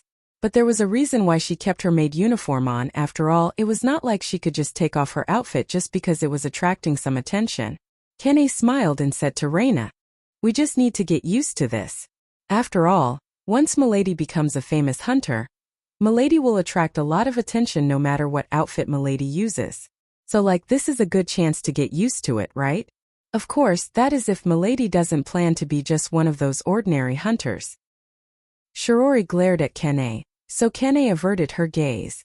When Kane averted her gaze somewhere else, she caught a familiar face. Most of the hunters in that place looked at Reina and her maids with suspicion. Akira, who noticed that, understood that his common sense was correct the previous time and spoke to Alpha in a good mood. Alpha, I knew I was right. It seems that walking around in maid outfits in the middle of the wasteland is not normal even for the hunters, you know? That seems to be the case indeed. Well, common sense is indeed important, but it's also important not to be held back by common sense. Sometimes you need to doubt common sense and be more open to different things. After all, you can expect weird things from the old world culture. I know. Wait, what were we talking about again? Akira felt like Alpha just diverted the subject as he tilted his head, but she just ignored that and continued. It's not like we have any business with them, so let's just head to the ruin. You're right about that. Akira did feel for sure that Alpha was changing the subject, but he just decided to forget that and head to the ruin. At that time when Akira was about to turn and was still looking in Reina's direction, Kane's gaze met with his gaze. Kane smiled. She looked really excited as she suddenly called Akira with a loud voice. Yo there! We meet again! Reina and Shirori quickly noticed Akira too. Akira, who was about to leave that place, stopped. Kane then approached him, half running. Are you here to hunt for relics too? What a coincidence! I'm Kane by the way. Akira was a bit surprised since Kane came at him with such a high spirit. I'm Akira. I see. Akira Shounen. Nice to meet you. Akira was actually a bit overwhelmed by that overly excited reaction from Kane. Reina and Shirori also came to Akira. Since Kane noticed him, it was not like they could just ignore it and go somewhere else. Shirori carefully spoke to Akira. Akira-sama, it has been quite a while. Reina also followed up by nervously giving her greeting to him. Long time no see. Akira was a bit flustered as he awkwardly replied. Why yeah, it has been quite a while since the last time. With what happened in the past, Akira, Reina and Shirori, all three of them were not sure on how to interact with each other. But then Kane said to him with her still high-spirited attitude as if she could not read the mood at all. It's actually our first time coming here. Do you usually come here? No, this is also my first time. I see. What a coincidence. Kane replied back in such a high spirit. She was sticking out so much as if she was in the wrong place. Although at first, Akira was not really sure how to interact with Reina's group including Kane. After seeing how Kane was behaving, he stopped worrying about it. Akira lightly sighed. He then turned and spoke to Shirori, who might be the most worried person in that place. Back then I was not expecting that you would believe what I said and help me out. So I'm already thankful enough that both of you decided to stay neutral. So well yeah, you have my gratitude. Thank you for your understanding. Shirori bowed deeply to Akira. For now, she was able to confirm that he had no grudge against Reina or her. Although Shirori originally regretted the fact that she was caught completely off guard when Kane suddenly called Akira, and that she could not stop Kane back then, she started to think that it might be a good thing that Kane did that. Shirori took another close look at Akira. He was carrying better equipment compared to the ones that he was carrying in Kuzusuhara Underground City. She unconsciously assessed his fighting power. If she and Kane fought Akira in a 2-versus-1 fight, there was no mistaking that they would be able to kill him. Although either she or Kane would also get killed in that fight. But if Reina also joined in, it would be extremely difficult to win against Akira, since she had to protect Reina. And honestly speaking, Shirori did not think he would let that weak point slip off when it came to that. Thus Shirori concluded that it was not wise to be hostile against Akira. Akira then casually asked a question. So then, what business do you have with me? If it's just saying hello to an acquaintance, then I'll head to the ruin now. I understand, please be careful out there. Shirori was about to end their conversation there and let Akira go. But Kane suddenly interjected. This must be some kind of fate to meet here. So why don't we go together? Reina and Shirori looked at Kane in panic. Shirori was about to scold Kane, but before she could do that, Akira quickly replied back. No thank you. Reina looked a bit down since Akira replied almost instantly without any hesitation. She turned into the self-deprecating mode as she wondered if it was because she would only slow Akira down. And it was something that could not be overturned even with the help from Shirori and Kane. Kane giggled mischievously and said to Akira, "Geez, you're so cold. To think that you would refuse such an offer from a group of beautiful girls. Don't tell me that you're already sick of girls in your age." Akira seemed obviously exasperated. "I just don't want to stick out by walking together with people in those outfits. Moreover, it's a hassle to fight over where to go and how to divide the money. Honestly, why are you even wearing that maid outfit here in the first place? You do know that you'll attract people's attention, right? Or is it that you have that kind of hobby?" "It's my master's hobby, you see." Kane said that without any hesitation. Thanks to that, she sounded very convincing. Akira glanced at Reina and looked obviously weirded out. I see." Reina, who was down, quickly refuted in panic when she realized that Akira was misunderstanding the subject. "That's not true. It's not my hobby." "Ah, right, of course." It was obvious that Akira did not believe her. Shirori smiled bitterly and explained to Akira to correct his misunderstanding. "To be more precise, it's the hobby of our master, Milady's father. We're officially working for him. These maid outfits are practically the best armors that we have. Actually, when we requested equipment, the upper echelon sent us this maid outfits and rifles. We understood that we gathered a lot of attention with these outfits. But considering its quality as an armor and how it'll help us protect Milady, I think it's better to keep using this outfit although it attracts people's attention. By the way, we're also using augmented suit under it." Kane then lifted her skirt with her left hand and pointed at the black tight-looking augmented suit under her skirt with her right hand. There was a good chance that Shirori and Reina were also using similar augmented suits. As Akira thought so, he did not question it at all. So as we explained, this is not out of Milady's hobby. I hope you can understand that. Shirori tried to confirm that Akira understood that point as she slapped Kane's hand that the latter was using to lift her skirt.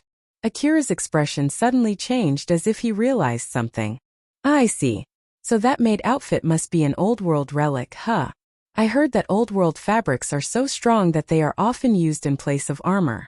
And then you complement it by using an augmented suit under it, right?" Akira used all of his knowledge to come up with a plausible explanation. After all, normally, it was unthinkable that a maid outfit could withstand a fight against monsters. But if it was an old-world relic, then it would be completely possible. That was what Akira thought. But then Shirori rectified his answer. "No, this is not an old-world relic. I heard that it's specially ordered from a corporation that normally works on hunter armor." There was a short silence before Akira asked another question. "Do tell me if I'm mistaken. Honestly speaking, why would you need a maid outfit that can withstand fighting monsters? Maids are those people, right? They usually work to take care of a house, right? So why would you even need such a strong maid outfit? When you said it's out of a hobby, does it mean that it's that kind of hobby like putting maid outfits on hunters?" "No, I heard that every maid working in the main house is using the same type of maid outfit. This outfit might be a leftover from the main house." Akira frowned. He tried to make sense of all the information that he just received. "You're talking about the guards, right? They're just people trained in combat wearing maid outfits, right?" "No, it's true that some of them are guards, but the maids who mainly work on taking care of the house also get the same set of equipment. Moreover, all the maids in the main house are required to be able to fight. They even have to go through a specialized lesson for that." Shirori was a serious person in the first place. Thus she answered Akira's question sincerely without trying to lie nor to trick him. But that only caused him to question it even more. Akira was confused as to why maids needed to be trained in fighting. They were in the inner wall of the city, so in his mind, that place should be a relatively safe place protected behind the wall. Akira did not know if he was mistaken there. The inner wall might be not as safe as he thought, to the point that the maids there had to learn how to fight, or it was just that his assumption about maids was completely wrong. After hearing something that was the opposite of what he thought is normal, Akira mumbled, "Is it my fault? Is it because my common sense is just wrong? Kane laughed and then said to him, "It's pointless to worry over such a thing. This world is a big place, that's all there is to it." Akira looked at Kane. She nodded deeply as if she tried to convince him. Akira quickly decided to just forget about it and gave up thinking any further about that subject. Even if it was because his common sense was wrong, it was not like it affected him at all. He was going to explore the dangerous ruin from now on. It was not the time to worry himself about useless things. Akira sighed. He decided to move on as he said to Reina, "Well, that aside, I have no plans to work together with you. Putting aside your outfits and the problem about how we are going to divide the money if we work together, I don't feel like joining a group consisting of 2 bodyguards for that one person in that group. I don't really mind if you ask me to come with you as your bodyguard, but since I didn't receive such a request, I have no plans to join you. So yeah, later then." After he said that, Akira just waved and left that place. Reina, Shirori and Kane just stood there and watched Akira leave. Once he was out of their views, Shirori immediately scolded Kane since she was interrupted back then when she was about to send Akira off. "Kane, why did you do that?" Kane played fool as she said, "What do you mean by that? Why did you call him? What would you do if something bad happened?" "Well, nothing happened and it's good to hear that he's not angry at us. So like, there's no need for you to be angry, right? I'm asking you why you did that. You remember what happened back then, right? So why did you do something so dangerous?" Shirori had a very serious expression. An intimidating air was even exuding out from her. It was as if she was saying that she was willing to dispose of Kane if Kane kept exposing Reina to unnecessary dangers. Kane did not show any fear at all as she smiled and said, "That's exactly the reason we eventually have to confirm whether he's angry at us or not. Assuming that he's still angry enough that he would kill us the moment he sees us, it was the perfect chance to ask him since there are a lot of hunters in this place and we're right next to the hunter office. And even if he did try to attack us, we would have the upper hand in this place." If that's really the case, fine then. Shirori decided not to pursue that subject any further. It was because she knew it was a very good excuse as well as that it was only an excuse since she understood that Kane loved fighting, and she did that fully expecting that Akira would cause a fight there. But with that being said, it was not like Shirori could just kick Kane off the group. As long as she could not protect Reina on her own, Shirori could not afford to lose any fighting power. It was unclear whether Kane knew what Shirori thought or not, but she then casually said, "Sure. Well then, milady, let's head to the ruin, shall we? Or do you want to take a break for a bit? It seems that there's a cafeteria inside the hunter office." Since Kane sent that question to Reina, Reina finally spoke up. "I'm not tired, let's go." "Roger that." "Understood." Then they also went to the ruin a few minutes after Akira.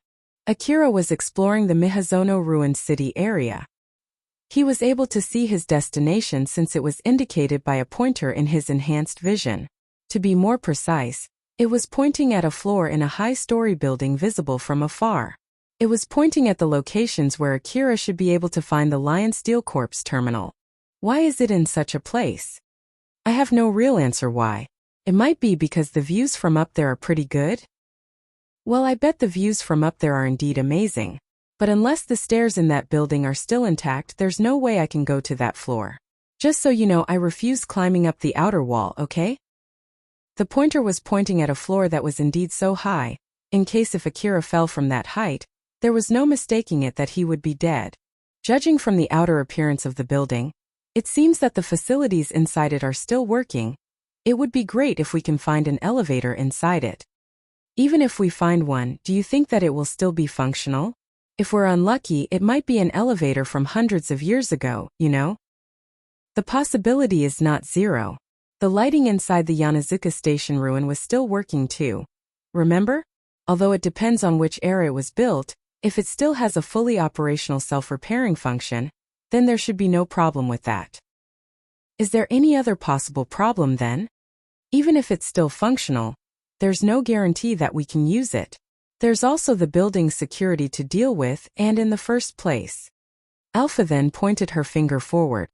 We're not welcome in this ruin, so I wonder if we would be able to use the facilities inside that building. Akira noticed mechanical monsters coming from the front of him. Or to be more precise, the monsters noticed Akira as its legs and hands extended out from their square bodies, and they started moving toward his direction. Akira lightly smiled and aimed his CWH anti-material rifle. "You're right about that one." He then pulled the trigger. The piercing ammo easily pierced through the monster's torso and destroyed the machines inside it. The security guards that were patrolling the city area of Miyazono Ruin would attack any intruders that they could find even now. It might be out of mercy and ethical design concept that those monsters would not grow rifles on their bodies and start shooting at the people. Akira was solely relying on his skill as he explored the city area of Miyazono Ruin. He was also using his augmented suit with his own skill only. The current him was not receiving any support from Alpha. Moving his body and his augmented suit in sync would allow him to lower the burden on his body even in the case when he solely used the power of his augmented suit to forcefully move his body and give him a superhuman strength for a split second. Akira was moving carefully to train his body while not lowering his vigilance. It was a training so that he would still be able to move around even when he lost support from Alpha. The city area of the ruin was littered with wreckage and crumbled buildings. It reduced the width of the road and transformed the city into a labyrinth. But Akira sometimes could see new buildings right beside the crumbled buildings or strangely clean area beside piled wreckage. It was completely different compared to the outskirts of the Kuzusuhara ruin. Akira saw such scenes and he indeed found it weird. "Alpha, why are some areas so clean while others so dirty?" For some reason, the difference between those two areas somehow looks too unnatural. Maybe it's based on the difference of the security and maintenance facilities handling those areas. So for those dirty areas, it might be because the security and the maintenance drones tend to go to those areas and hunters tend to fight there. So basically the clean areas are relatively safer. Huh. But don't drop your guard just because you're in a clean area. Those places might be clean because the self-repair drones are working hard in those areas, so it doesn't mean that there is less fighting in those areas. While for the dirty areas, it might be because it's abandoned for years since the self-repair drones in that areas are inactive. Well, at least for searching relics, it might be better to go to the clean areas. That's true, want to have a go? Akira thought for a bit before answering back. I guess not this time. After all, it seems like we can find better relics in that high building we're heading to. And even if we're going to have a look, let's do that on our way back instead. We might be able to find a lot of relics in our destination after all, and that's exactly why we're heading there in the first place. You have a point there. Don't drop your guard and carefully move forward. Let's only hunt for relics if something happens and you decide to stop going to that building. Alpha agreed with Akira's idea. If they got unlucky, they might be retreating while running away from the monsters, so it was unwise to increase his luggage since it might be fatal when that happened. At the moment, that decision was not a mistake. It would only become clear whether it was the correct decision or not later. Akira checked the contour around his destination and confirmed the location of the monsters using his information-gathering device. From there, he picked a relatively safe route using the wreckage and rubbles around him. Every time he picked a wrong route, Alpha would immediately point it out and correct him. "Alpha, what is my mistake this time?" Akira did not understand the reason why Alpha picked a different route than the one that he picked, so he decided to ask her. When he did that, she enhanced his vision to help him temporarily see everything around him. The red areas are dangerous areas. The thicker the red, the more dangerous it is. The route that you picked passes through one of those very dangerous areas, you see? It's better to avoid that place. I see. So then, how exactly can I accurately identify such an area without your support? Well, you have no other choice but to somehow see it. That vague answer from Alpha caused him to frown in confusion as he looked in her direction. Somehow? Like how exactly? Alpha seemed to be confused as well. I can't really say anything other than that. You somehow need to be able to correctly judge the danger of an area only by the limited information that you get after checking out that area. Like the buildings located in the direction that's not covered by the wreckages or the rubbles in an area, the condition of the walls on those buildings that are facing to your direction, the existence of windows in those walls, the possibility of finding monsters inside those buildings, and if those monsters would try to shoot you from those directions, the accuracy of those monsters. There are a lot of details that you need to factor in. It's difficult to explain everything only using words. If I have to do that, it might take a whole day and I won't even be close to finishing. And even if I just show you through visuals, since it's the fastest way to let you know, it's still not an efficient way to do it, you see? It's still difficult to convey the reasons why an area is dangerous even if I do that. Of course, I can add oral explanation too, but you're already past that level. You can already identify and make decisions based on all the information that I can add through an oral explanation.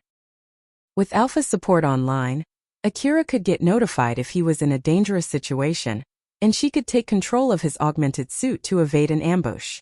But when he did not have that support, then he would have to do something about it using his own power. He had to detect dangers and avoid it using his own skill. But at the same time, that remark also showed how much Akira had grown. He was already able to detect and react to dangers that could be easily explained through an oral explanation. So basically, I just need to get enough experience so that I can intuitively detect dangers and deal with it, right? Yep, that's correct. There's no other way but to gather enough experience and sharpen your intuition. Of course, I will give you my help to effectively gather that much needed experience. As you can see, I'm enhancing your vision like this to let you know which area is dangerous. Intuition, huh? Well, I'm good at sensing troubles, so I guess I have no other choice but to rely on that gift. Akira once again checked his surroundings with the help of that vision, which allowed him to see the danger level of the areas around him. Although he did not realize it, his guessing skill was actually getting better just by looking around using that enhanced vision. He then picked the safest route based on that vision as he continued moving forward. Akira was moving slowly and carefully through the Miyazono ruin. Although he was relatively slow, he was doing way better compared to when he took 1 hour just to move forward 100 meters back in the Kazusuhara ruin. He kept on pushing forward with Alpha, sometimes giving him some pointers. Most of the monsters that Akira met in that ruin were mechanical monsters. Although some of them had the appearance of biological monsters, they scattered out machines when Akira's bullet pierced through their bodies. He sometimes also encountered monsters that looked like normal big dogs, but they would run straight to him with a speed that obviously would not be possible for a dog. And when he shot at them, they would again scatter metallic parts and their dead wreckage would reveal the machines inside them. Akira looked at them and tilted his head. So it's a robot dog, huh? This place is filled with nothing but mechanical monsters.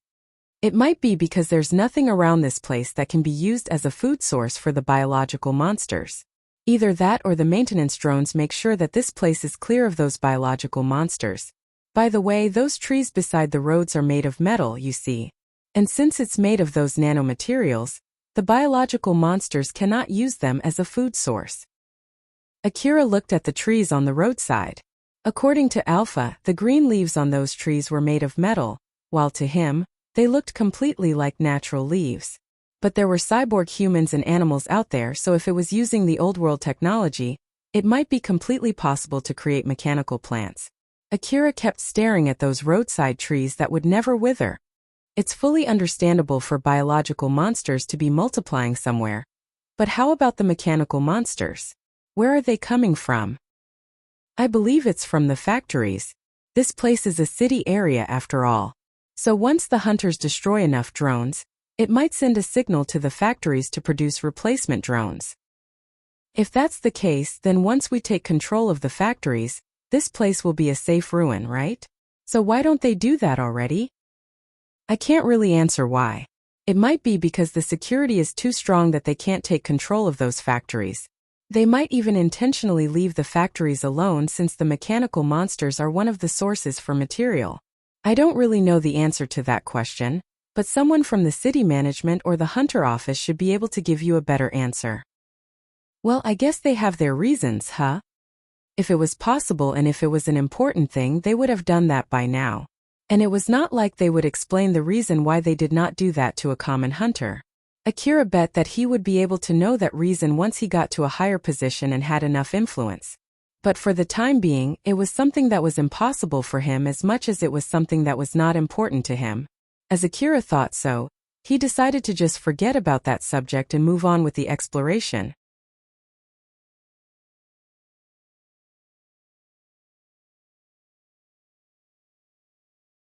Rebuild World Chapter 103 Autonomous Weapons. A small flying drone just flew over Akira's head. But it did not try to attack him, either because it could not see Akira, or because it did not have any weapon to shoot him with, or maybe it was just a reconnaissance drone that sent his location to the other mechanical monsters. Alpha suddenly stopped Akira. Akira, stop and get inside that building. It might be a bit dangerous if you keep going forward. Roger that. Inside the room that he was passing through, Akira noticed that there were tables and stationaries that, unnaturally enough, were neatly organized. He tilted his head in confusion. Those things look pretty well maintained. I might be able to get a lot of money if I bring them back, right? But Alpha shook her head. They might be left here because the current technology has no problem reproducing them. I think you can easily buy similar stuff from the stands in the city. So basically, no one would risk their lives just to bring them back home since you can easily buy them with a small amount of money. Huh. I bet you can get a lot of money from bringing back the autonomous maintenance system in this building, but it's very hard to bring that system back. Not to mention that system might even be embedded into this building. If you can seize the building, you might be able to get a building that automatically maintains itself, but with all the mechanical monsters roaming around this building, it might be not worth the hassle. But if we're talking about the area near the Hunter office, that might not be the case. As in matter of fact, the Hunter office might have already seized some of the buildings in that area. Akira made a sound. He then thought of something. But isn't it a good idea to seize some of these buildings and use them as resting places for the hunters? The Mihazono ruin is a very big ruin, so it would be great if we have some resting points inside this ruin. The security drones might react differently to some hunters who only stay inside a building for a short time compared to a group of hunters trying to take control of a building. After all, it's to be expected that they would use a different level of strength to just chase off some intruders compared to when they fight people who try to capture a building. So that's also a no, huh? Well, if it was possible and if it was worth all the hassle, they would have already done that by now. Yep, that's correct. Akira once again looked around the room. Although the well-organized interior somehow gave off a safe feeling, in reality, that place was more dangerous than the back alley of the slum city. He thought that it would be a very difficult task to return back alive from that place without Alpha's help. Thus he recomposed himself before starting to move forward again. Once Akira reached the 14th floor, he looked outside through one of the windows to confirm the area around his destination building. It was a pretty tall building that could be seen from anywhere inside the Mihazono ruin, and it was located in the middle of a big clearing. Although the buildings in the Mihazono ruin city area were densely packed in blocks for some reason, there was no building in that clearing. When Akira peeked through the aiming device on his rifle, he could see a few dozens of mechanical monsters roaming around that area as if they were guarding that place. They looked different compared to the other mechanical monsters inside that ruin. Some of them were autonomous monsters that looked like a vehicle equipped with big-sized missile launchers, while some of them looked like big cannons with legs. All of them were patrolling around that one building that Akira was aiming for, as if they were guarding it. After Akira confirmed what he saw, his face turned stern. So those monsters are the reason why you said it'll be dangerous if I continued moving forward, huh? They are on a different level compared to the small mechanical monsters that I fought on my way here. And it's obvious that they're guarding that building. I bet the other mechanical monsters that you fought are the security drones stationed in the city area. While those mechanical monsters are specialized for protecting that building. Their weapons and command protocols are completely different compared to the other mechanical monsters. So is it like someone intentionally stationed them to protect that particular building? It might be that they are just following the orders that they received from years ago, but it's also perfectly possible that they're under the control of a still active artificial intelligence that's managing that building. Or maybe it's just simply because those monsters are under a separate security system compared to the other mechanical monsters. There are many possible explanations. It's a really interesting subject, but how exactly is that related to me? Akira actually did not really care about the difference between the systems controlling the mechanical monsters there. He was only interested if it would cause him more trouble or not, or if they would try to kill him or not. But Alpha denied that. It actually has some effects on you, you know? If they're really under the control of a separate system, it's likely that they don't share the same information as the other mechanical monsters, and that would affect the action that you need to take. Akira, get away from there. Akira moved quickly following Alpha's order. He did not even have to ask why since he could see the reason through his aiming device. The missile pod monsters suddenly launched missiles in his direction. The missiles were also equipped with a homing device. They flew chasing after Akira, who was running through the rooms inside the building. The first wave of missiles destroyed the wall where Akira was taking cover and opened a path for the following missiles to go right into that building. As they raced through the insides of that building, seeking for Akira, they destroyed walls and any other obstacles on their path and forcefully carved a way to find Akira. And eventually they found Akira when he was running through a long hallway. Shoot them down. Roger that. Akira made a 180-degree turn as he grabbed and aimed his DVTS minigun. He quickly fixed his footing, confirmed the missiles heading in his direction, gathered his focus, compressed his time perception, and finally pulled the trigger. With the help from Alpha's support, the bullets spewed out from the DVTS minigun's muzzles accurately shot down the missiles in front of him. The missiles that were shot either immediately exploded in the middle of their flight or ricocheted and crashed into the inner wall of that building before exploding. Either way, they released a blinding light together with a loud banging sound and a lot of smoke when they exploded. Although Akira was able to evade a direct hit, the explosion blew his body. He crashed really hard into the wall behind him, so hard that he made a crater and left huge cracks on that wall. Akira's augmented suit could not fully absorb the impact as it propagated into his body. He then fell to the ground. Although he was able to stop himself from falling flat on his face with his hand, he immediately coughed out blood after that. Akira could feel sharp stinging pain running through his body, but his consciousness was still completely intact. He quickly tried to reach out for his medicines. Although due to the impact of that crash, his body was moving way slower than his brain was telling it to, the augmented suit was still able to operate normally. Thanks to that, he was able to take the medicine without trouble. Akira forced the medicines down his throat, although they tasted like nothing but blood. The expensive medicine showed its worth as the pain inside Akira's body quickly subsided. It might be just because of the painkiller, but it would not take that long before his wounds were healed. Akira pushed himself to stand up and smiled bitterly. He was able to see the outside of the building through the small gaps between the smokescreen in front of him. It showed just how hard those missiles were chasing for him. That was close. We need to move quickly. I'm not sure if they'll do that again, but it's better to be safe than sorry. Roger that. Akira blazed through the rooms to leave that place. He frowned when he saw just how bad the rooms had turned into. He took a rest inside a floor that was not damaged from the previous missile barrage.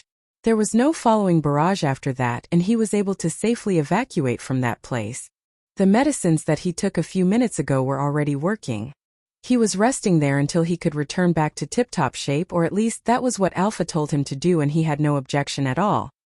He took a rest there while vaguely feeling the nanomachine fixing his body. Akira suddenly said, "But still, for the security drones of the ruin to do something like that. If they're really security drones for this ruin, I really hope they don't try to destroy the ruin that they're protecting. It's not like I was bringing a tank in their direction. You know? So why exactly did they go that far just to kill one hunter? It really isn't worth the expense, right?" Alpha then answered Akira's question. As I said before, it might be because they're under the control of a different security system. The mechanical monsters that attacked you just now are protecting that one building and not the whole Mihazono ruin. That's why they don't hesitate to destroy other buildings. Wait, now that you mention it, is that clearing because those monsters destroyed any buildings around the building that they're protecting? But I didn't see any rubbles there though. The other maintenance drones might have cleaned the leftover rubbles from that area, you know? And of course they could not rebuild the destroyed buildings. Or maybe the other buildings were built in that place only on a fixed regular interval, and when they were built, the hunters used them as cover so those monsters destroyed them during their fights. So the reason as to why this building is still intact, it might be because it's barely outside their active area. Wait, does that mean that they extended their active area back there? Is it because they found someone aiming at them? Is that why they shot missiles at me? And then the reason why they didn't try to pursue me is because they think I'm dead, so they returned back to their usual active area? That's a plausible explanation. Akira let out a big sigh. The other day, although only at the very end, he was able to get out of a dangerous situation using his own power. That was why he started to feel confident in himself. But now he felt like he received a painful punch in the gut, saying that he was nowhere strong enough to challenge those autonomous weapons. Alpha then looked at him with a serious expression. Akira, I'll ask you this while I still have the chance. What are you planning to do? Are you still going to try and get to that building? Or are you planning to retreat? Akira was about to answer that he was thinking of retreating, but he suddenly realized something and looked at her with a confused face. That missile barrage just now almost killed him. He thought that it would not be strange if Alpha suggested him to retreat and strongly told him not to continue. But even so, that question just now sounded as if she was telling him that it was also okay to continue. Akira looked at Alpha with a serious face as he asked her a question. What will you do if I say I want to continue? You will not stop me? If you want to continue, I will not stop you. But of course, other than my support, you'll need some more preparation and resolve before trying to challenge that place. That barrage just now almost killed me. You know? That one was sort of an ambush after all. But thanks to my support, you didn't get any fatal injuries, right? So there's no problem. You said it before yourself, remember? Since you didn't get killed instantaneously and had enough leeway to say that it was really dangerous, it means that you're not in that much danger in the first place. So by that standard, that one just now was not that dangerous. Looking at how Alpha was smiling like usual, Akira hesitated and still looked a bit confused as he said to her, Well, it's true that I did say that. But still, when you say I need to resolve myself, how much resolve do you mean? If it's the same amount of resolve that I had when I fought that pseudo-bounty monster, I would rather choose to retreat for now. You don't need to go that far. Compared to back then, you just need to put in a little more effort than usual, that's all you need. And like I said before, that barrage just now caught you off guard, it was like an ambush. So if we properly make a plan, prepare ourselves well, and with my support to top it off, we would be able to handle that kind of barrage just fine. Of course, I won't say that you would be able to kill those mechanical monsters easily. And there's no mistaking it that you would use more bullets and medicines than usual. So that's the level of resolve that you'll need. Akira stared at Alpha's smiling face while thinking that there was no need to call a retreat right now, and he must have enough winning chance. As long as he did not slow Alpha down, he should be able to win using the predicted amount of ammo and medicine. The rest depended on Akira's decision. It was not a mistake to avoid a fight that he might lose. While on the other hand, it was also not a mistake to take the risk to challenge a fight that was winnable to continue with his exploration. But Akira knew he had to become stronger. He had to eventually do that request that Alpha asked of him. He had to take responsibility for the advance payment that he was already receiving from her. He had to return all the debt that he had piled up from Alpha, or at least he had to make the effort to do so. Moreover, if he hesitated in risking his life there, then what would be of his hunter work? Akira made his decision. We'll continue. If I decide to run away from enemies that I have a good chance to defeat, then I would need to stop working as a hunter. Alpha smiled full of confidence. Are you sure? Like I said before, you'll need to resolve yourself, you know? Resolve is my responsibility. So let's do this. Alpha smiled even more. Very well, let's go then. I couldn't give you my support last time, so I'll show you again how great it is to have my support. Akira prepared himself for the upcoming fight. He followed Alpha's instruction to return to the first floor before climbing that building from bottom to top. Every time he visited a new floor, he would check the area with his information gathering device before moving to the next floor. And it was not like he checked the whole floor. He only checked the side of that building which was facing the skyscraper. After reaching the top floor of that building, the 27th floor, Akira finalized his preparation. He attached the extended magazine on his DVTS minigun, exchanged the piercing ammo inside his CWH anti-material rifle into CW special ammo. He also took extra medicine beforehand to make sure that he would still be able to move his body even if he broke his bones doing some crazy maneuver, and to top it off, he put some medicines inside his mouth so he could just swallow at any time. He had his CWH anti-material rifle in his right hand and DVTS minigun in his left. He only carried extra magazines with him and left his other rifles and his rucksack on the rooftop so that they would not hinder his movement. He carried as little as possible without sacrificing his firepower. Akira stood on top of that building which was facing the skyscraper that he was aiming for. He was standing at the edge of the exact opposite side that was facing that skyscraper. He took some deep breaths to prepare himself. Alpha smiled at him before confirming for the last time. "Akira, are you ready?" Akira made a serious face as he said, "Yeah, let's do this." Alpha smiled back full of confidence before telling him to start. "In that case then let's go." The battle had started. Akira ran straight to the very end of the rooftop as fast as he could and jumped off. While still falling, Akira aimed his DVTS minigun at the autonomous weapons around the skyscraper and pulled the trigger. The extended magazine allowed him to continue pulling down on the trigger for a long time without the need for reloading. The loud banging sounds coming from the bullets flowing out from Akira's DVTS minigun echoed through the wasteland as they flew straight at the autonomous weapons that he was aiming at. The kickback from his DVTS minigun pushed Akira toward the building's wall. He then used both of his legs to propagate the kickback against the building's wall. The continuous shots pushed his body toward the wall to the point that he was able to stand flat on it. He then did not let go of the trigger as he ran down the building's wall just like that. Countless bullets rained down on the autonomous weapons near the skyscraper. The bullets rained down on the mechanical monster's super hard body, as if they were trying to drill a hole on those bodies. But due to the loss of momentum because of the distance those bullets traveled and the force field armor that ricocheted them off the monster's bodies, none of them was able to cause any serious damage to monsters' inner parts. But it was at least enough to make those monsters notice Akira as their enemy. The cannons on their bodies immediately turned toward Akira, who was running down the wall. Then, in order to shoot their cannons, they temporarily lowered their force field armors. The moment they did that, CW's special bullets immediately slipped in and hit them right before they could shoot their cannons. It caused the gunpowder inside their bodies to explode prematurely and took out their cannons from the inside. Akira shot those bullets beforehand by following Alpha's instruction. Those bullets hit the cannons with unrivaled accuracy, although those cannons were not even directed at Akira when he released those shots. When their cannons were destroyed, the control unit inside the monsters' bodies recognized it as a fatal damage, and it also recognized that they had lost their means to fight back. As such, the other autonomous weapons that were still untouched diverted their force field armors to the badly damaged autonomous weapons, thus temporarily reducing the power of their force field armors.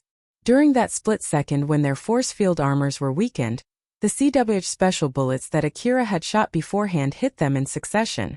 The first hit opened a hole in their armor, while the second bullet went straight for their control units. The autonomous weapons that had lost their control units immediately stopped working without being able to react at all. Once Akira destroyed some of the autonomous weapons, the rest of the autonomous weapons quickly recognized him as a threat. They immediately started to make their moves to deal with that threat. Countless missiles launched from the missile pods aimed at Akira, while the ones with cannons immediately aimed their cannons and released shots at him.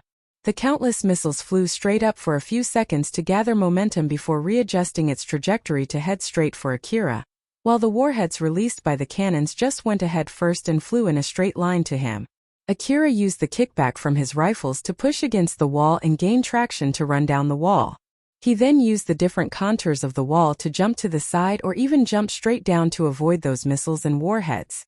So instead, they hit the building's wall, turning it into rubbles and filled the area where they landed with smokes. Akira was desperately running down the building's wall. He could feel the shockwave from the explosions coming from all directions as he said to Alpha, "Please, please, please make sure that I won't get hit, okay?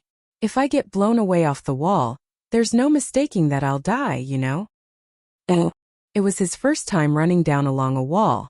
Because of that, he really relied on Alpha's control through his augmented suit to be able to do that. Although he was able to see the predicted trajectories of the missiles and warheads coming at him with his enhanced vision, he did not have the leeway to react to them and decide which route was the safest. It took everything that he had to just follow Alpha's instruction. Alpha was sliding sideways parallel to the building as she smiled and replied, "It's true that it's extremely dangerous if you lose your footings. That's why you need to keep running to spread the incoming missiles and warheads over a wide area. And also don't stop shooting. It would be impossible to move quickly around the wall without help from the kickback. So just resolve yourself and keep running." "Didn't you say that I don't need that much resolve for this fight back then?" That's relative compared to when you fought the pseudo-bounty monster. I did say that you'll need some more resolve than usual, remember? But compared to when you had to get out from inside a monster with your own power after it ate you, it's not that big of a resolve, right? Or is it that it was not that much of a difficult thing to get out from inside that monster? Alpha smiled amusedly. Akira looked at that smile and believed that he was not in as much danger as he thought as he flusteredly replied back. That there. You're comparing it to the wrong occasion. Stop playing around and start shooting. Okay. Akira aimed his DVTS minigun at the missiles coming at him, while still running on the wall, and pulled the trigger. The countless bullets rained down on those missiles and made them explode in the middle of their flight. The shockwave from those explosions then threw the other missiles off flight and disrupted their targeting. Some of those missiles flew way off and hit the other buildings, some of them collided with the other missiles and exploded, while some other missiles landed away from Akira and left a big hole on the building's wall. While at the same time, Akira aimed his CWH anti-material rifle toward those autonomous weapons. Since Alpha did all the aiming, he just had to point it in the general direction of his target and hold the kickback from it. But since he was holding it with one arm, he could not fully take the kickback, and each shot put his body in extra burden. Thanks to the medicines that he took beforehand, Akira did not feel much pain. But since he was pushing his body past its limit with the help of his augmented suit and withstanding all the shockwave from the missiles that exploded near him, his bones were grinding against each other and micro-wounds were tearing his muscles. Those injuries were healed almost instantaneously, only to be formed again right after that. That cycle continued until either the medicines ran out of its effect or the battle ended. Akira could feel the strange feeling of his body going through that cycle while experiencing his first battle where he was running down a wall while fighting. He went through all of that inside his compressed time perception. To be honest, he wished that it was his first and his last time going through something like that. He was currently somewhere around the 18th floor. If he was free-falling, he would have been way closer to the ground by now. The autonomous weapons spread their missile pods and launched countless small-sized missiles to the sky.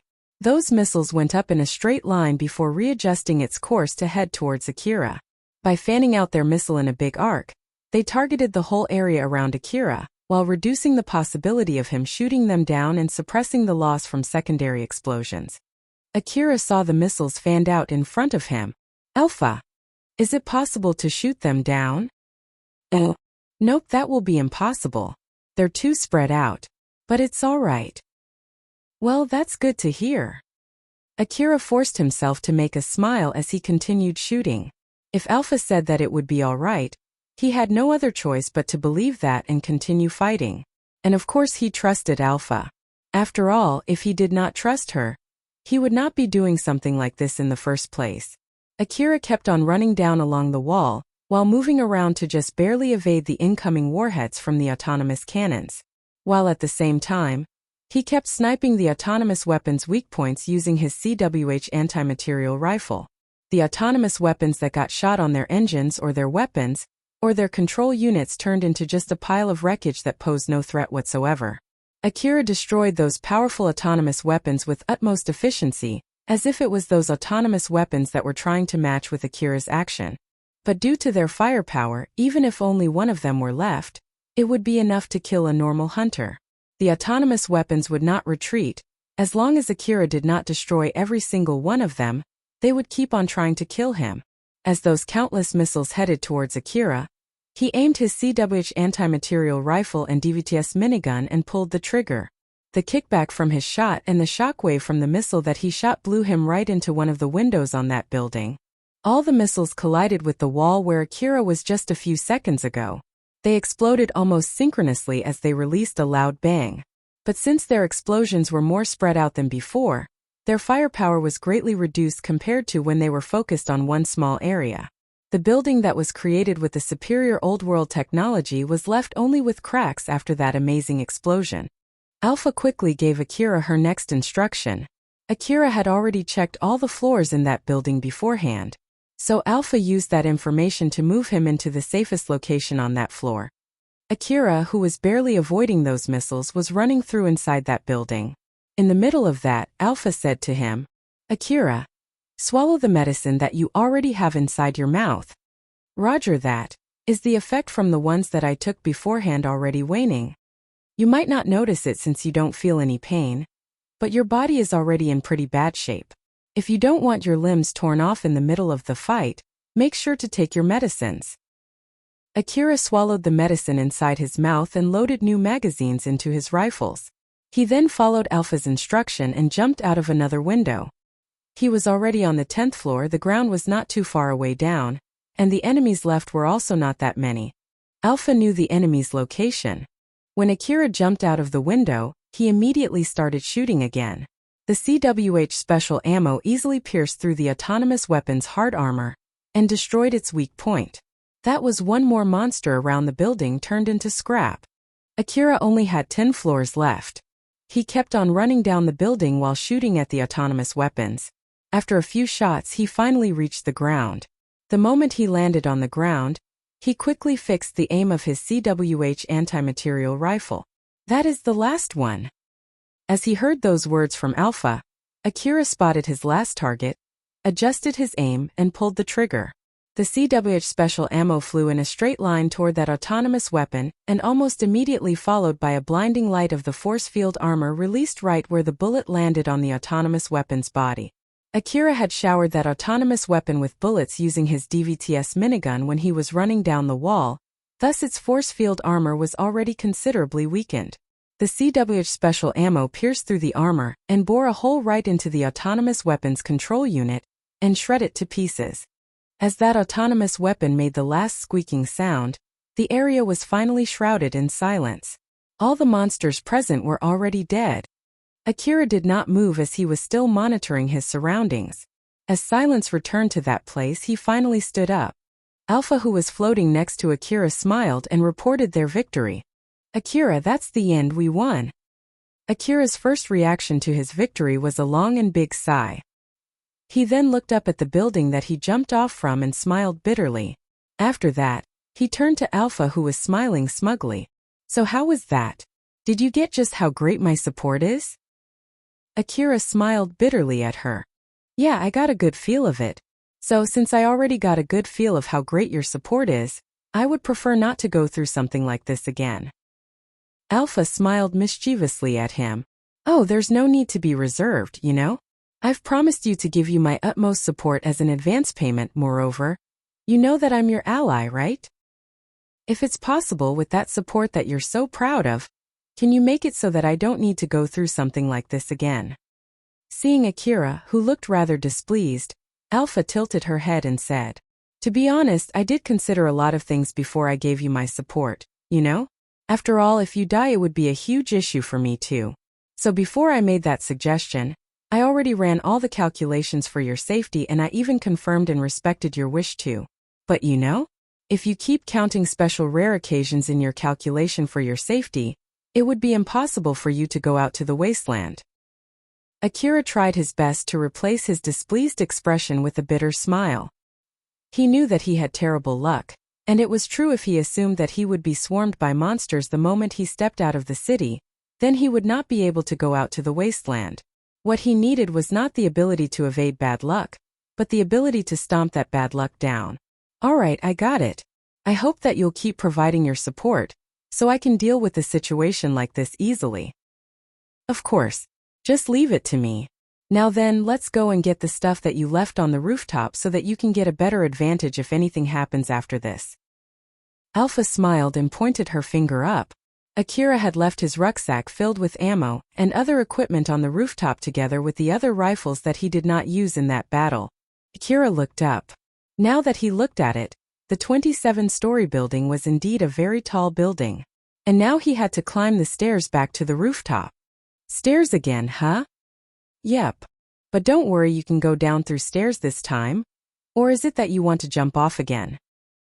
Alpha smiled teasingly. Akira instantly refused. No thanks. Alpha just giggled amusedly, seeing how Akira got a bit annoyed there. You're tuning in to the Li Mei's Wuxia Whispers YouTube channel. We're so grateful for your support, and don't forget to subscribe to join us on this incredible journey through captivating stories. Your generosity through donations truly makes a world of difference, as it's the primary source of revenue that allows me to expand and enhance this channel for you. Thank you from the bottom of my heart for being a part of this adventure.